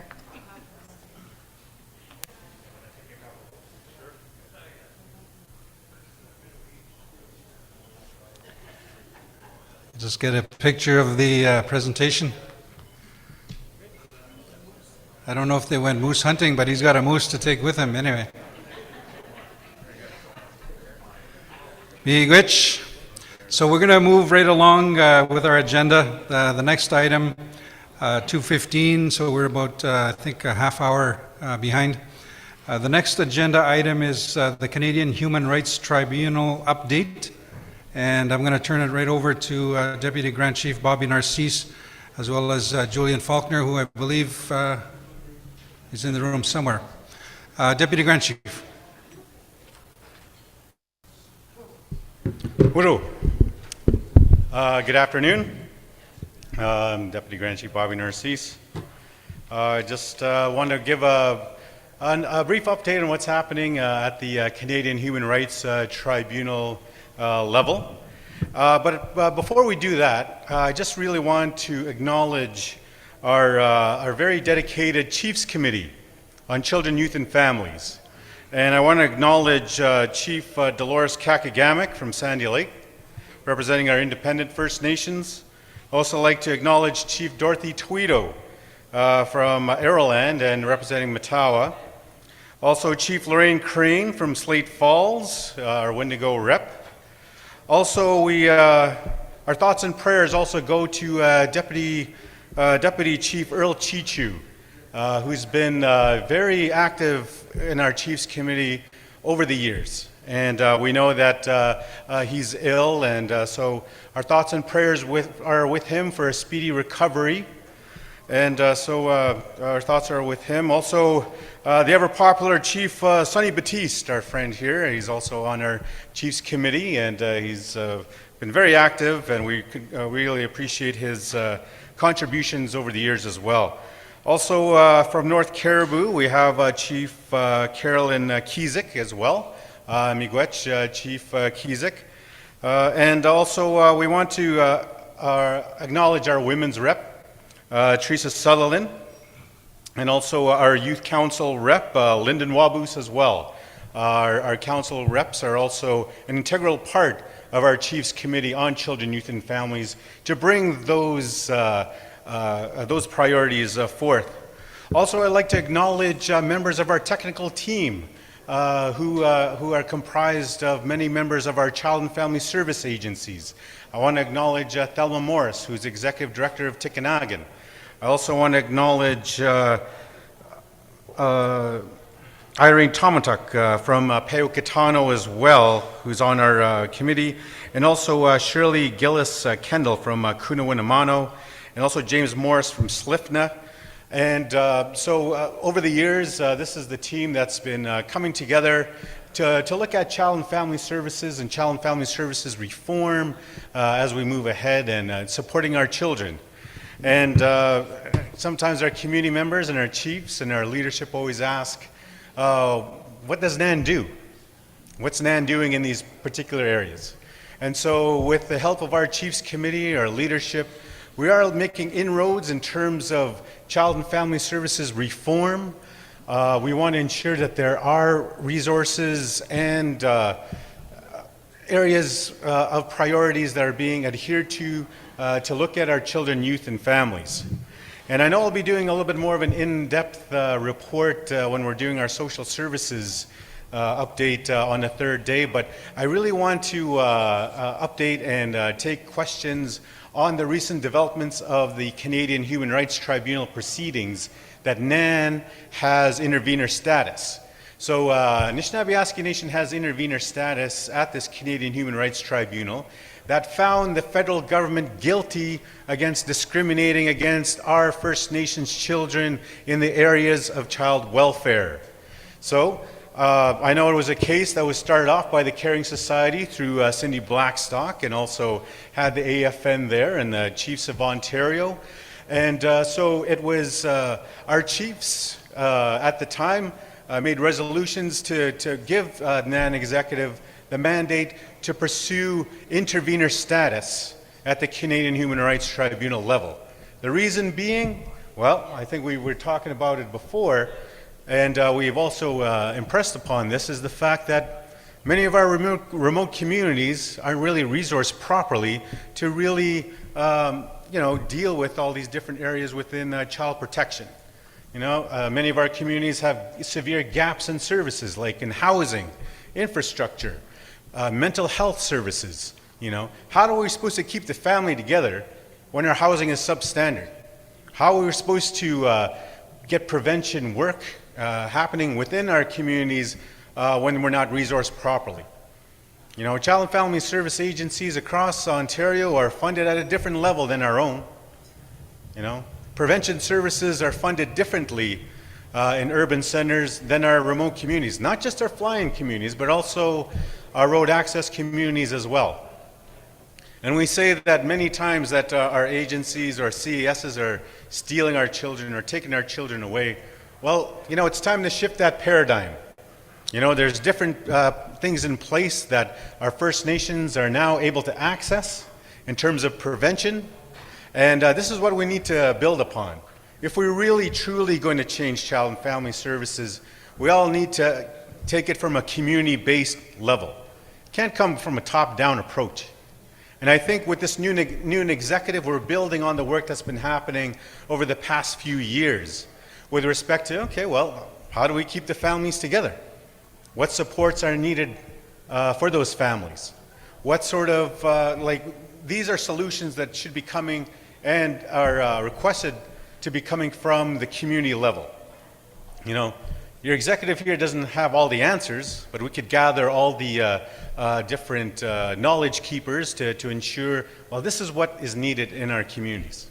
You know, this is how we support our children, youth, and families. You know, and when we recognize the fact that half of our membership lives off reserve.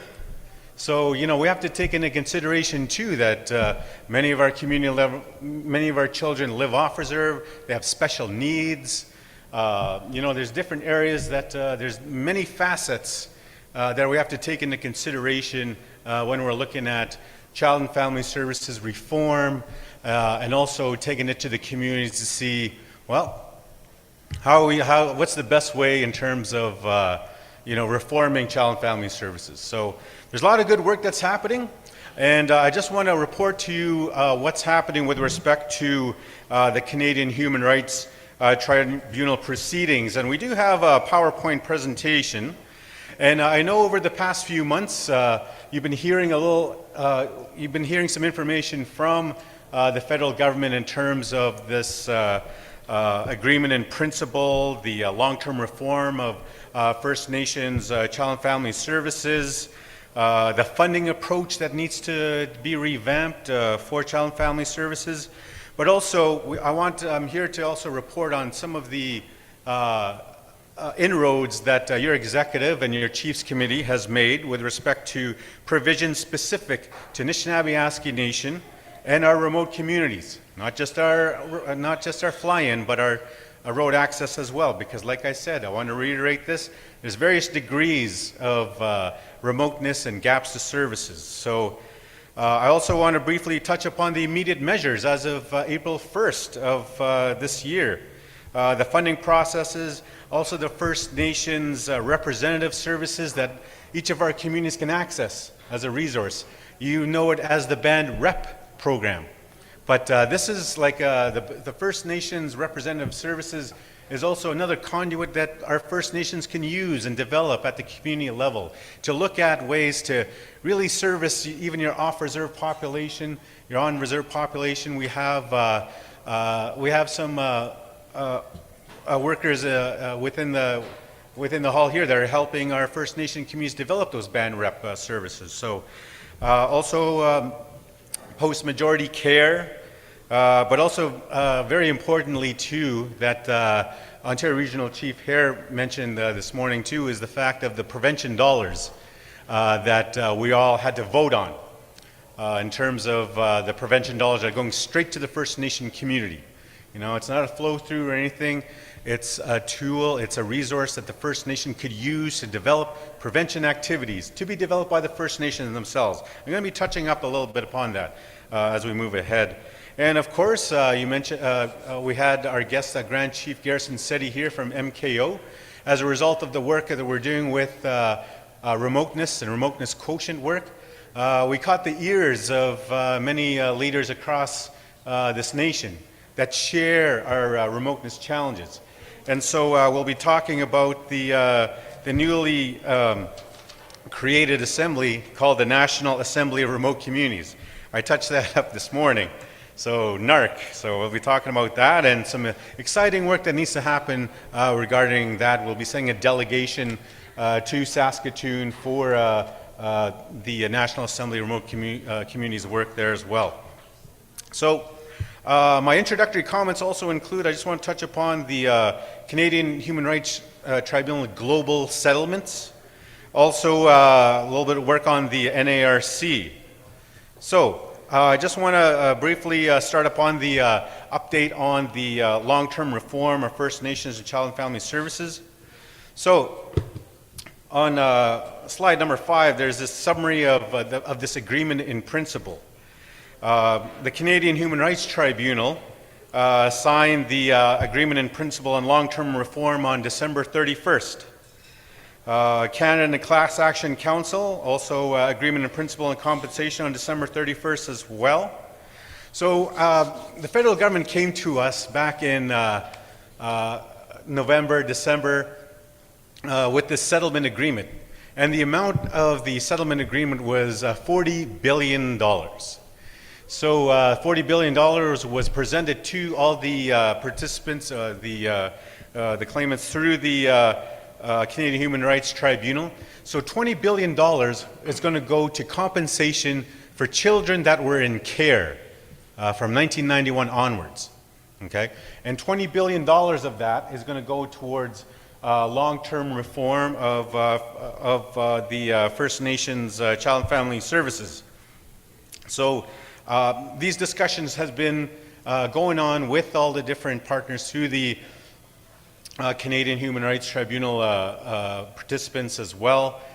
This agreement in principle, like I said, was signed back in New Year's Eve. So we were working throughout the whole holidays on this to ensure that NAN's voices and position was also honored in this particular area. So there's also this agreement in principle also will lead to a final settlement agreement that is expected to be signed November 30th of this year. So that means we have a lot of work to do as well before that. You know, we need to communicate to our leadership, to our chiefs. Well, what does that mean for Nishnawbe Aski Nation? What does that mean for my tribal council? What does that mean for my community? So these are the things that we want to work with through our Chiefs Committee to ensure that there is, that communication flow, that there's opportunities for, our communities to really engage in this process. And so I know that the time frame is tight. We want to work with your Child and Family Service leads, your band reps, your counselors who are in charge of Child and Family Services. So we want to hear from you. So we want to make this we want to ensure that we get the voice of our First Nations communities and our tribal councils and our agencies as well in terms of what does this mean in moving ahead. So with respect to the NAN specific process, this is how we always want to, we got a resolution from Chiefs and Assembly and mandate to ensure that there is a NAN specific process. Okay? As a result of this NAN-specific process and intervener status at the Canadian Human Rights Tribunal was born the remoteness quotient work, the RQ work. So it's basically saying, everybody knows here, $1 in Thunder Bay is different than $1 in Attawapiskat, or $1 in Bearskin, or anywhere of our Nishnawbe Aski Nation communities. And why is the discrimination of our funding of our mechanisms for supporting our children, youth, and families still discriminatory from the federal and provincial governments? Why are we always being shortchanged? So this is an exercise. RQ is a mathematical economics exercise saying, this is how much it costs to deliver child and family services. This is how much it costs to keep workers to service our communities. This is how much it costs to have a building to support these prevention mechanisms. This is how much it costs to put a safe house, have options on reserve to help our children, youth, and families deal with many of the challenges that are leading to children being in care. So during, when we were presenting at the Canadian Human Rights Tribunal on the RQ process, like I said earlier on before, we're starting getting calls from MKO, like Grand Chief Seti, from Vice Chief Pratt from FSIN in Saskatchewan. At the time, Regional Chief Norman Yakalaya from Northwest Territories. All these leaders were contacting our executive saying, well, what does this work with remoteness? We need to really band together and come with a united voice because our First Nation communities can't be shortchanged any longer. Why are we always getting the short end of the stick? I know there's so many First Nations across Canada here and even within our province with very unique needs as well. And we can no longer allow the federal government to have put a fixed pot of money, especially within the Ontario process, for all of our First Nations to fight over. We need to change the paradigm and discussion to look at needs-based funding. Like, what does our First Nation need? Why are we fighting, and why do we have to do this divide and conquer with respect to funding? And that's a paradigm that our NAN-specific process is moving and pushing towards to ensure that we move to a needs-based funding allocation.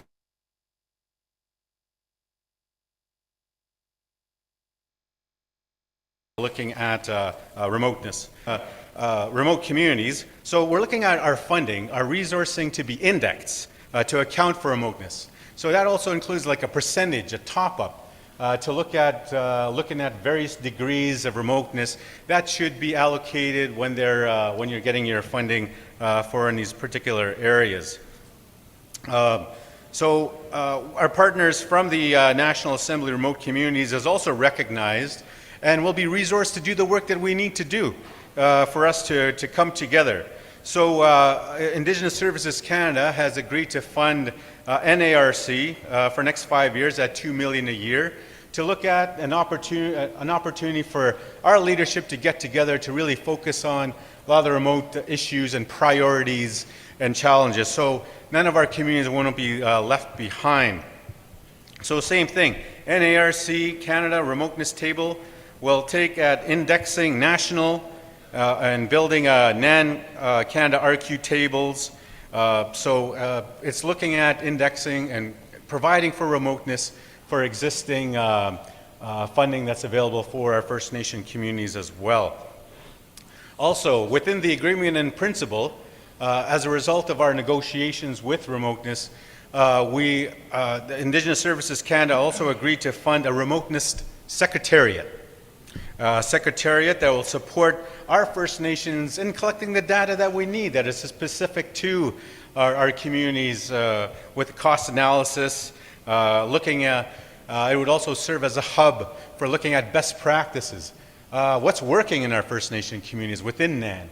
How could that also be used in other First Nations across Nishnawbe Aski Nation? We're unique in ourselves, and many of the solutions come from our First Nation communities. And we all know the challenges all too well. And so this Remoteness Secretariat will be also taking guidance and also getting representation from our various First Nations and tribal councils who are our own knowledge keepers, who are our own experts as well in terms of developing this secretariat. Another thing with respect to specific provisions with Nishnawbe Aski Nation is Choose Life. Choose Life is only available within Nishnawbe Aski Nation. And that was a result from our Chiefs Committee's negotiations at the Canadian Human Rights Tribunal to ensure that there has to be a more proactive, preventative way to assist our children, youth, and families with the Choose Life program. Many of our chiefs in leadership seen the effect, the positive impact that the Choose Life program has land-based healing opportunities, land-based education, mental health, and the Choose Life program is designed so that it's developed at the community level.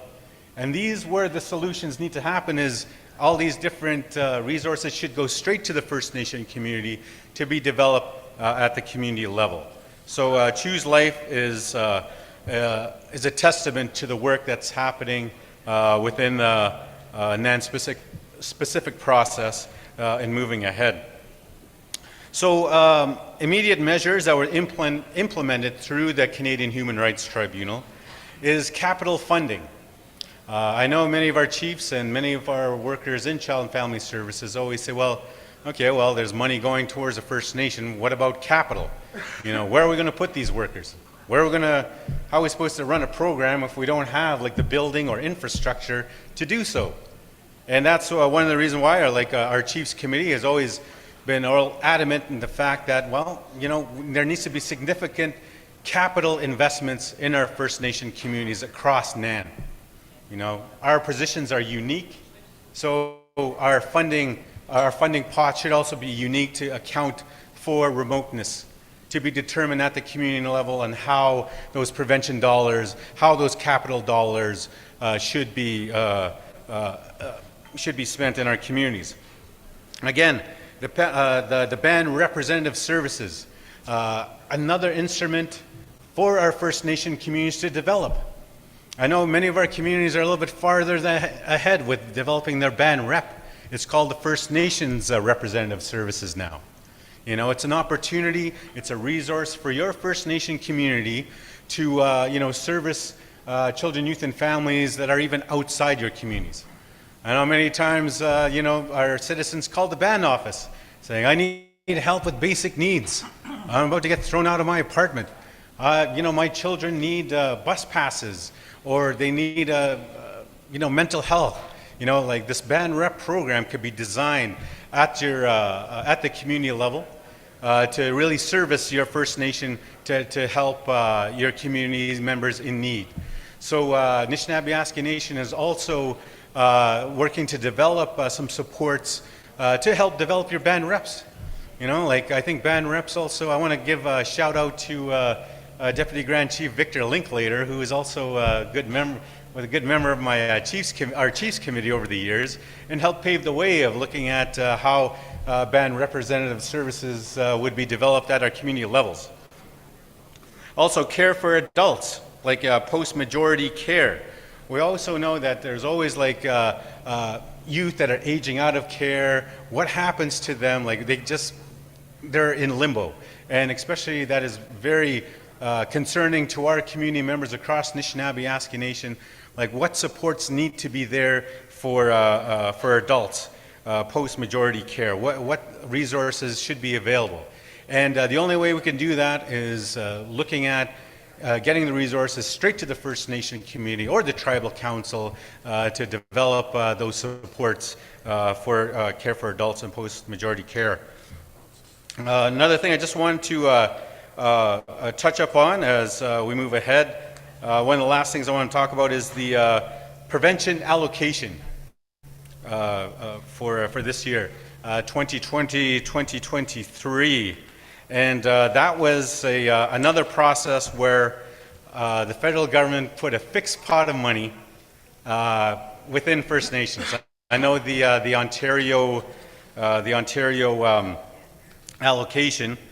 It was put forth to the Chiefs of Ontario Leadership Council on these two different methods of allocating this prevention dollars. On April 25th, the Chiefs of Ontario Leadership Council, it was given this opportunity to vote on these prevention dollars. And it was a tie, and there's 8 votes at the Leadership Council. You know, 4 votes, there was a position where Nishnawbe Aski Nation took that really, this particular allocation model didn't leave any of our communities behind. And so, again, it was like a north and south, sorry to say, allocation. You know, we had Nishnawbe Aski Nation, Anishinaabeg, Treaty 3, and the Mushkegwa Council all voting for this one particular allocation that would have, like I said, had a significant increase to many of our prevention dollars across NAN. And of course, there's our Southern brothers and sisters. They had 4 votes within 6 nations, and AI, it was a tie. So so at the end, the Coup Leadership Council sent it to the Chiefs in the Special Assembly on April 25th. And during that Special Assembly, there was approximately 40 chiefs that were there out of 133. Many of the chiefs that were there said that they weren't really properly informed in terms of what are we voting for and what does that mean. So chiefs voted for this regional model for First Nations, leaving behind 27 First Nations, including 7 First Nations. Chiefs voted to allocate the prevention funding to First Nations Child and Family Service agencies based on 2020-2021 levels. And so we get it. This process for administering those prevention dollars was just for this year. And I know Chiefs of Ontario had to make the decision and brought it to the Chiefs. And needless to say that the vote didn't go in towards our favor.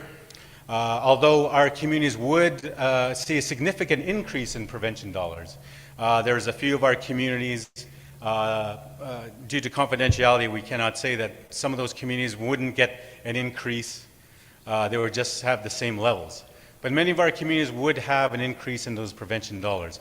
And those dollars are there for the benefit of the First Nation to spend how you want to see your prevention dollars.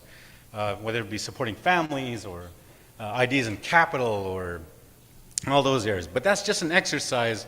The reason why we need a NAN-specific process. And that's why we keep pushing for that, because our communities are unique, our communities are diverse, and whether if we have a community of 40 or 4,000, none of our communities should be left behind when we're looking at these resources. They're supposed to be helping our children and our youth and our families stay together.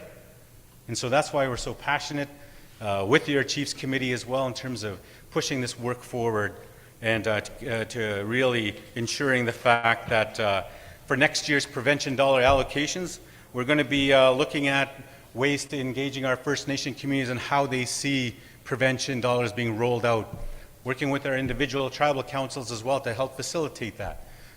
Like NAN needs to get back to its advocacy role in taking direction and mandate from all of our leadership with respect to this very important area of our children that involves our children, keeping our families together. So the work continues, and we'll do our best with your Chiefs Committee as well. Our staff here has also been working diligently to really support the NAN initiative.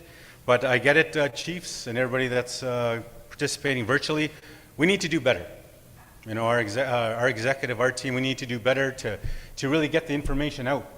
We need to do better to ensure that our chiefs and our leadership is well informed on these very important aspects that really affect our children, youth, and families. And so we'll be working through our Chiefs Committee and also taking direction.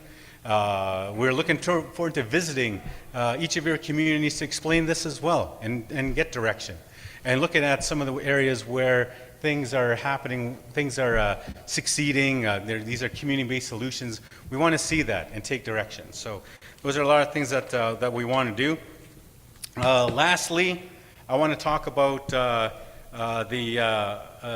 NARC meeting, the NARC meeting that's happening in May 30th to June 2nd in Saskatoon. So the main themes of the NARC symposium is going to be taking place in Saskatoon at the Teachers Credit Union Place Conference Center. And our friends from FSIN, Vice Chief Pratt, took the reins and said, well, we'll host the first NARC meeting. And so the three major themes that we want to bring is get all of our knowledge keepers together as well and share in the journeys of our remote communities across Canada. The realities and our lived experiences, right? And also another theme is the community vulnerabilities, respecting the settlement payouts. I said early on at the beginning of my presentation that $40 billion settlement, $20 billion is going to compensation for children that were in care from 1991 onwards. So how old are those children? Around 30, 35? We know that as leadership too, like the experiences that we had with day school payments, with residential school payments, some of the negative effects that happen when there's large amounts of money being put to individuals, like $40,000, that's a base amount, and that's a lot of money. And I think, like many of our chiefs have said, when you put that amount of money, there has to be safeguards in place. So whether the federal government is announcing these $20 billion, But is there safeguards in place? What about mental health supports? How is the First Nation going to be coping with that influx of money going to children that were in care? You know, like, with many of, sorry to say, many of our claimants are having issues with addictions, mental health. And we've heard stories of individuals getting taken advantage of from various sources. And we want to ensure that this rollout, this payout, is done in a manner that is responsible, and hopefully the community is able to respond to those emerging needs as well. So that's one of the reasons, one of the themes that we want to also discuss at the symposium. But also at the same time too, we need some action. And so the third area is also measuring remoteness across Canada. Like it's a mathematical, empirical exercise saying this is what it costs. What does it cost in northern Saskatchewan? What does it cost in northern Manitoba? What does it cost in Nishnawbe Aski Nation? What is the cost of inflation? What does that mean? Gas prices, food prices, all these different areas. You know, it's like it's more like a pragmatic exercise. It's an action-oriented exercise to really, quantify what it costs within remoteness. So that is part of the things that we want to do at the NARC symposium and moving ahead. But also maintaining a NAN-specific process. We're here coming to you. We have a Chiefs Committee, yes. We want to also have an opportunity to review that Chiefs Committee with you. I know the terms of reference of our Chiefs Committee says that we have representation from each of our tribal councils. You know, do we need to also review the people who, the chiefs are on our committees, the representation? So we want to work with our leadership with that regard as well. And also, lastly too, we know that many of our First Nations have their own process going on as well, that they have their own bilateral discussions, or their tribal councils may have that as well. So it's an opportunity also to look at and review and take a step back and say, okay, well, where could NAN assist? Or where could NAN step aside? You know, so these are different areas that we want to have these conversations with our First Nations leadership in terms of moving ahead. So with that, so a lot of work's been happening, and it's my continued honor and pleasure to serve as your Deputy Grand Chief with respect to the work that's happening at the Canadian Human Rights Tribunal. I also want to say that many of our work overlap, and I really like to acknowledge our executive here, to ensure that like a lot of our work within Child and Family Services, reform, overlaps within health. You know, it interacts within justice. And I also have the education portfolio as well, and I'll be presenting to you looking at NAN-specific processes in that regard as well. So it's very important that, we tear down those silos, as we always say over the years, to ensure that our children, youth, and families get the maximum amount of resources and support that they deserve in the work that we're doing. So with that, I'd like to thank you for giving me an opportunity to give you just an update of where we're at. And, Chiefs, the work continues. And I look forward to working with you all. And I'd like to have an opportunity to answer some questions as well in terms of the work that we do. So, Chimigwach.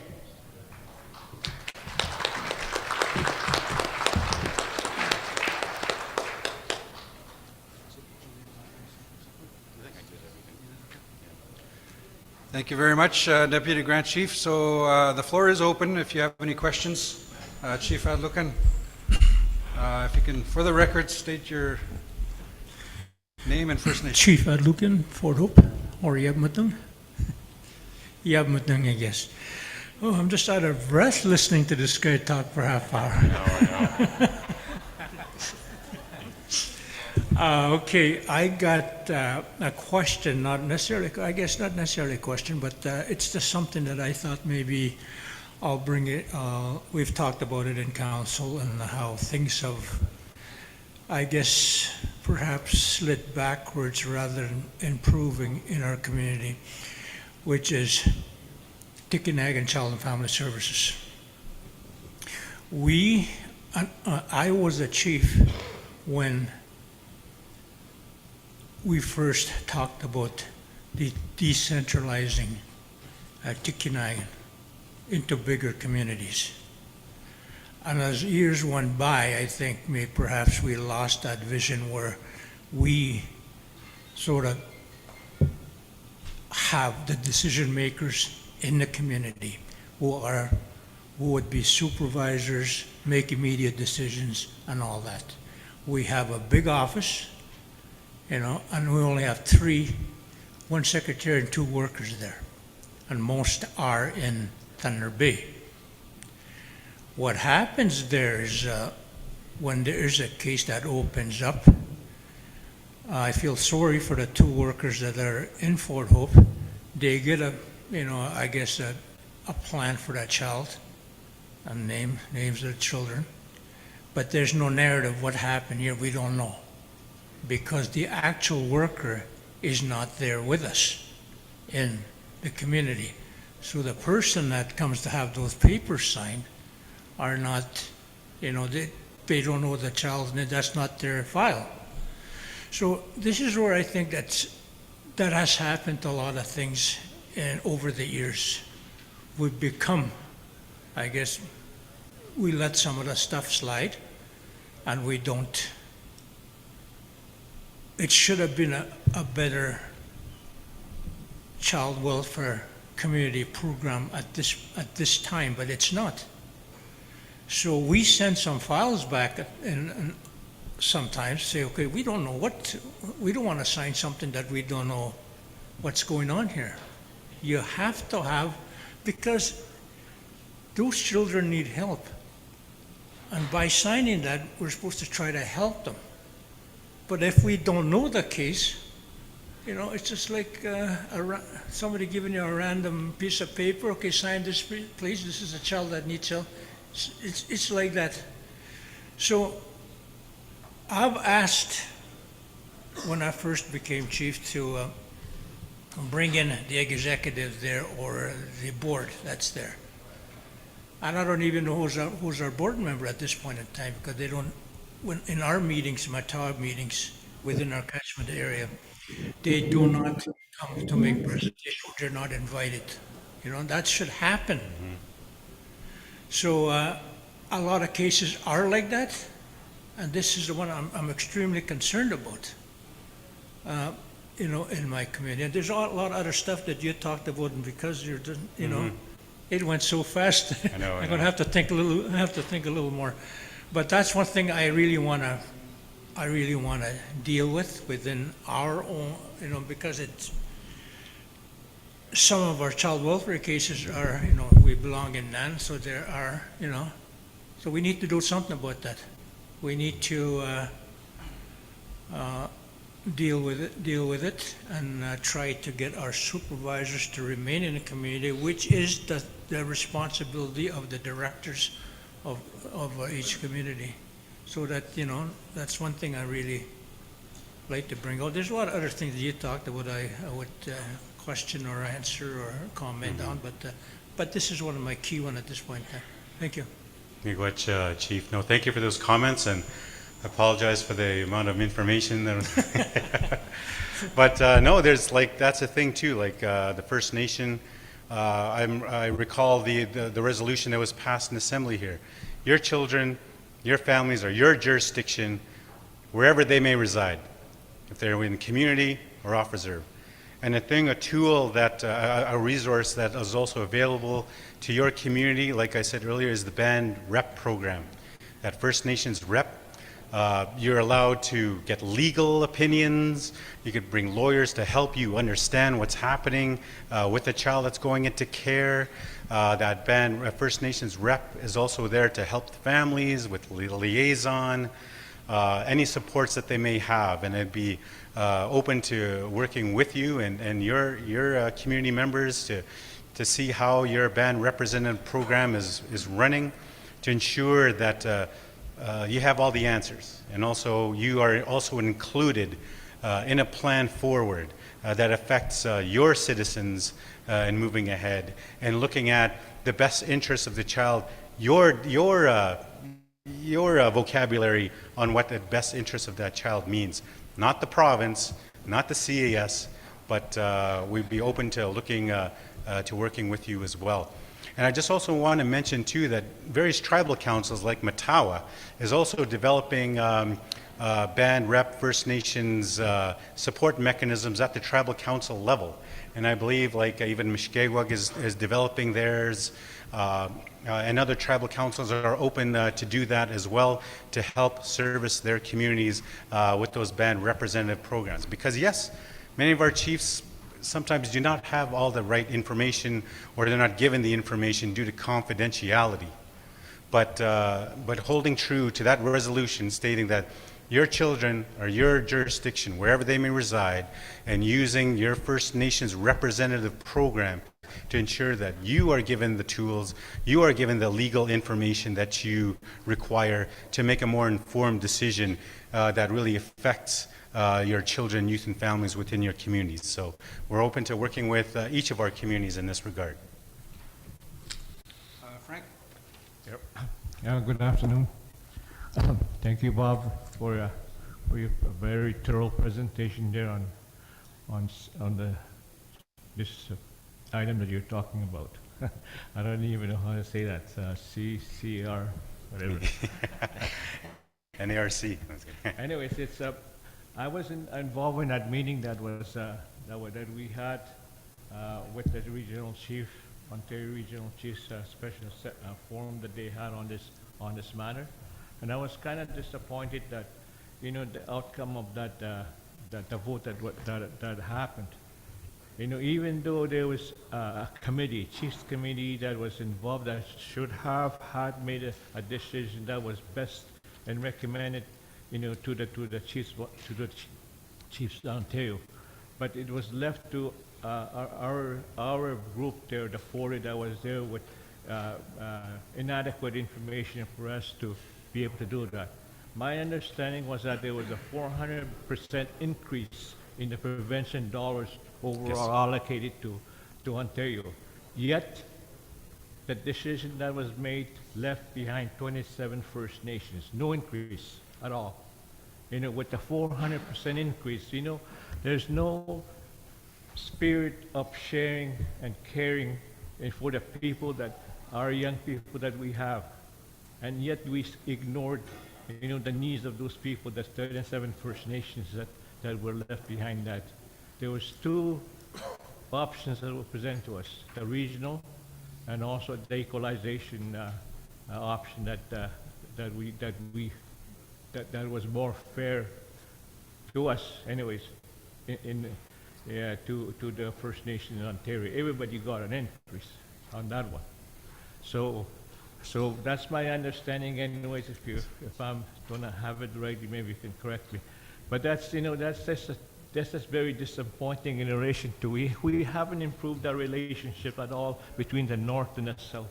And then there's a deep division in Ontario between the North and the South in terms of the needs, because we don't have the will, to accept that there is different circumstances, unique situations from the remote communities, in the remote communities from the South. So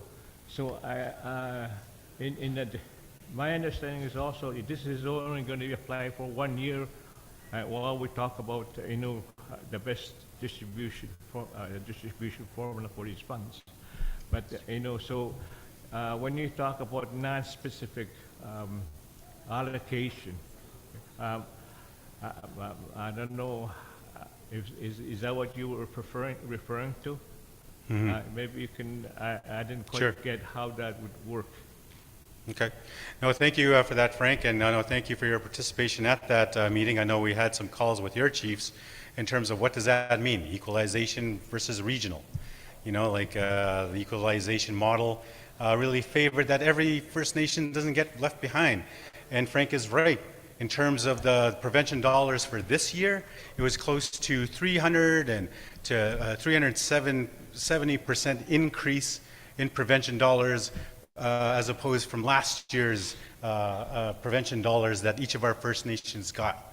Okay, so although there's only a certain few that were there to get the vote on.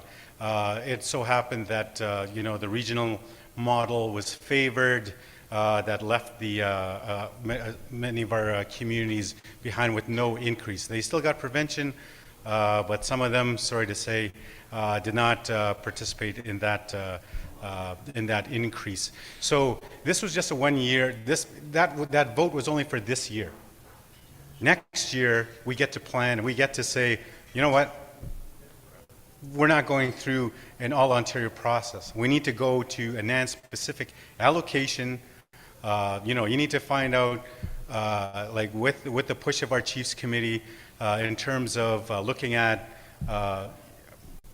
needs-based, remoteness formula, being put on the prevention dollars. And I know the prevention dollars that were given this year was, I believe it was like close to $350 million, which is not exactly a lot of money in the grand scheme of things. But it's the, it's the thing where it's the procedures, the protocol, it's the ways of how many of our First Nations in the North are being disrespected in these processes where we're pitted against one another.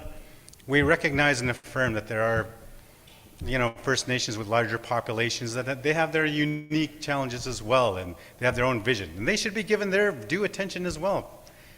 We support that, but at the same time too, we need to have that process where next year we want to engage, we want to get direction from our tribal councils and our First Nation communities.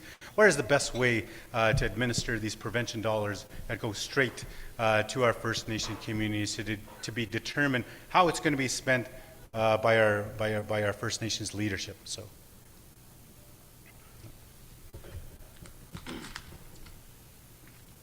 Anyways. Any more questions?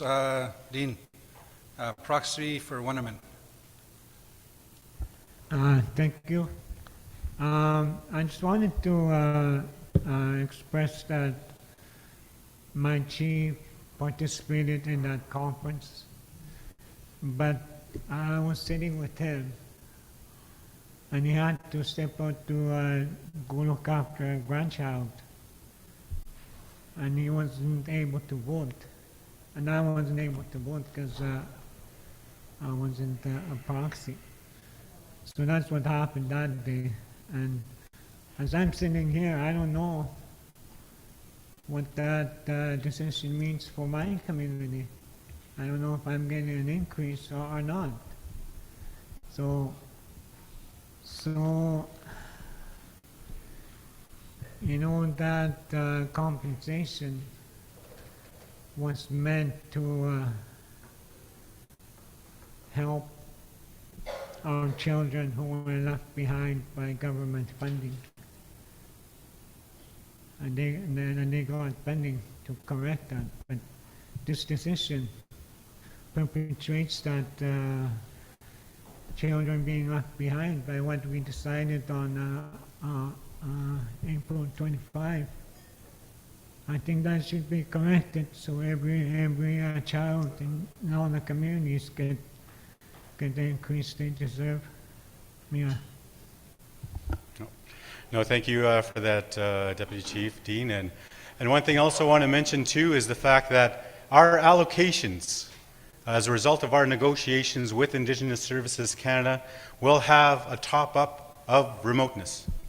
So that is one small step forward in terms of the allocation that Nishnawbe Aski Nation is going to be getting, is that we have a top-up of remoteness, and that will be each of your First Nations will be getting a letter from Indigenous Services Canada to see how much of that top-up you'll be getting for remoteness. No other communities in Ontario will have this as a result of our agreement in principle and our bilateral table with Indigenous Services Canada. So that is one small light at the end of the tunnel in terms of our allocations within NAN will receive a top-up of remoteness, which will be determined with Indigenous Services Canada and NAN as well. So I'm going to leave you. I have something that I have to do. I agreed to something and I have to do this now. So the Grand Chief and I had made a wager during the regular season that my Boston Bruins would beat the Pittsburgh Penguins. I unfortunately lost on that wager, so now it is my total dishonor to put this on. Oh. Hold your jacket. Hold my jacket. Did you at least wash this thing? Nice, okay. All right, so before I leave you, and I just want to say that we're always open for questions and answers afterwards. I feel like I've been... I felt like I got drafted or something, and drafted in the first round, Bobby Narcisse. Okay, as part of my wager, congratulations, Grand Chief. Your team is a good team. That night, they beat my Bruins. They were the better team, and I wish them total luck in the playoffs. I know the playoffs continue, so it's going to be a lot of things happening. We're going to make another wager too if our teams meet in the playoffs or something. But, anyways, go Penguins, go Crosby. Yeah, oh my God, I have to go smudge myself now. Just miigwech, everybody.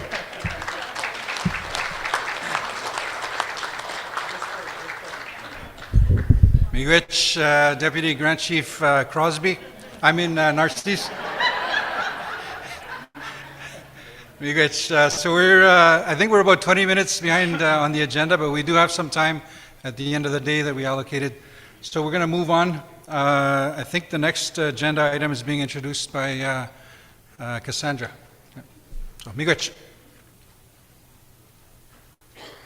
All right, so next we are going to be joined by Deputy Grand Chief Annabette Ashni Panescum with the Director of Reclamation and Healing, Rachel Kakagamic, and they'll be presenting on reclamation and healing. So the floor is theirs.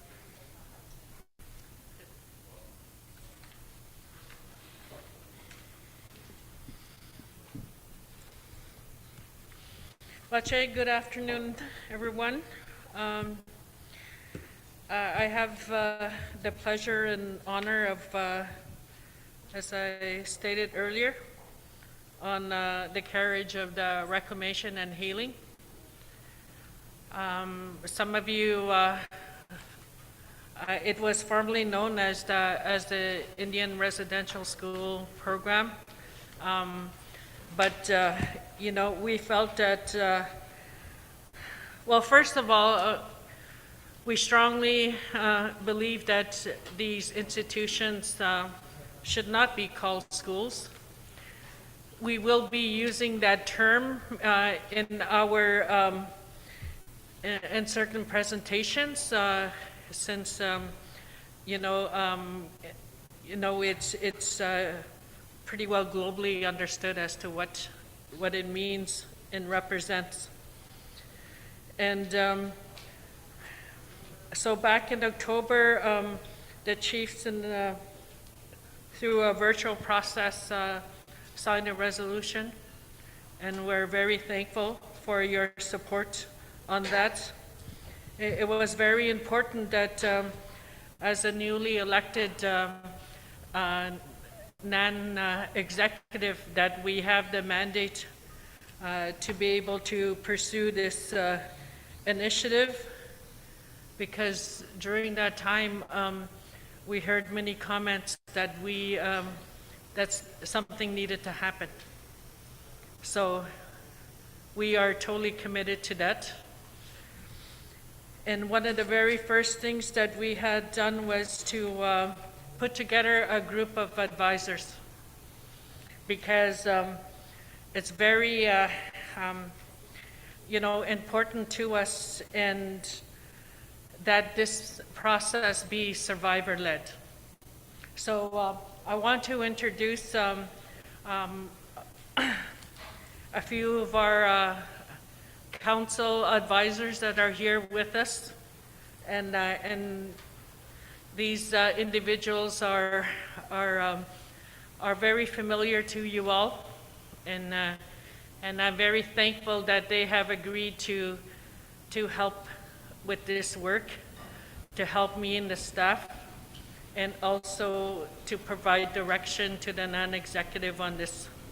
So I have Wally McKay and Sam Achnepaneshkam, Victor Chapas, and Charles is not here, right? No, okay. So He's sick at home. okay. Okay. So and then the other individuals that we have on the line are Evelyn Korkmaz and Darlene Adjikaneb. And the other advisors are Charles Fox and Greg Spence and Peter Sakany. And we are going to be expanding to include 2 more, and those conversations are happening. So at this time, how we're going to proceed is Rachel Kakagamek, who is our Director of Reclamation and Healing, will do the PowerPoint presentation, and then we will have questions and answers, and also provide an opportunity for our advisors to provide some comments and to the work that we are doing. So, Rachel?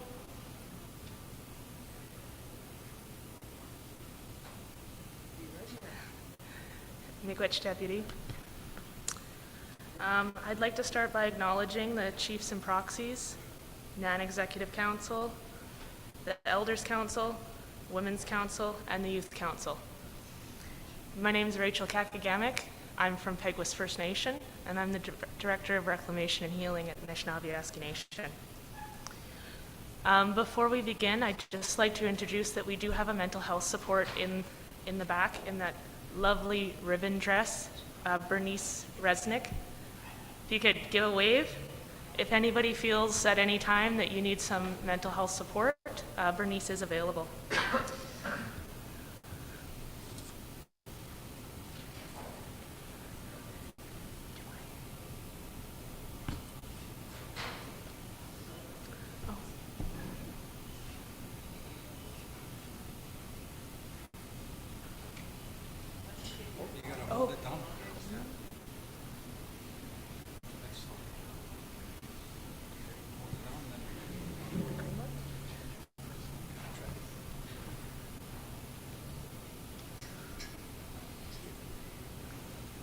Technical difficulties.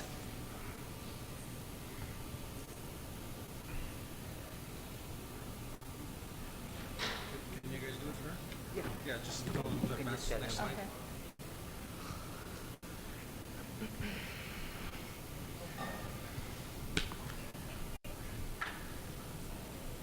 Okay, here we go. So, Resolution 2110 was passed in October 2021 in response to the finding of 215 unmarked graves in residential school sites in Kamloops, BC. The National Centre for Truth and Reconciliation has confirmed the identities of 4,117 children who died. The number of unmarked burial sites will continue to increase as communities guide the searches. NAN was mandated to develop and enable an Indian residential school response strategy, implement Truth and Reconciliation Commission's calls to action in the NAN territory, and support the resourcing of the Survivor-led Advisory Council and NAN technical staffing. In addition to Resolution 2110, there are 15 other resolutions pertaining to residential schools, which will be reviewed as part of the NAN strategy to ensure all mandates are being met. Next slide.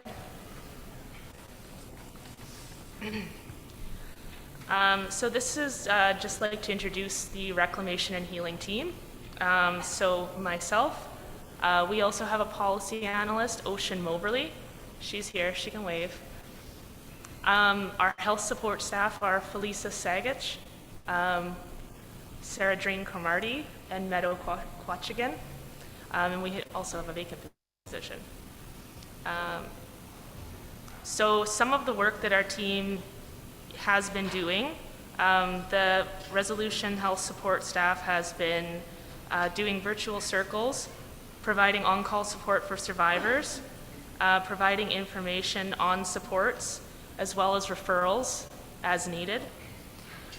Some things that we will be working on in the very near future are connecting with NCTR, Xinhuaq, and Survivor Secretariat to coordinate record search efforts. Next slide, please. The NAN Reclamation and Healing Department will work with survivors, communities, and tribal councils to support survivor-led initiatives, including the communities who are wanting to lead searches for residential school sites. We will also work with the NAN Deputy Grand Chief Anna Betty Achni Paniskam and the other Executive Council members and NAN departments who can help to advance the initiatives to be identified. Next slide. As Deputy had mentioned, there was a Nishnawbe Aski Nation assembled a survivor-led advisory committee to guide in decision-making and program directions. The Survivors and Family Empowerment Council was established as an advisory council for the Reclamation and Healing Department. The SAFE Council was initiated in September 2021. It's comprised of survivors who guide and advise on the work to be done by the NAN Executive Council and the Reclamation and Healing Department. There are currently 8 members with 2 more survivors to be added. 6 meetings had been convened of the SAFE Council so far, and the last meeting was held on May 3rd, 2022. Next slide. This is a list of the communities identified as caretaker communities, and NAN will seek to confirm this information and where no activity has been initiated yet. Caretaker communities are communities that had a residential school located within or near them. There were 18 residential schools in Ontario and 7 within the NAN territory. Many NAN community members, sorry. Okay, close enough? Many NAN community members also attended schools outside of the NAN territory. Next slide. So now I'm going to discuss our reclamation and healing strategy framework, which is still currently in draft form. So the vision and mission statements, which we had developed through engagement with the SAFE Council. The vision is healing the generations, and the mission is to provide engagement, support, and capacity to survivors, their families, and communities within the NAN territory in response to Indian residential schools and day schools, and the lasting impacts and legacy in a way that fosters healing and a way forward while advancing initiatives that support reclamation and reconciliation. Through discussions, we heard that it was very important to ensure healing for survivors, families, and communities. We also heard that reclaiming our culture, language, and identity were crucial to healing and having healthy families and healthy communities, but that this would take generations to occur. We need to be the ones to define a reconciliation and establish the benchmarks. Next slide. The Reclamation and Healing strategy has a 6-pillared approach. These 6 pillars hold up the strategy, and it was developed through conversations with the SAFE Council. In the next few slides, we'll go over these in more detail. Next slide. By framing the reclamation and healing strategies with the 6 pillars of research, communications, healing initiatives, education, justice, and support and advocacy, NAN is creating a response that is comprehensive and diverse and will encompass the needs of communities. Next slide. So research. Some of the activities under research would include developing research protocol, identifying sources of information, enhance staff and community capacity, research partnerships, applying Indigenous research methods in line with OCAP principles, conducting an extensive review of TRC calls to action and previous resolutions and mandates relating to Indian residential schools. Next slide. On the communications pillar, website development in partnership with NAN Communications, provide relevant information to survivors and communities, and up-to-date information on events. Next slide. Healing initiative, achieve mental health reform and healing circles, support existing initiatives that promote individual and community healing, ensure available and accessible holistic wraparound services, develop and implement land-based healing activities and resources, advocate for access to cultural supports and services, build interdepartmental and community partnerships, support commemoration and ceremony for survivors and lost children. Next slide. Education. Under the education pillar, we have the ensure that the history and legacy of residential schools is told and is true. Raise awareness of the history and legacy of residential schools and its lasting intergenerational impacts. Advocate for changes to current curriculum taught in the school systems. Culture and language immersion programs. Next slide. Under the justice pillar, I can't see it. Thank you. Create working relationships with police services, work in partnership with Nishnawbe Aski legal services, advocate for and support families seeking justice for missing children, build internal and community partnerships. Next slide. The final pillar is support and advocacy.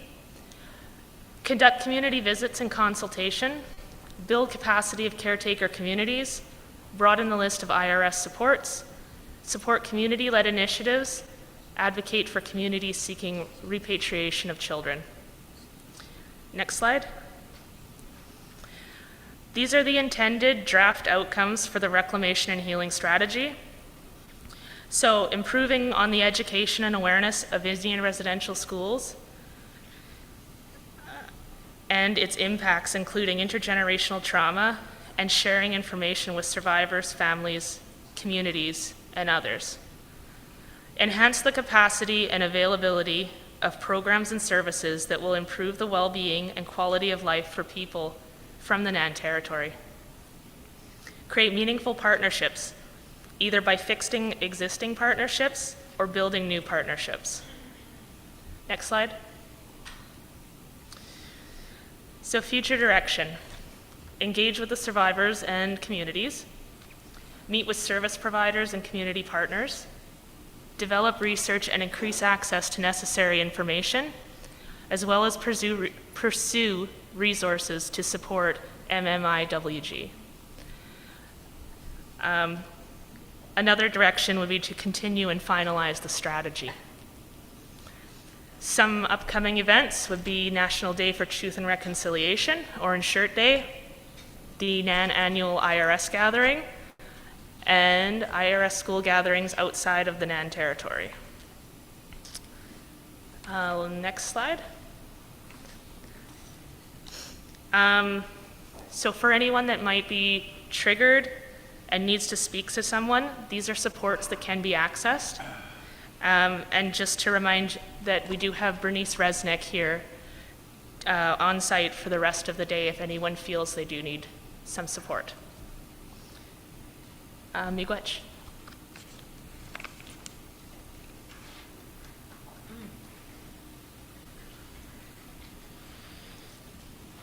So at this time, I would like to call upon our advisors to make some comments to the Assembly here.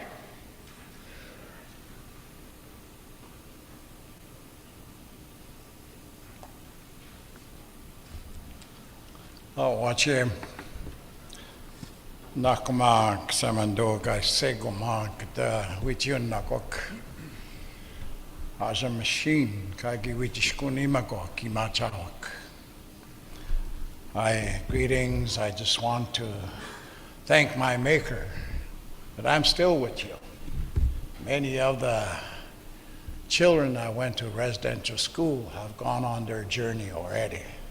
And I thank my Maker to be with you this afternoon. I'd just have a few comments, brief comments, in addressing the residential school issues. And that is, on the point of justice, there were children that died prematurely and needlessly. And it was done by supervisors, people who are supposed to be our caregivers. And we are asked not to consider matters of justice because we were given settlements. Crimes committed against children cannot be overlooked at. And that is something that we need to pursue, and I ask the chiefs to consider that, to support the work that we are doing. The second comment I want to make is I want to thank the regional chief in his comment, in his presentation, dealing with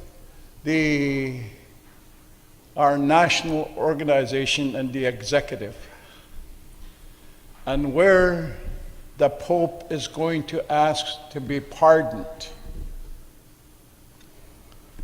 I want to ask the chiefs to really carefully consider that.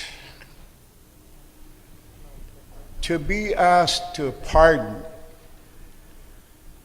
I only know in the United States that the departing president has the opportunity to be able to pardon people who are in jail. Nothing less should be done. If you want a pardon, then you have to suffer the consequences of what you've done. I cannot in good faith be able to say, let us pardon, because if we pardon one church, we have to pardon every church. And before you know it, history pages are torn out. And what I went through, what the other children went through, and all the missing children becomes of non-history any longer. I cannot agree to wipe the slate clean. It cannot be wiped clean because of what happened to the children. So I ask you to consider that when it comes up to the leadership.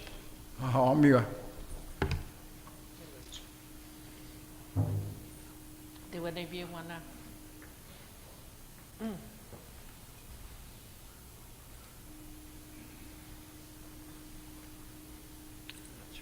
Bonjour. Wapsko Naigan is the guy's name. Victor Chap is my English name. And you know, we're here today. I could introduce myself in my language. Because at one time in school I couldn't. I got punished for speaking my language. And I lost a big part of my language. You know, we don't only represent the survivors that are here today. We also can't forget those survivors that came home but never did come home, that are still out there, they're still lost, they're still on the streets, they're still in jail, they're still in the hospital. Those are the ones those two are ones that we represent, and we can't forget about that. Also, one of the things that I always think about. My grandson come home one time. Baba, you really went to a residential school? I said, yes, I did. Well, the kids at school are saying that's not really, that didn't happen. That's what they were being taught at home. And my grandson was going to school in a non-traditional, non-Nishnawbe school, so they were going to school in town. So we can't let them get away with that. We have to have honest education, and every kid that out there that's being educated has to know that the residential school, I don't know how to say it, but the awfulness of those, some say it's not a school, some say it's not this. I just say it's school because it's a lot easier, people will understand. We can't let them deny that it happened. We can't let them, we have to have them know what the truth is. And that's why I'm so grateful to be able to share my life, share my what I do, and how we bring this awfulness that in our lives to light and to come into a healing. It took me many years to heal, and I'm still healing. Hearing about the kids that are being found brought me right back to that little guy that's looking out the window and looking at the street lights so that I could fall asleep. Those little kids that are being found, the whimpering that I used to hear at night, and then realizing that's my whimpering that I'm listening to. We have to come to, we have to heal, and I'm very glad that I'm on the healing path. Miigwech.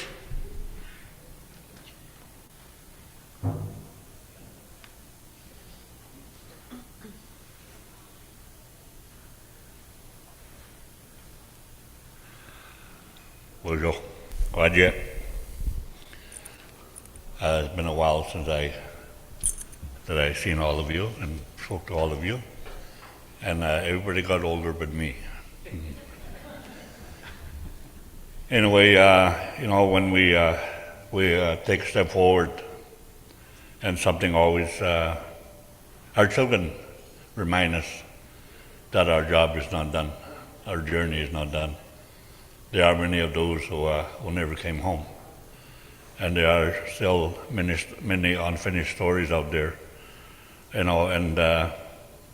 so we need to keep going, and we need to share. We need to bring this to the forefront of the whole all of Canada, and let them not forget what happened. When the delegation went to see the Pope.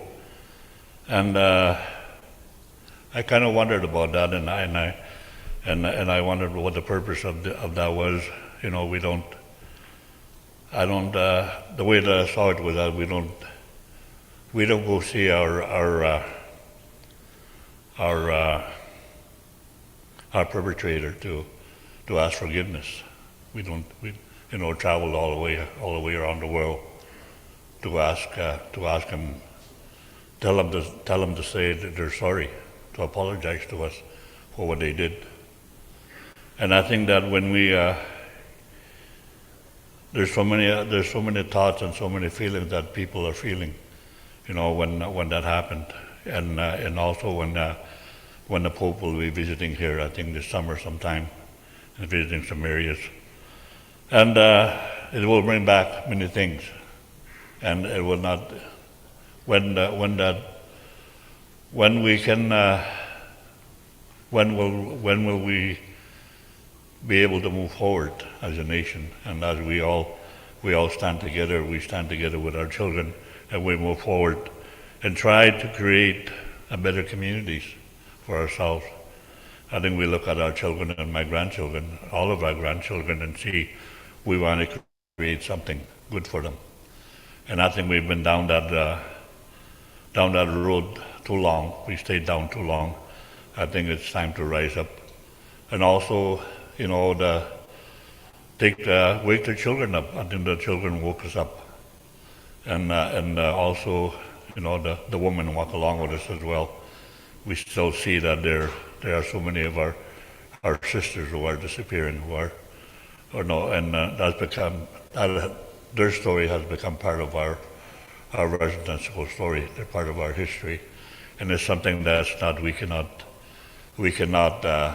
forget. We can never forget that. And no one can ask forgiveness from me, speak for me, and I think that many of us feel the same. And that is a personal journey for each and every one of us. At some point in our lives, we will say, well, you know, I will give forgiveness only for myself for what has happened, and whatever happens. So, you know, they haven't really taken any responsibility for what happened. The Catholic Church and the government, and still we will continue that fight, and if need be, we will teach our children and our grandchildren to carry on the fight. Aho, miigwech.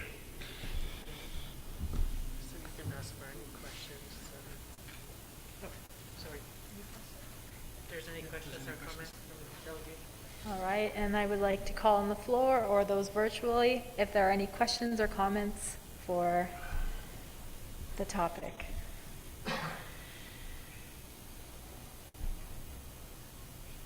Any questions or comments? Just give it a minute. Chief Batiste. All right, Chief Batiste. Oh, Batiste. Chief Batiste Matachuan. Yeah, hello. Chief Batiste from Matachuan, yeah. You know, listening to all the atrocities that was done by religion to our kids that didn't come home. And you know, the delegation that went over to overseas to get an apology. I'd like to, know who put this idea in place to go get an apology. Meanwhile, the concept behind this ordeal was we lost our kids. They're never coming home. And for what reason?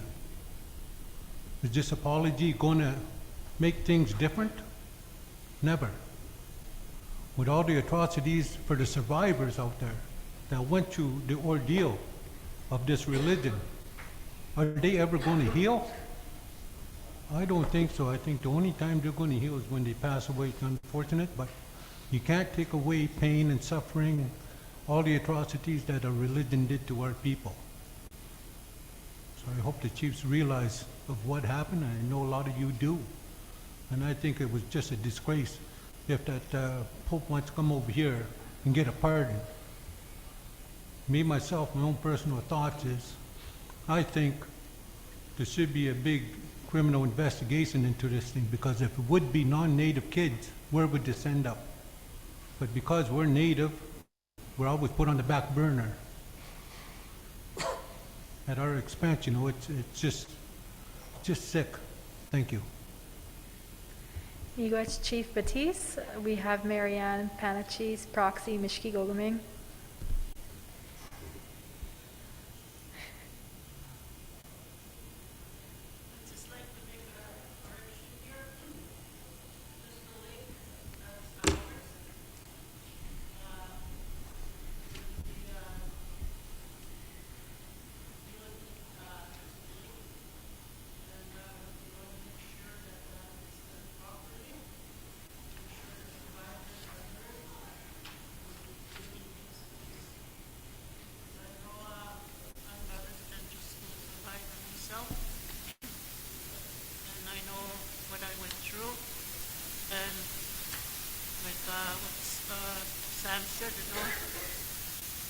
Was going to ask for forgiveness for me and my family. responsibility for my family. But yes.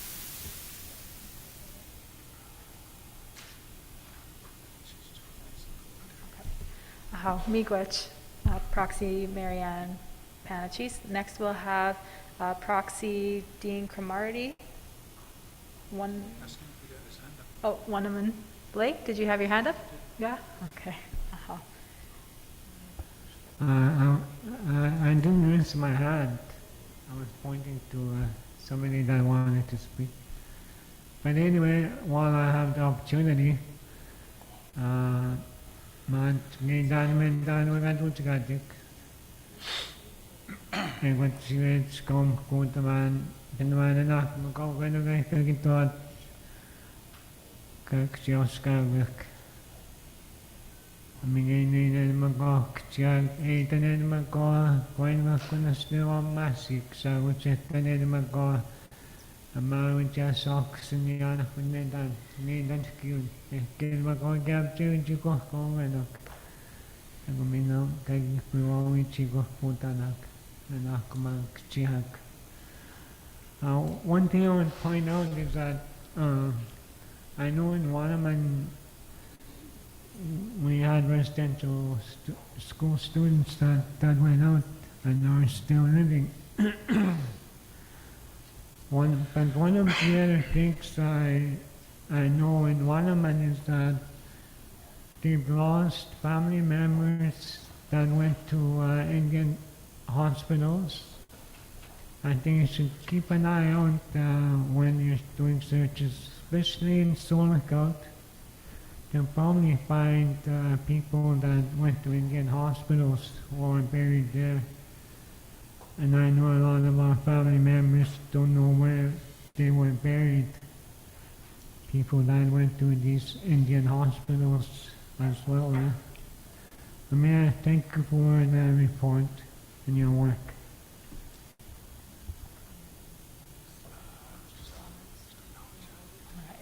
Miigwech, proxy Dean Cromarty. Are there any more comments or questions on the floor or virtually?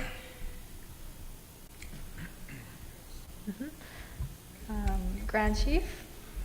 I guess just to Chief Matachewan's question there, who made this decision? This was confirmed before our elections in June and July last year. So it was confirmed before we came in. It was the former administration of the AFN. I just wanted to answer your question there.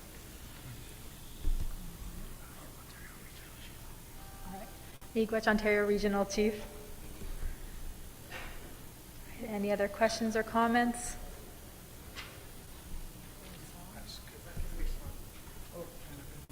And Deputy Grand Chief Anna Betty Paneshkam will respond.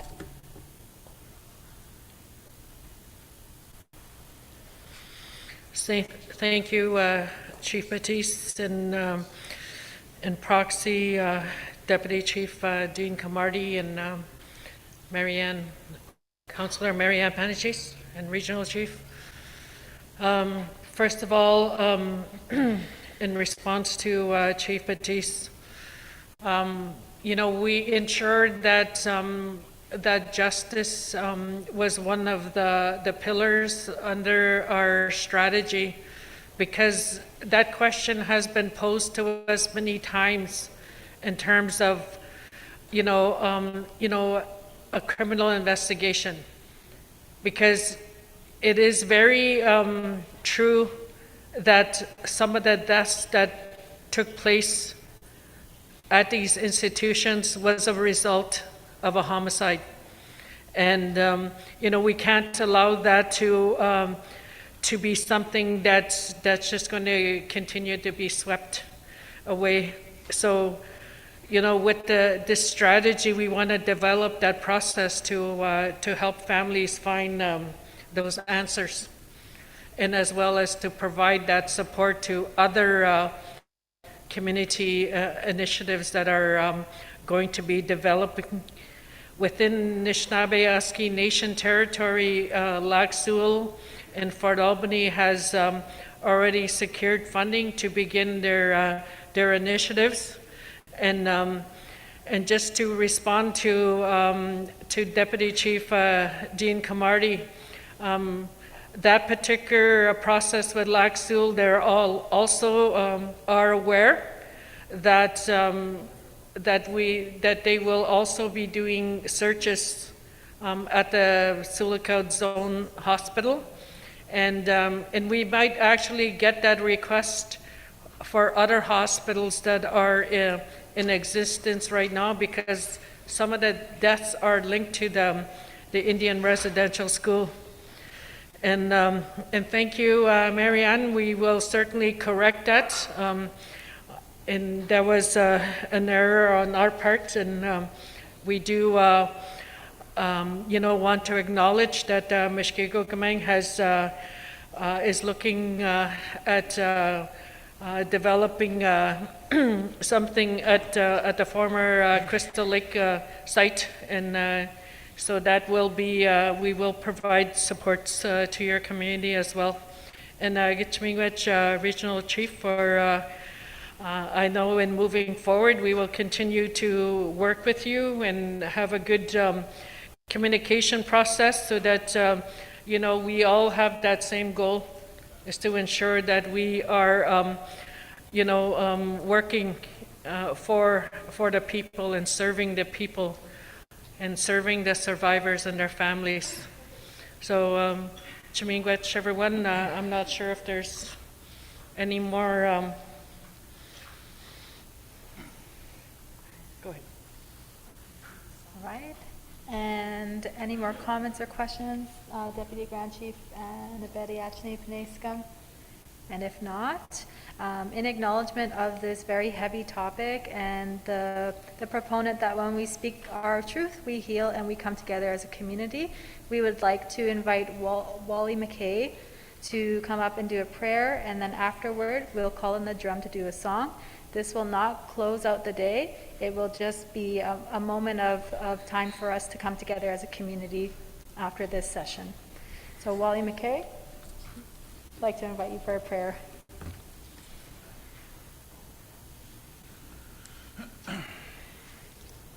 Thank you very much.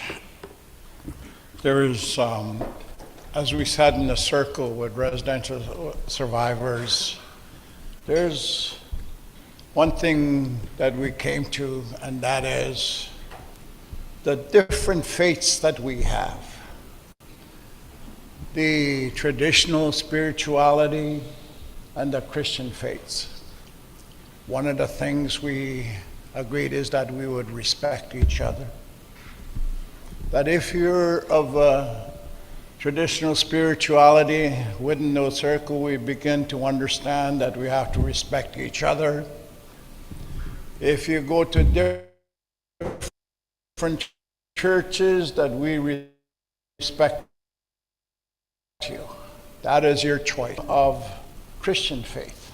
I come from a long line of Christian father who preached for many years, and I have that legacy. I just want to share something briefly.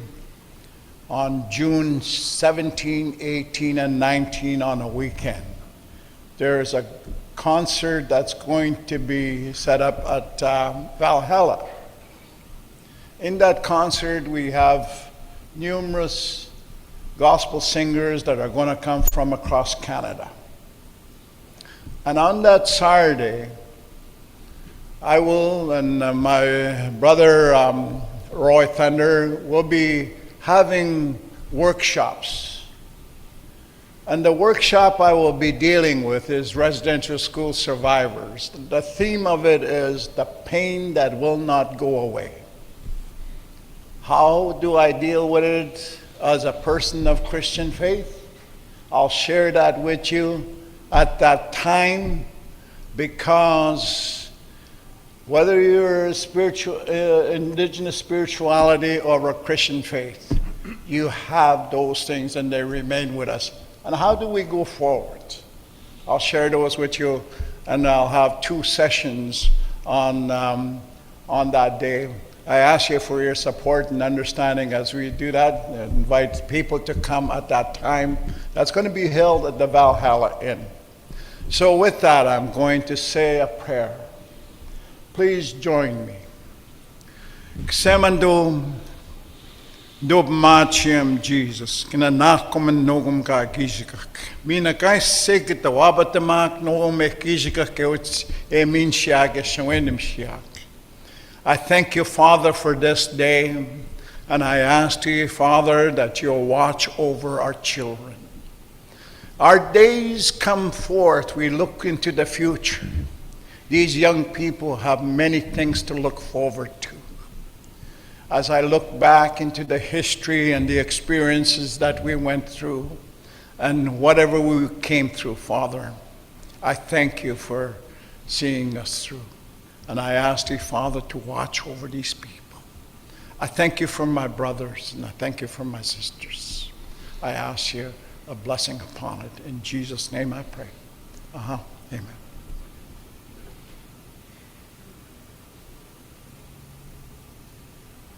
Miigwech, and now I'd like to call on the drum for a song.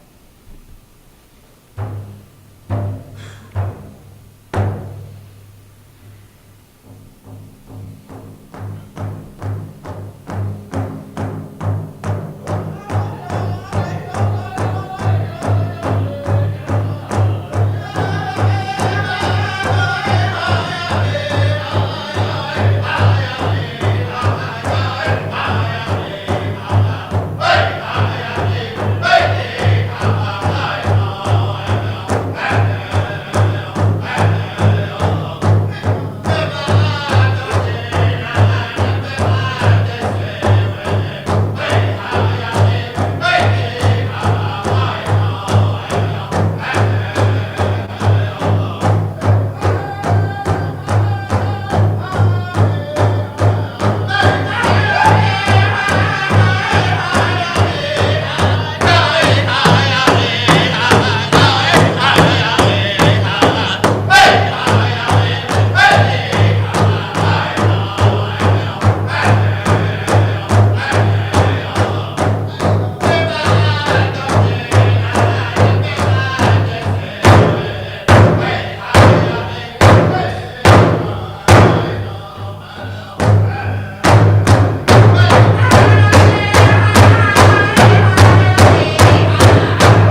Miigwech Ginawa, Miigwech Wally, to the drum and to the singers.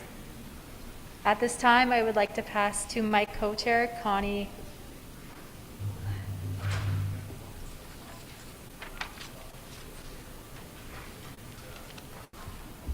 Good job, Cassandra.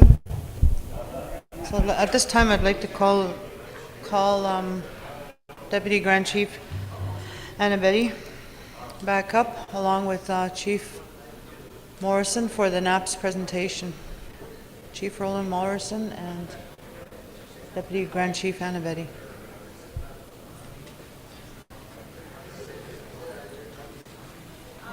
Where's Roland? I didn't see him. Oh, he's here. Okay. Yep. Sure.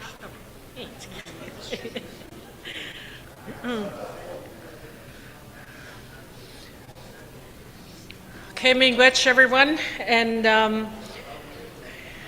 this is going to be our last agenda item, and I'm very grateful and very honored to also have the policing and justice file, and I get to work and negotiate and ensure that that the people of Nishnawbe Aski Nation, those 34 communities that are serviced by Nishnawbe Aski Police Services, have the resources and the services that any other citizen has within Canada. And so I'm very grateful for the board members who continue to serve, and represent their regions and their dedication, and also to all our officers. As you know, many of our officers have continued to commit to serve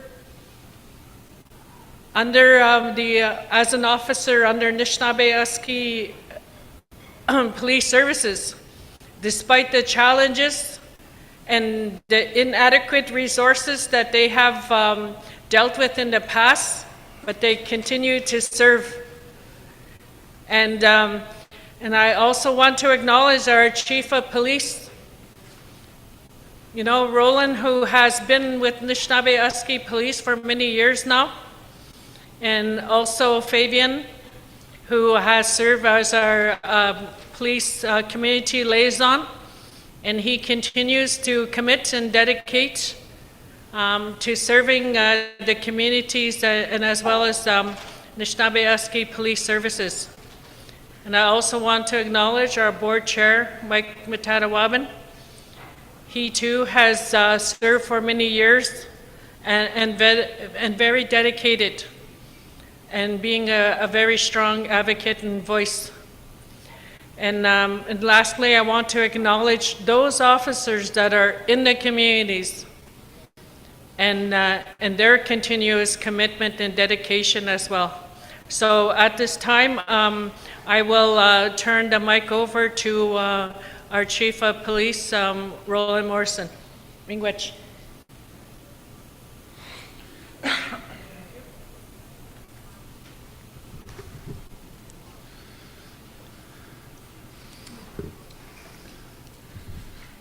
Thank you very much, Deputy Grand Chief. Grand Chief, Chiefs, Elders, I know our drum is, looks like it's packed up for tonight, but definitely good to hear the drum again. And certainly good to see a lot of familiar faces. It's good to get back together with everyone again. Certainly this past year, it's been quite trying in terms of knowing that your funding agreement is coming to an end and you have to negotiate a new one. And when it comes to these negotiations, they are very time-consuming to get your point across and make sure it's understood so that you can get what you want for your police service. And I do have to acknowledge that there was a lot of time and effort put in by our negotiating team, and I think it's important that we honor and recognize the work that was done by the negotiating team.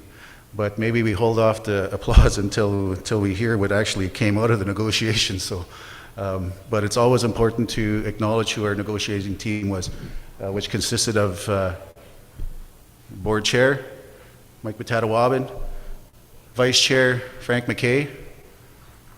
We also look at, we have to have legal counsel when we look at these negotiating agreements, because it's important to have someone who can interpret the language that's being prepared, especially when it comes in a legal format.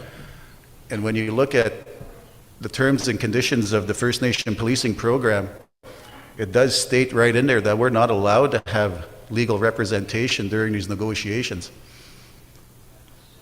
So how is that fair? But you know, we pushed for it. We pushed to have our legal counsel in there, and you know, so it's important to acknowledge our legal counsel who was there. And Julian, you know, thank you very much for your work you did on this file. So with this new funding agreement, it came right down to the funding agreement ended on March 31st, and we signed our funding agreement on March 31st. So as you can think about that, knowing that your agreement was coming to an end, and to still not have an agreement in place, but we did manage to get one signed right on that last day. So the briefing note, we provided a briefing note, and with our negotiations, we were successful in addressing administration, operations, and infrastructure. So when you think about our reports over the last few years, Nishnawbe Aski Police has grown significantly in terms of officer complement. And we look great on paper. I will say that right now.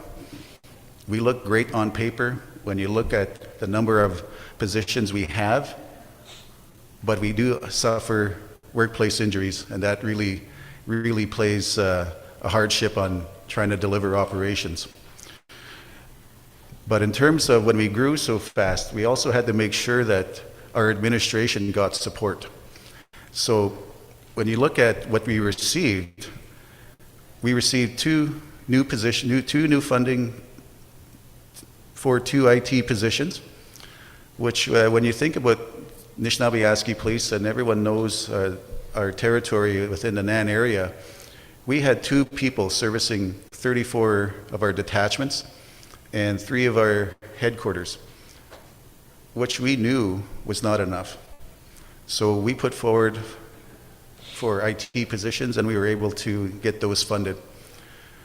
And with more people out in the field, we also know that there's going to be increased workloads in various areas, and we were able to address that. We received, again, a new position for administration and finance. And with our growing service, it was important to ensure that we got help for our human resources. So now we have 3 people in our human resources department. You know, it only increased by 1, but it was still, you know, another person to help out with the human resources side, because when you have workplace injuries, especially mental health injuries, it does take a lot of effort to bring a person back, but it does take a lot of effort to make sure that they get a lot of help that they need. So during COVID, one of the things that became very apparent was that the need to adapt to the technology. And with courts in our northern communities, with the fly-in courts kind of being suspended, there was a shift to deliver court through Zoom, which in some communities that is happening. So we also had to increase and how things were being delivered through in terms of court cases, court briefs. Everything had to go through what we call e-intake, and this is a virtual portal where everything gets submitted through this e-intake system. And we actually didn't have anyone to oversee the e-intake. but we saw that there was going to be a need for this, especially if this is how Ministry Attorney General was going to be delivering court. So each region we were able to get a funding for a regional e-intake coordinator. And again, for our central region, a court assistant, one CPIC position, and a prisoner transport position. So our central region court, it now mirrors our Northeast Region Court Office and our Northwest Region Court Office.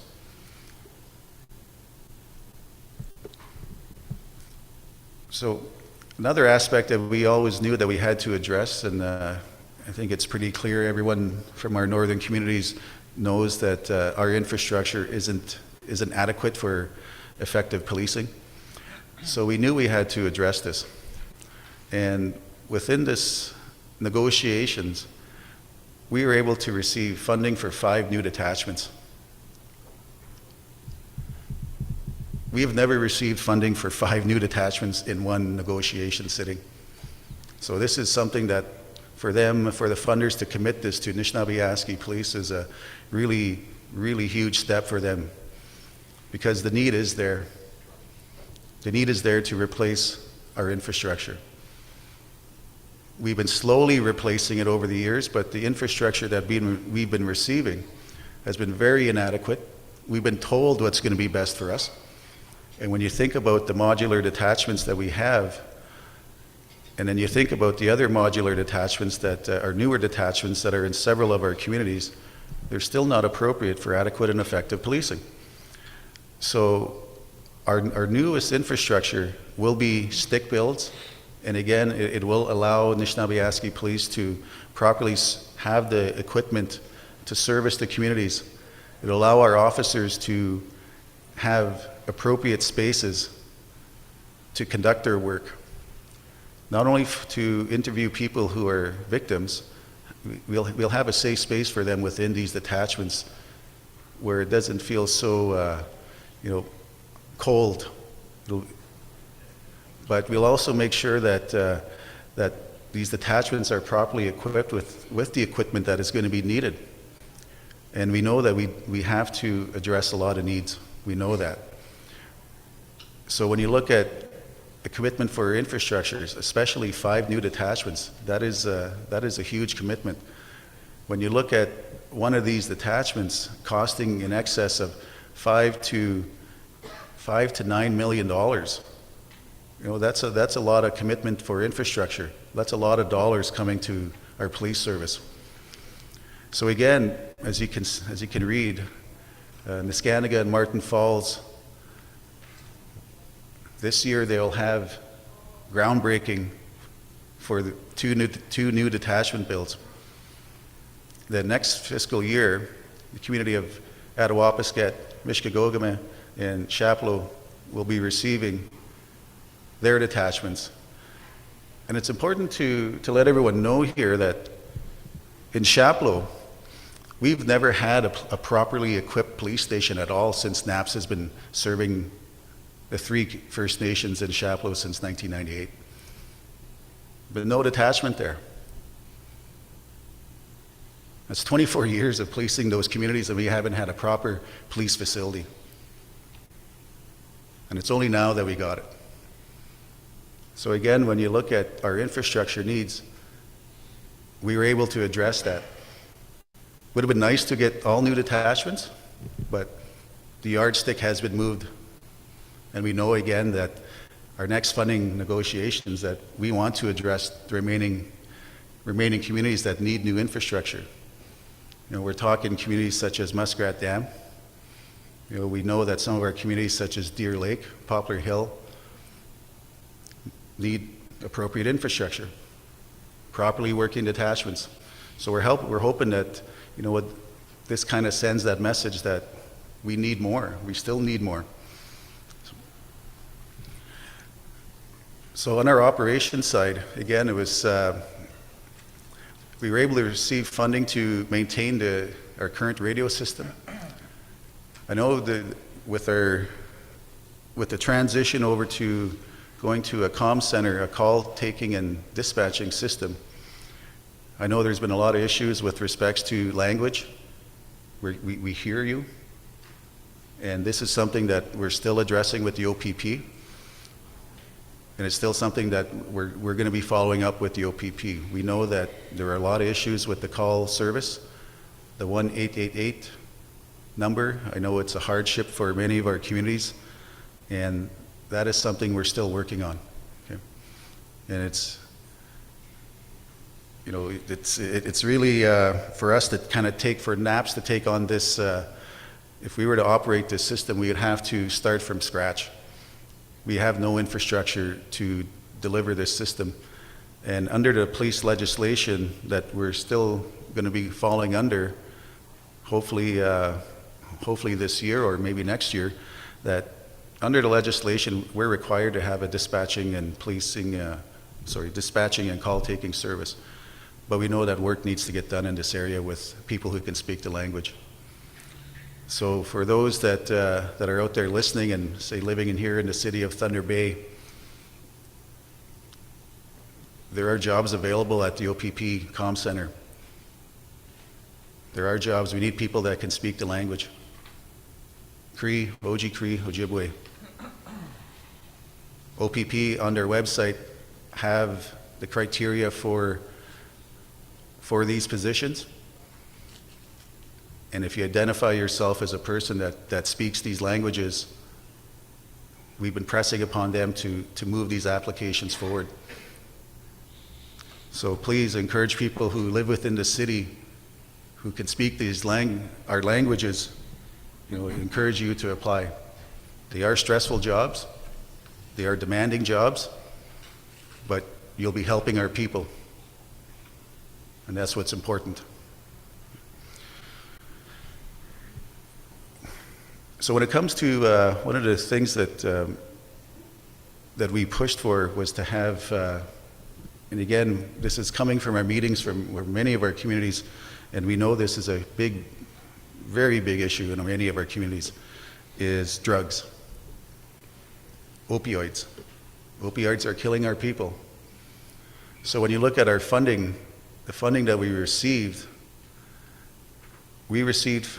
obviously two canine positions. We are going to be basing one position here out of Thunder Bay, and we'll be basing one position out of Cochrane. And again, when you look at canine, they serve a multitude of capacity within our service. They can be available for search and rescue. They can be available for executing drug warrants. They're there as a deterrent, but they're also there to be that icebreaker sometimes. Kind of having a canine, a dog in a room is really a conversation starter. But it's also, again, a good way to do community service with a canine. So again, we were successful in getting 2 canine positions. It was something that our service needed, and we heard that from a number of chiefs that that we should be having canine within our service. So we got funding for that. In addition to that, we were able to receive funding for 18 new positions. And these positions will go towards regional drug enforcement teams. So as you can see, the breakdown here, we're going to have 2 detective staff sergeants. One will oversee our existing crime units, which are situated in Sioux Lookout, Thunder Bay, and Cochrane. And the other detective staff sergeant position will go to overseeing our specialty officers, which consists of our drug units, our guns and gangs officer, our criminal intelligence officer, our analyst. And again, these positions will be based out of Thunder Bay. And then when you look at supervision, direct supervision on these regional drug enforcement teams, we have a detective sergeant here already who oversees the officers that are working out of Thunder Bay. but we'll have a detective sergeant overseeing the regional drug enforcement team in Sioux Lookout. We'll have a detective sergeant that's going to oversee the team out of Cochrane. So then, when you look at the regional drug enforcement teams, we're going to have, each region will have 4 detective constables plus a detective sergeant. So in essence, each region will have 4 detective constables and a detective sergeant, strictly focusing on drug enforcement. And to ensure that our officers are getting properly trained, it was important for us to increase our training unit. So we did get 2 additional positions for our training unit. But I want to come back to the drug enforcement teams here. You know, there's a lot happening in this area in terms of funding that's going to combat drugs. The government recently announced $75 million to target drugs. And a lot of this money is going to go to a lot of the larger services in Southern Ontario, and that's been quite evident. But in the far north, there is going to be money made available for what we call, specialized operations. I can't go into a lot of details about how that will be conducted, but certainly there is a commitment from the government to combat drugs, because it is well known that the drugs are not coming from the north. They are coming from the south. And through some of our investigations that were done by our people, and with a lot of intelligence sharing with other police services, information is being gathered that people are coming from the Southern Ontario cities and coming to our communities and exploiting our communities.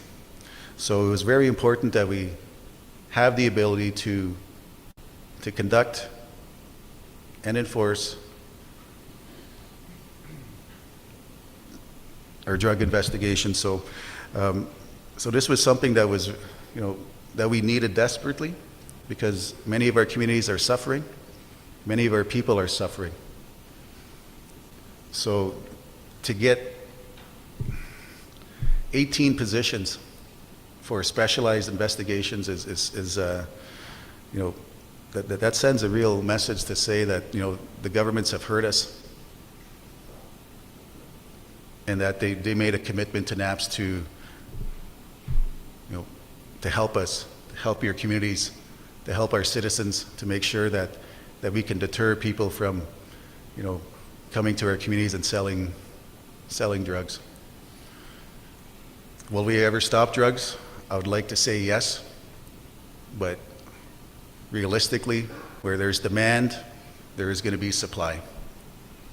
But with these positions, we're hoping that we'll deter a lot of this activity, and that we'll prevent drugs coming to our communities. So again, when you look at these 18, just this morning, my deputy and I were over on Manitoulin Island at the United Chiefs and Councils of Manitoulin for UCCM Police Service for the swearing in of their new police chief. They have that same issue. They have a big drug issue. And when you look at this commitment, and when you look at the size of UCCM on paper has 22 officers, and right now they're down to about 11. And when you think of the commitment that came to NAPS, so we basically got funded for almost the entire size of the UCCM service. And talking with the new chief there, James Killeen, he would love to get even 18 officers just to have people available for frontline. And this is what we got just for our specialized investigations. So I think when you look at overall the negotiations, they were long. They started last year, and They concluded just last month, or just a little over a month ago. So I think when you look at the yardsticks, when you go into negotiations and you want to improve your service, we know there's a lot to improve, but we're getting there. We were able to move those yardsticks again. So for next time, we can address, more infrastructure, and we can see between now and then, what kind of impact we're doing with our drug enforcement teams. I will say this, when you look at the 18 positions, when we fill these positions, they're going to come from within, because we need to show our people that there's opportunities for advancement within our own police service. Because if you don't show that, our people will leave, our officers will leave, and they do leave.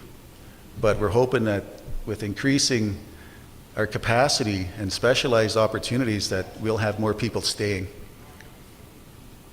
So this was a huge recruitment and retention, and it's something that I think in terms of going forward, that will these teams be enough? Probably not, but at least we got something for right now, and there's room in the future to make improvements. So again, when you look at this, our funding agreement, so when you look at this fiscal year, to go from $53 million to, when our agreement ends in 3 years, we'll be at $56 million. That is a huge budget. It's a really, really huge budget. And in terms of, comparison, so when you look at, and I'll say it, is that the size of Thunder Bay Police Service, we're similar in size to their police service, and our budget now exceeds what they have in their annual budget. But we know that we still need more. We still have areas to improve on.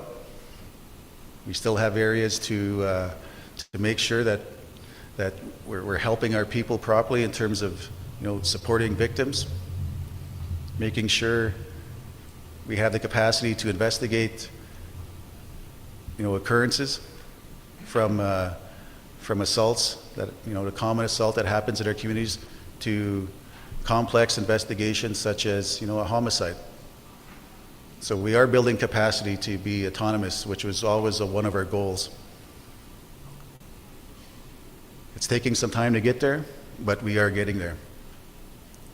So, again, when you look at funding that's coming to policing services, so the Indigenous Police Chiefs of Ontario, which consists of the 9 self-administered police services, which NAPS is a part of, and there was funding announced earlier this year.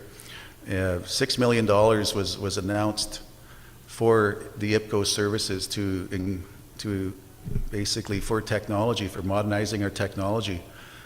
So items such as body-worn cameras, in-car cameras, mobile workstations, automatic license plate readers, forward-looking infrared, and fingerprint scanners. Funding is being made available for this. But when we look at our service and what we, we want to make sure that our officers, that we improve our ability to enhance officer safety. Body-worn cameras is something that we would like to see for our officers. One, like I said, it's for enhancing officer safety, but it's also makes us more accountable to the public. It'll record our interactions with our members of our communities. But there's a lot of infrastructure that has to fall into place for us to have body-worn cameras. But there is funding available. So when you look at the funding that's been coming toward policing, especially Indigenous policing, and I'm going to steal one of Julian's little quotes here. It was like we were pushing against an open door. And had we known that, we would have asked for more, I think, because it was just seems like no matter what we were putting forward, it was they were agreeing to this. We were agreeing to what we were able to put forward. So that is the update on what we received for these negotiations. And I do want to, make some time here and, have our board chair, maybe even our vice chair, come up and say some words, even with our legal counsel, because, they led the negotiations. From the operations side, as the police officers, we provided the data, we provided, the information as to what the service was in need of, and it was our negotiating team that basically went out and got it.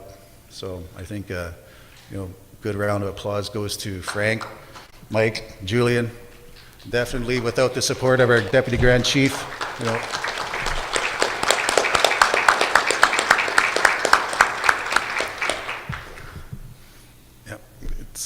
we know we need more improvements, but this is a good start. And we were able to address three critical areas: infrastructure, administration, and operations.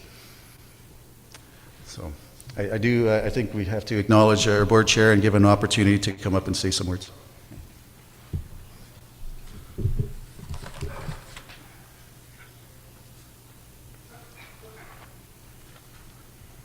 Wajik, Migas.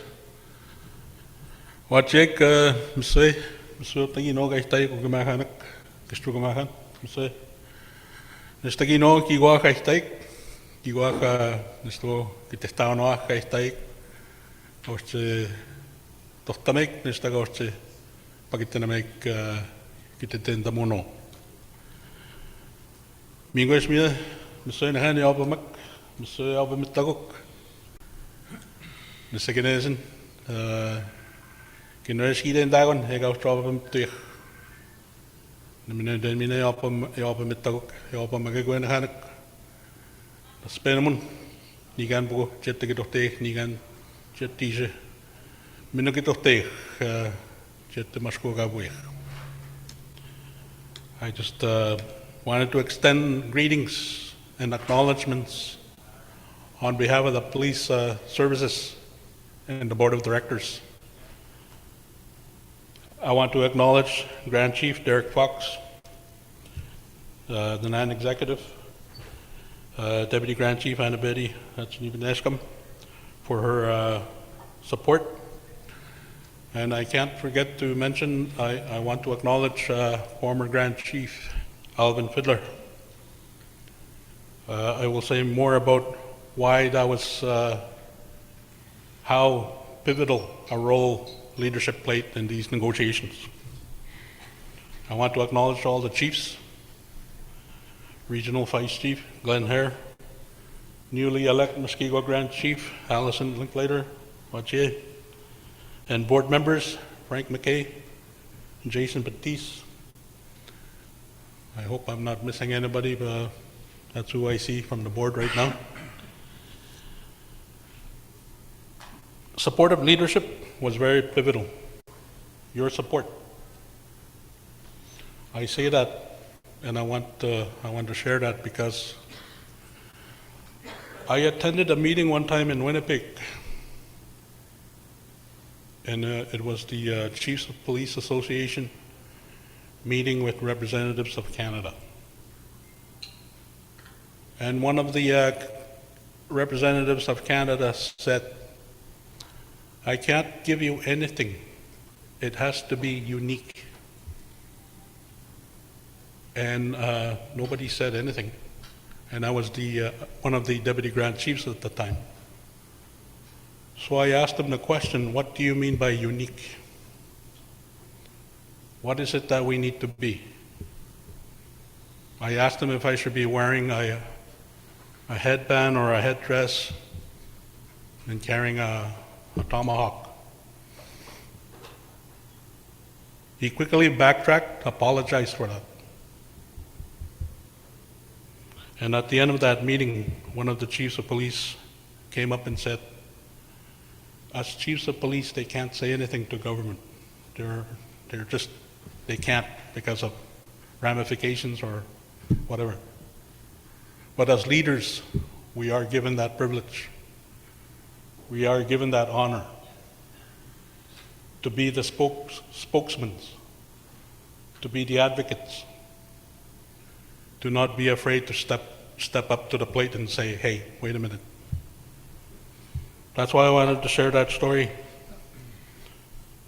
Without your support, all the leadership from NAN, your ongoing support over the years, the resolutions that you kept providing, it made a big difference. I also want to include the legal counsel, our legal counsel who were involved. They played a pivotal role as well, proactively, very proactively. I know over the years we've made friends with everybody that we work with. But you know, they didn't do enough. We shouldn't be here today. Today we should have been more further ahead. But because of the lack of proactivity by legal counsel, that's what keeps us back. But now we're getting there. We're getting better, getting stronger. I believe in North America we're the second largest police force in North America, second to the Navajos.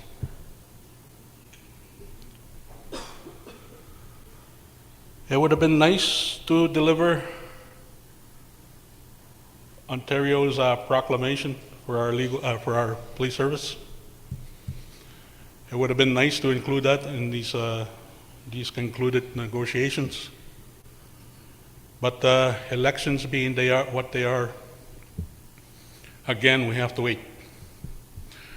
We have to wait for the province to carry out their elections. And we will cross our fingers, whatever. We hope that the next elected government will continue to support what we're doing, what we've accomplished. We made the changes to the Police Services Act. I don't know if you noticed, but before we made changes, we were not part of the equation. We were not part of the domain of Ontario as a police force. We were just a funded program. But now we've made changes to that Police Services Act. Now we're part of that equation. Now they have to acknowledge us. But before it becomes official, that proclamation has to be concluded. I guess with it's their due diligence, making sure we can carry out the work that is required as a police force. That's what they're doing, reviewing, assessing, and all that stuff. But they're probably quickly finding out too how far shortchanged we have been over the years. So let's hope the next government will continue to support Nishnawbe Aski Police Services on their journey forward. And before I finish, and something I've always made a point of saying, I want to acknowledge my family back home.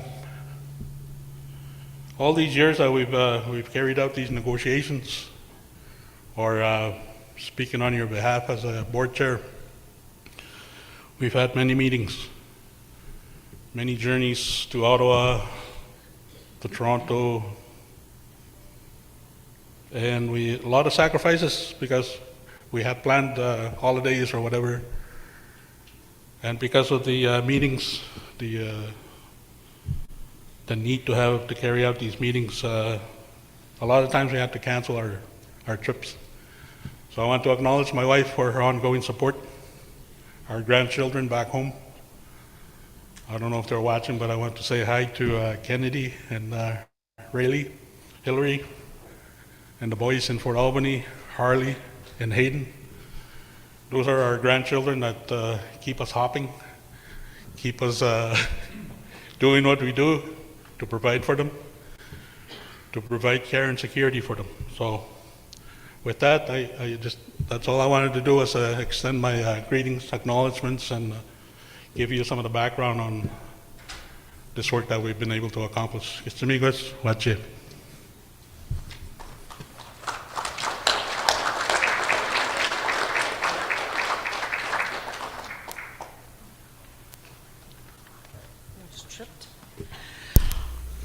Thank you for the presentation. So at this time, the presentation is on the agreement. Any community-specific issues, I'm sure that they will make time to meet with you.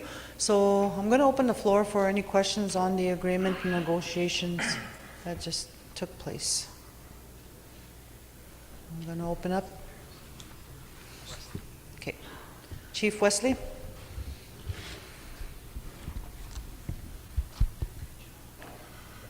Bonjour.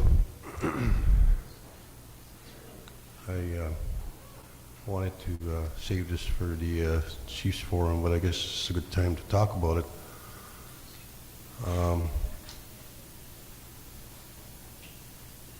A while back, Grand Chief asked me what my priorities were, and my response to his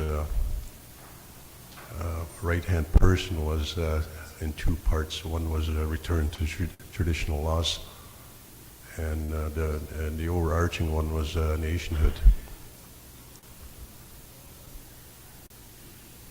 In the reflection of the organizations we have, I'm very happy with the whole NAPS experience. We've advanced significantly in policing, and that's good. I really appreciate the work. I know a lot of work's gone into it. But in reflection of all the organizations that we have, including NAPS, we have Tikanagan, and we have many other organizations that have evolved to where they are. And there's always one piece missing in these organizations, and that's the First Nation jurisdiction.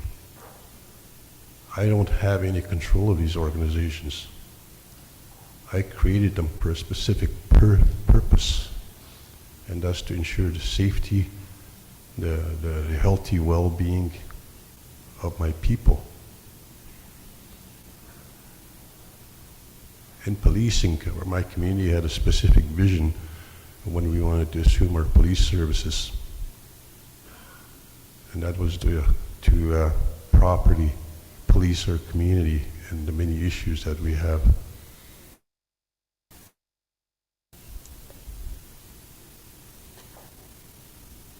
What NAPS has evolved to was not what we were looking for, because of that one piece that's missing, and that's my ability to police my own community.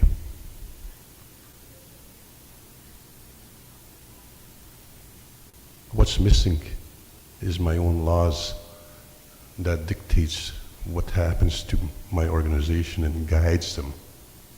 I don't have any constitution for my First Nation. I don't have any bylaws. I have bylaws that are weak and not supported by any other constitutions in my organization, like that NAN as an example.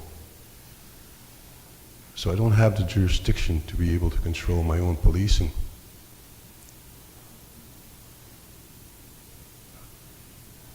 That's a big problem.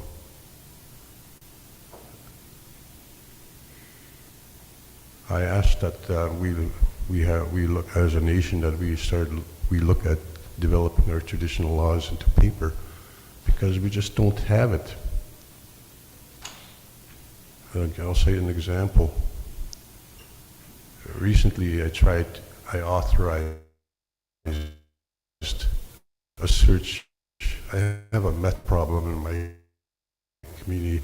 Matter of fact, there's a young lady that's a day or two because of meth. I authorized my NAPS detachment to search a home that is owned by me, and they couldn't do it. because of union rules, because of safety rules, and because there's no legislative piece for my community that they can recognize. That is a huge gap that needs to be filled, and that is why we need to work on our traditional laws and start writing them. We need to do that, it's important. And this applies to any organization that we have, whether it's NAPS, Tikanagan or Sliffen or whatever. It becomes a legal corporate entity that I have no control over. It's governed by a board, governed by a union. That was not what I was looking for. Miigwech.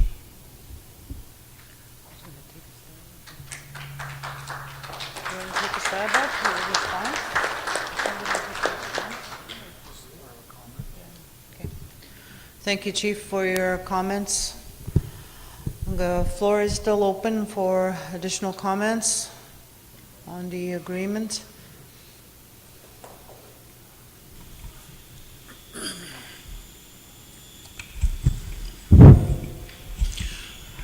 Good afternoon. I really agree with that person that just spoke, because we have that problem in our community of Merland First Nation too, like especially with drugs. You know, we try to deal with people that sell drugs in our community because they're hurting our people, families, and all that, and we don't want them there. You know, we don't want those kind of people to be in our community. So our leadership, you know, we do up a BCR, but you know, it doesn't stand for nothing. You know, we give it to our NAPS. Here, take this to this individual or these individuals, and tell them the leadership don't want them here anymore. They want them to leave at this certain date due to the fact that they are selling drugs to our members and to our community. And you know, this, you know, it's our membership that tell us to do this. You know, we have to listen to them, you know, because we're there as the leaders, you know, we're mandated by our members. And we move forward what we can, but yet, you know, due to they say it's under the Legislation Act, the law, you know, they can't.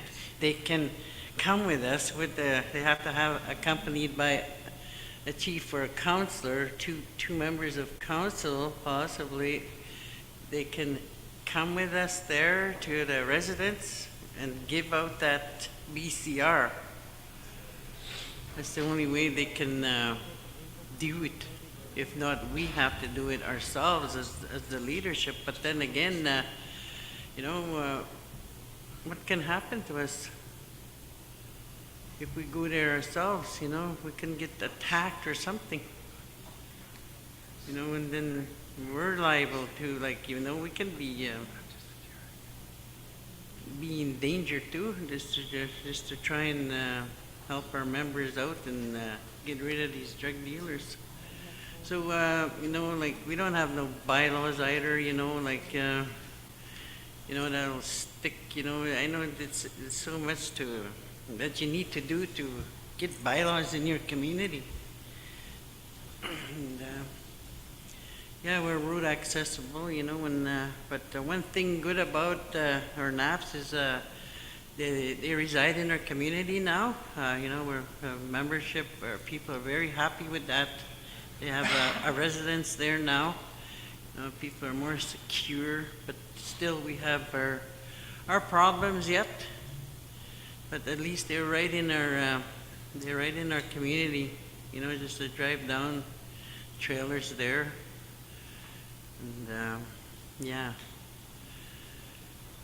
Another thing too is sometimes, like, our membership, you know, when they phone that detachment, you know, they want somebody to pick up right away. Sometimes they get frustrated because it goes right to that main comp center.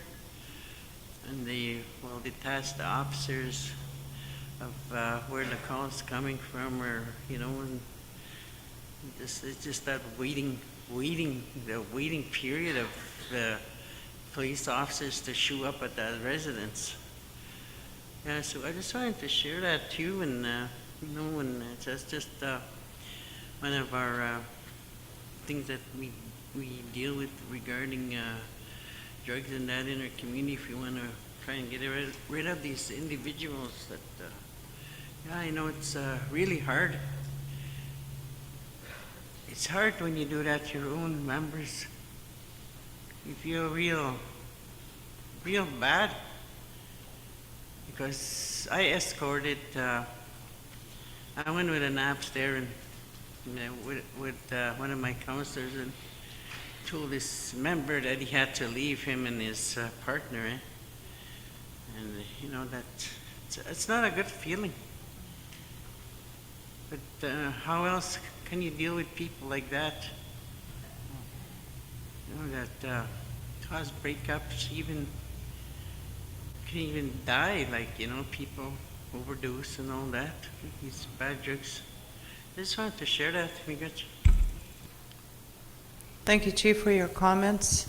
And I know that some of the comments reflect some of the work that's going to be ongoing and the work that still needs to be done around jurisdiction and authority over the many issues that are in our communities, not only policing but child welfare ongoing. So the floor is still open for any other comments on the presentation. Floor is still open. I know it's been a long day. I think tomorrow is going to be even heavier, so. Oh, okay. Right on. Okay, Chief Nakoji, IT.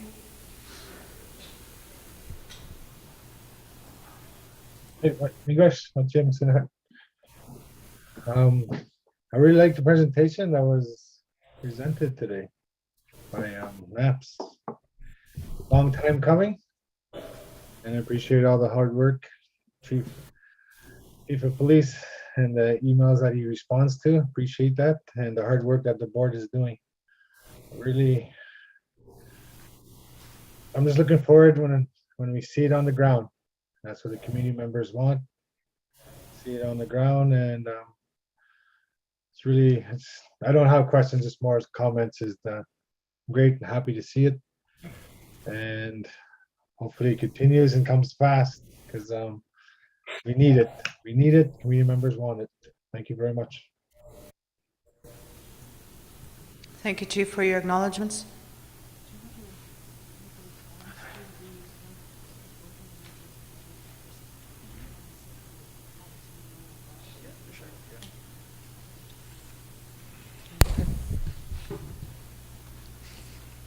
Yeah, just to let people know how we're going to roll out these drug positions. So we know that we need them fast. We need them now. Actually, we need them yesterday. So, again, is that we need to build the supervision part first. So it is our intent to look at hiring the supervisors, especially the detective staff sergeants who will oversee the drug units and also the crime units, and then the detective sergeants. So again, it's we'll look at bringing in the supervisors so that the supervisors will be responsible for selecting the regional drug enforcement teams. And so that the detective staff sergeant positions will be advertised this year, and we'll be filling those positions, and then we'll be looking at filling the detective sergeant in the new year, still within this fiscal year. So we'll fill the 4 supervisor positions first, and then what we'll look at doing is then we'll start filling the detective constable positions next fiscal year. Okay, so again, it's we know we need them now, but we also have to make sure that because they're going to be coming from our front line. Again, these are positions that are going to be filled from our front line positions. So we want to make sure that we're able to replace the front line, who's ever going to be coming out of into the detective constable position, that there's a person there to replace them, so there's no gaps wherever these officers are going to come from within our service. we want to make sure that there's a person still there within that community.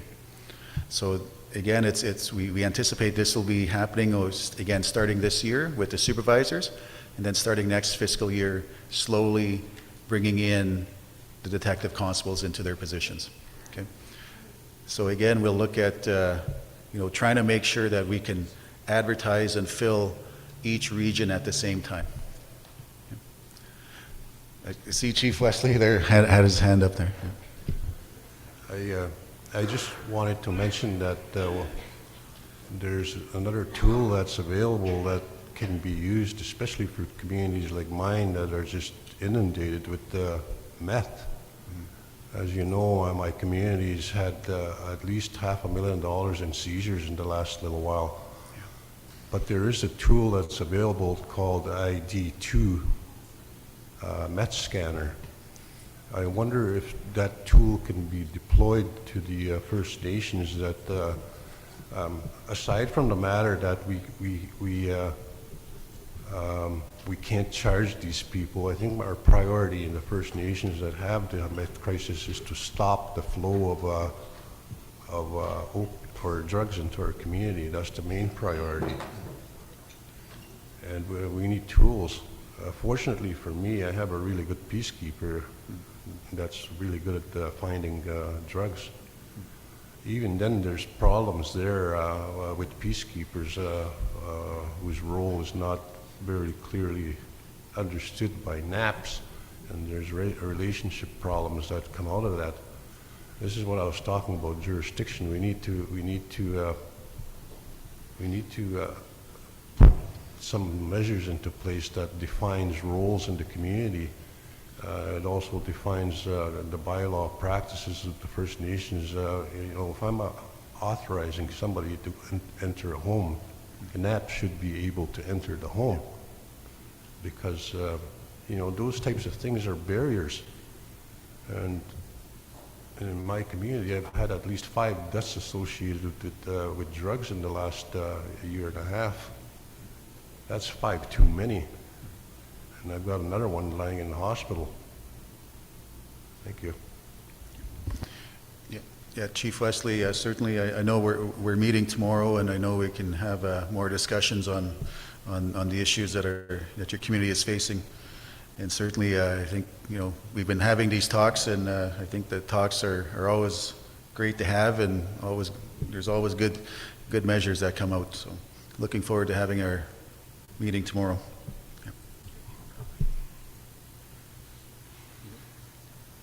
Floor acknowledges Proxy Dean Cromarty.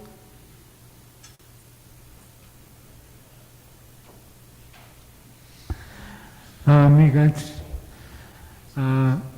magsinalaman na uya pakano yung chigilita gaban. I was hoping somebody would bring this issue up. But first of all, I just wanted to mention about the drugs coming into our community. We have our own community security that looks for smuggled drugs into our community at the airport. And there have been occasions where they found them. They document them, they take pictures of them, they show who it belongs to. We show it to NAPS, they don't do anything about it. So the drugs just get destroyed. The biggest, here's what I wanted to bring up, is the biggest problem we have with our people is calling the police. Almost every day we're asked, when do we call the police? I think that we should have a way when our people can call their own local police directly in the community. Right now, they're expected to call Tenor Bay when they need help. And that's the biggest problem we have. And it's not mentioned in the report, but that's a crucial matter that needs to be dealt with right away. Minutes.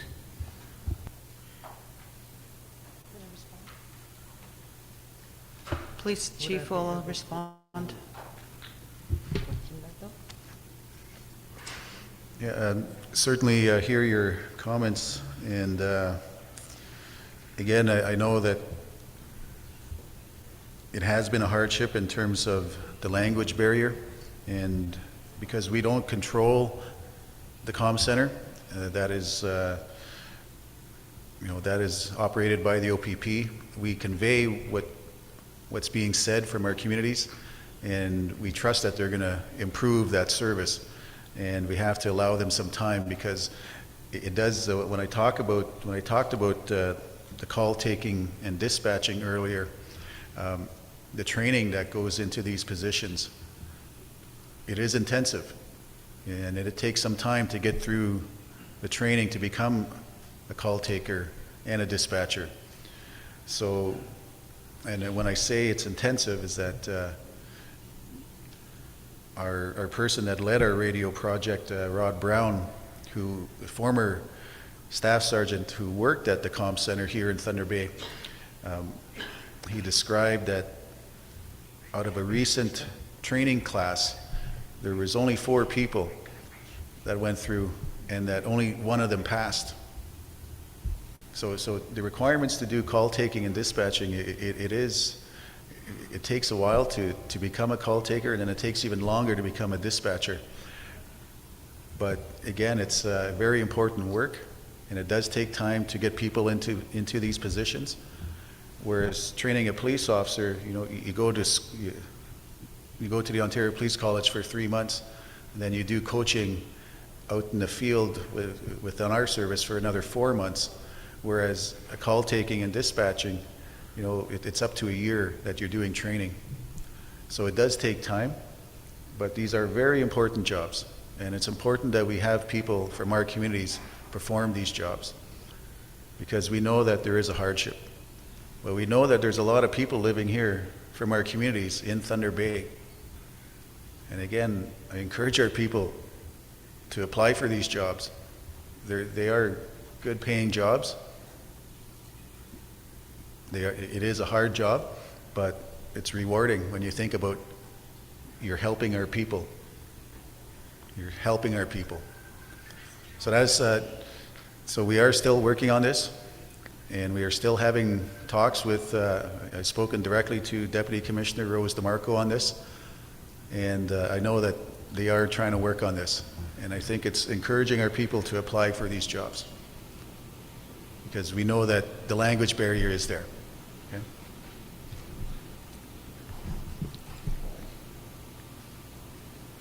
Thank you, Chief, for your response. So, we can take another comment before we close out for the day. I don't really like to close it because it's an important topic. So I don't see any other comments. So I'm going to ask Deputy Grand Chief Anna Betty to come and close out with some closing comments, and thank you, gentlemen, for your good work.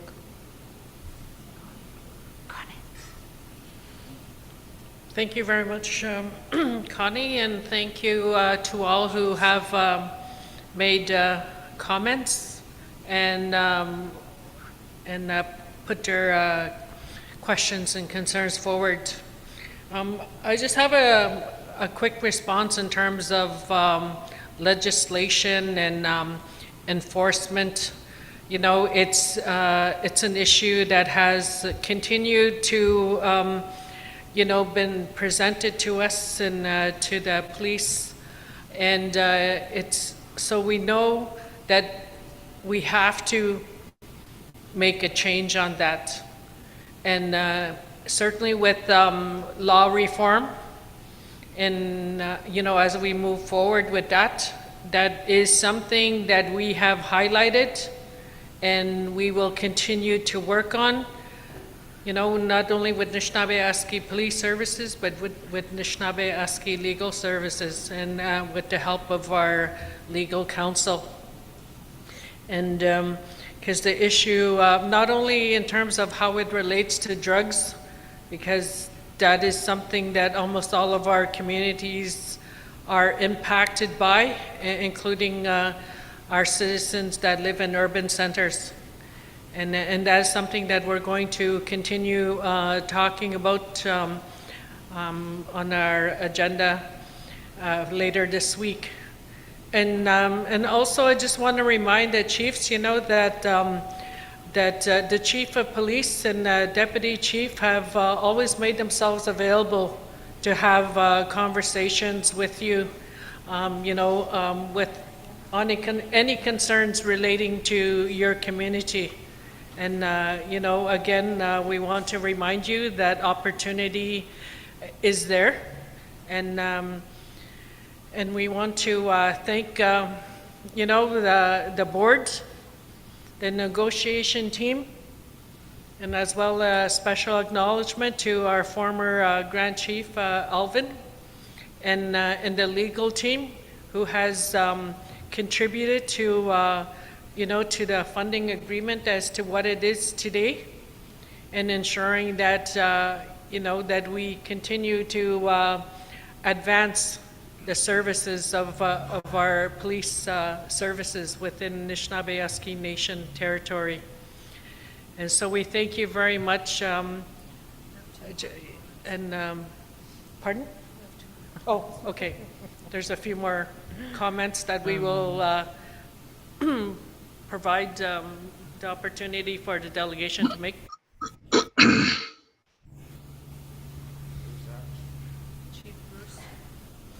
Good afternoon, Chief Bruce Ashnipaneshkam. You have the floor. Good afternoon, Chiefs. And I had my question was to the NAPS board. I've been listening to the chiefs there on the drug problem and the issues with the search and seizure and investigation and all that. And I find that investigations are few and far between in our community. And I, like the other chiefs, have been resorting to weak bylaws that are not enforceable at times and subject to court reviews. But my question was directed more into bootlegging in the community. And if that was done in the cities, that would be enforced. I'm just wondering why in the communities it's more lax with that activity not being enforced. And I think we have to kind of tighten up our bootstraps in those areas that are deemed offenses in the towns and cities. And I'd like to congratulate the developments with NAPS thus far, and I hope that we can continue receiving better services, more better services in the near future. Miigwech.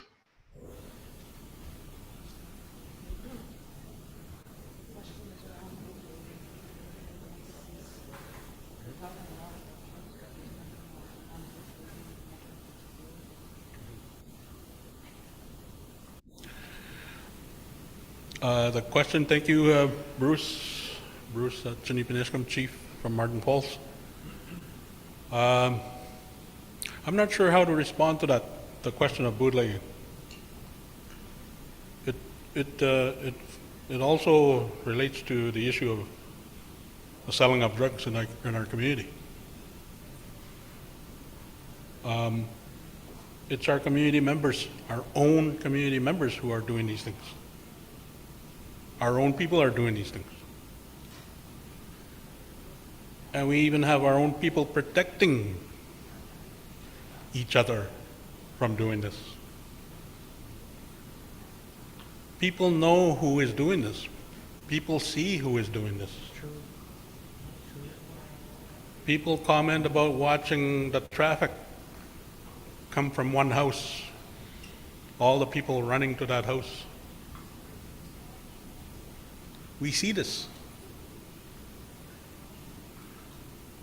Maybe we should have a special forum on how we approach this. We're in the year 2022. Our police services is 25 years old. We've come a long ways from barely getting by to what we've been able to get today. But on the question of bootlegging, I'll include drug dealing. How do we deal with that at the community level?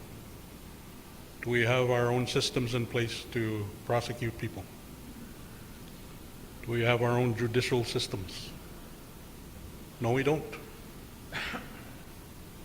We go knocking on the provincial legislation building. We continue to do that. Once upon a time when I was a chief, between the years 1998 to 2006, and Connie was there too as a chief in her community, we called for a meeting, chiefs only, and it was in Matagami First Nation. I think there was only maybe a handful of chiefs that showed up. The turnout was poor. But those were the issues we wanted to talk about. Jurisdiction, First Nation issues, First Nation, the things we deal with as chiefs. So, it is 2022. I always try to look ahead, look forward. If you call for such a meeting again, please make a point. Make it a priority. Make it your priority to go to attend. I want to share a story about this spring with our annual flooding in the community, or the potential of flooding. People were getting scared, talking about it, talking about evacuations. And it got the whole attention of the community. And one lady spoke up. She said, "We see drug addictions every day.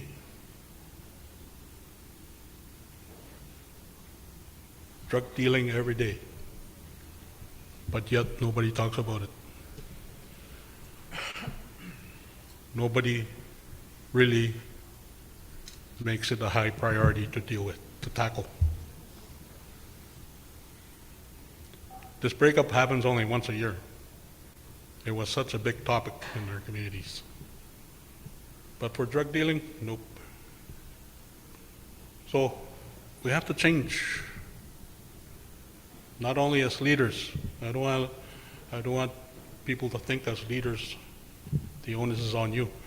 No, at the community level, as community members, as families, as parents, grandparents, what do we want to do?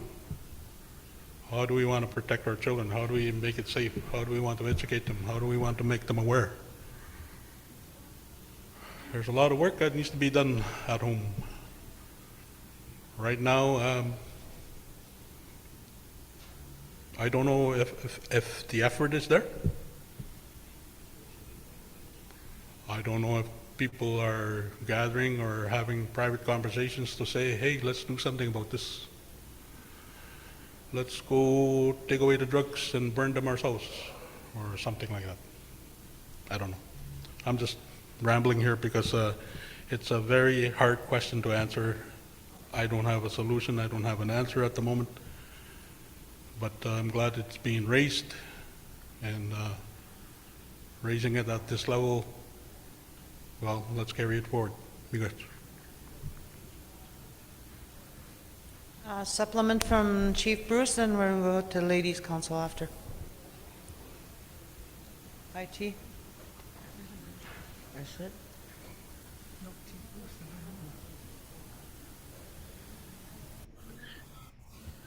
Hello.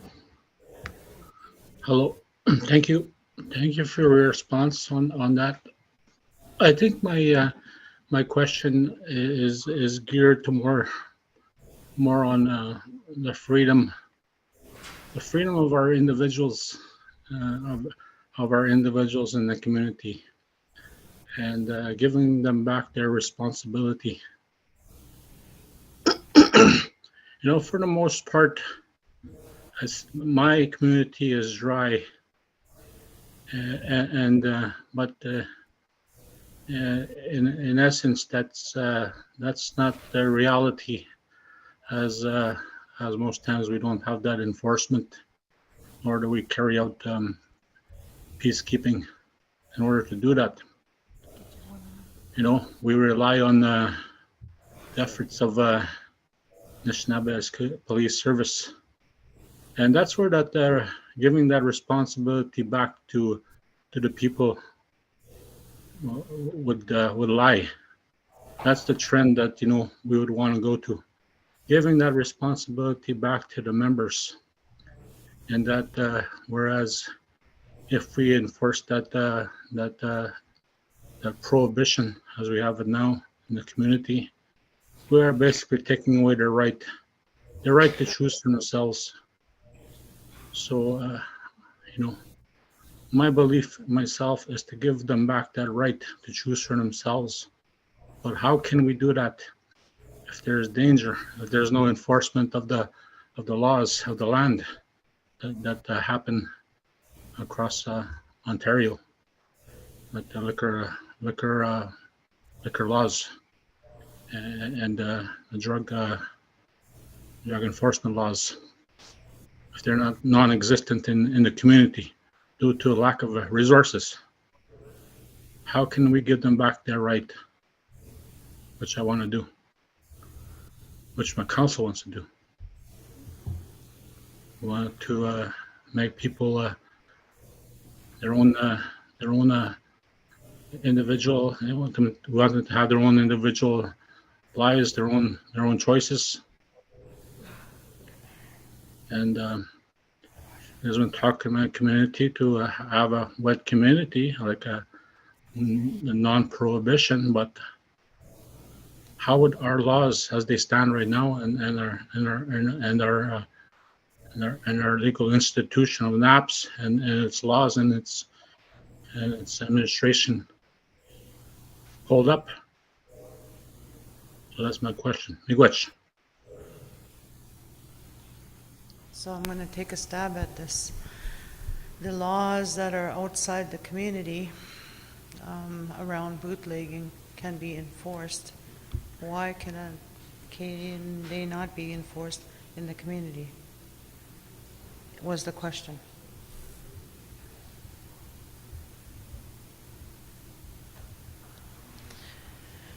Who's going to take a stab at this?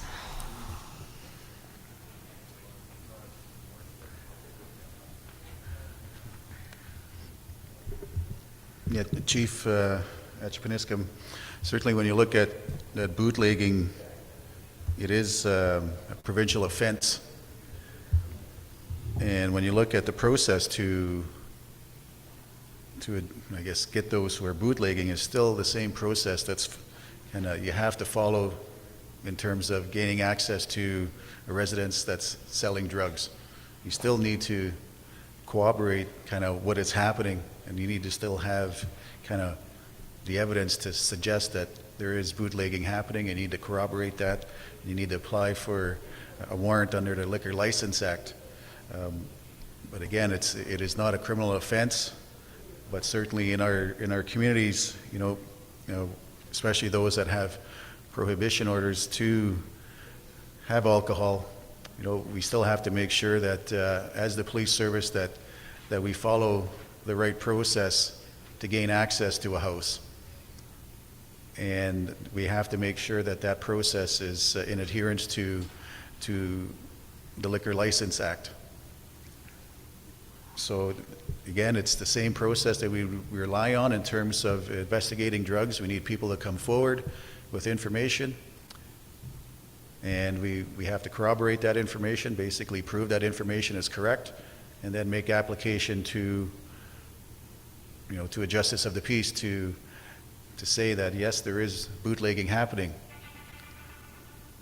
When in terms to coming to drugs, it's a little bit more, because it's a criminal offense, there's a little bit more hoops to jump through compared to a liquor license. And we have done, our crime units have done these applications under the Liquor License Act to gain access to homes where they are selling alcohol. And we've been successful in getting the warrant, or to go into these homes to seize the alcohol. But when it comes to the laying of charges, there's no court process that's going to hear the charge, but we get the alcohol off the streets in a way that was done in accordance to the Liquor License Act. So again, it is the same process when it comes to investigating drugs. However, when I look at it, because there's no provincial offenses courts in our communities, we would just seize the alcohol and we'd have to dispose of it. So again, but we'd have to hang on to the alcohol that's seized for the appropriate amount of time, which I believe is 30 days, and then it's disposed of.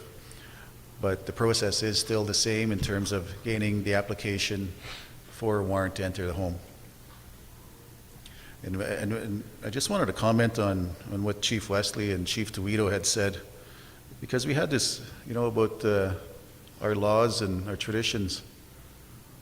And we had another meeting with another First Nation chief last week, and that chief had also made comment to this. And Chief Wesley, I do agree with you that, we had our laws before. And when we look at our laws, it is important that when we look at us as the police on what we're enforcing the criminal code. And by our enforcement of this criminal code, we are putting our own people in jail. We're putting them in jail for crimes they're committing against other people from our own communities. Our people are harming our own people. But there was a way that we used to do to restore that circle, restore that trust amongst our own. And I know that is something that's missing, Chief, and it's something that I think we should all be working toward. And I think this is a good place for it. This is a great place to bring this up, Chief, and to hear other comments from other chiefs. There is support for it. It's just, how do we get there? I think, how do we develop that roadmap to get there? And I think that, I know we have a new director of justice over at NAN, Natalie. I know this is probably one of your agenda items that you're going to probably have to face and kind of, build that roadmap to get this done. And I think it's an important step that, as a service, that we have an alternative for our people. When it comes to harming each other, there has to be an alternative for our people, rather than the criminal code.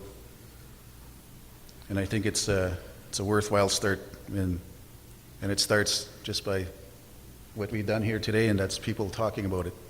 So hopefully we can build on those talks. Thank you, Chief.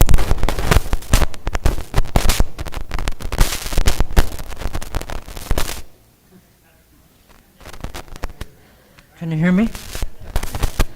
My name is Teresa Sutherland, Women's Council.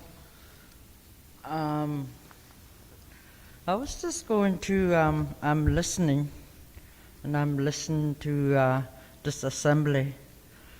I'm hearing in regards to the presentation that was made, and I totally agree with Chief Wesley in regards to our traditional laws, because the court system that came to our communities does not belong there at all. First of all, they do not understand us, and very little of it's a lack of language barrier. That's what I'm trying to say. And it doesn't even for 1 minute, they don't understand, because the English and the Cree part of the the words, especially with courts. I translated in courts for many years, and it doesn't really explain the situation in regards to if one of our people are being arrested. So that needs to be looked into with the language barrier. And then two, I think it's very important. I worked in the James Bay James Bay communities for 9 years. I see what's happening with our people.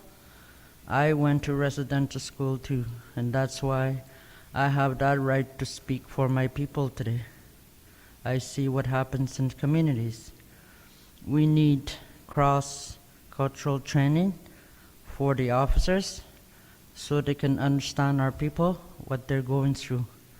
We have young people that use drugs to numb the pain.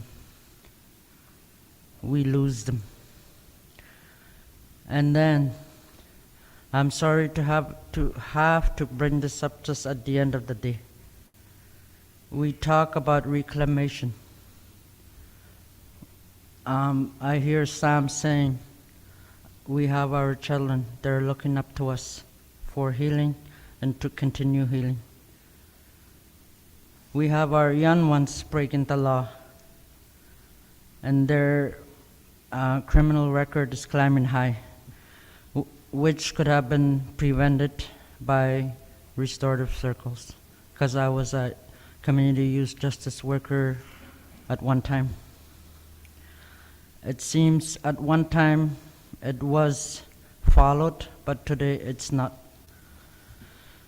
And then we talk about reclamation. As I said, we cannot heal when our people break the law, as in sexual abuse. They get thrown in jail, incarcerated, and they sit in a box in an institution, and they go back home, and they're more angry. And again, 10 years ago with the Women's Council, and I believe Anna Betty was sitting there too as a part of, she was still at that time Deputy Grand Chief. And I mentioned to the Women's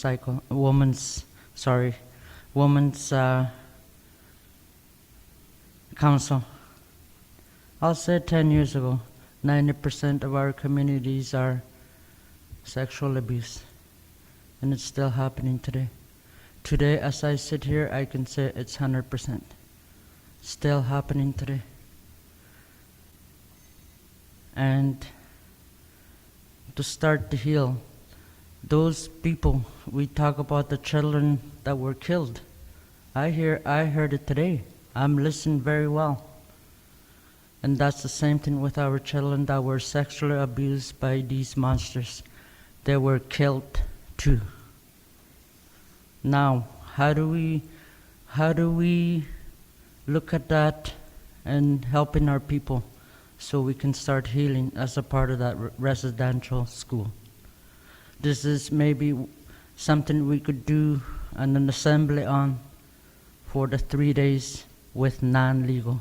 We need to start our own traditional laws where we can go in together, grandmothers and what have you.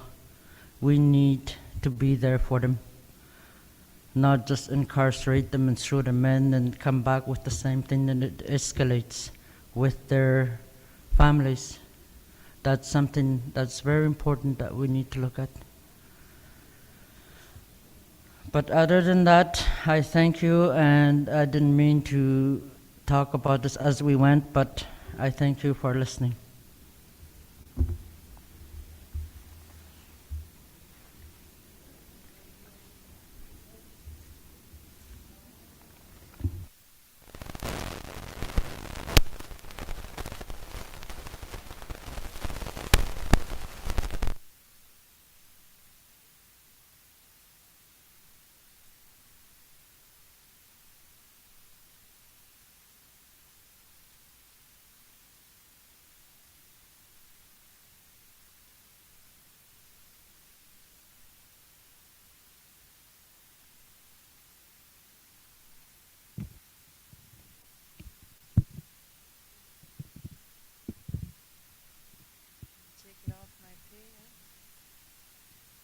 it on? Okay. I think with the closing comments from the Women's Council brings it to a good closure, and I think it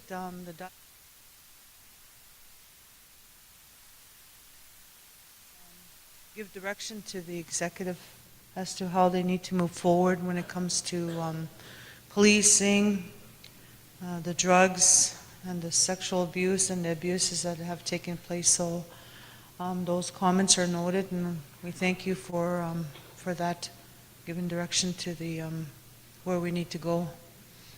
So with that, I think we'll close off now our meeting. I don't see any other comments. So on the sake of miigwech, Teresa, for bringing it together for us. So with that, I'm going to call upon, I want to touch this, I'll break it again. I'm going to call upon Sam to come and close the day with a prayer in a good way so that we can have a good rest and ponder what we heard today. Thank you, everyone, for your patience. It went longer, but we needed that, I think.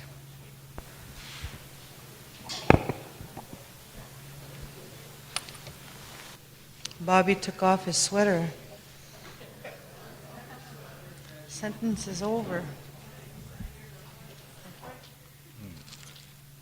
Ojo, wa Jamie no. Give a Ruskana Mago, Sema. Wa Jikaba we no gomwe, Kagiju we. Kamamu Bieguma. Il Nakumana was the Mr. we. Kababis and the make away. Robcom. Away gear, statistic and Kababis and the make have been a big. Imam Kundaman, Imam Kundamang to go. When Kiwan wega Mutuati to go. Kaningan Skamatu, the Kaunan. Shinga going to debate the mod, Shinga going to Yamaka hit the go. Emmet Consiva, Bishop sending me on so way gone. He got in Johnny King or Shemanito to Nakoneganan. Bishop go job doing it to go. The men of sick, Mr. Gunway, kind of among where they get in Gan in Avian. Knijan Snanek goes to Snanek. When a gig am shika takshinati to go even or Jiminashikwe, Jimin of Segway, Mr. Gagon. O Shemanito, Mr. Gagon, Wagan Agastot. He boxed and manani to go, showing Jigao need to go. Well, when they did the Bemutuang, Mr. Gagon, Waga, I mean, go young away, Wake, Wage, Mr. Well, Matson away. Kamutu young it to go. Quick, Yabach to young it to go. Janakwe meaning a toy to go. When I go to Nigan, Abutation not away, where we not to Mashko Gabu to Mot away, Nishnawbe Matsowin. Now, if you mean West, you now examine it to Mr. Gagon work as when I'm Nangi to go. Take an ornament Nango Gibami eyeing where the Kiung work up Ami to agree to go. Showing the make a walk, shaman it to. I emigrate. How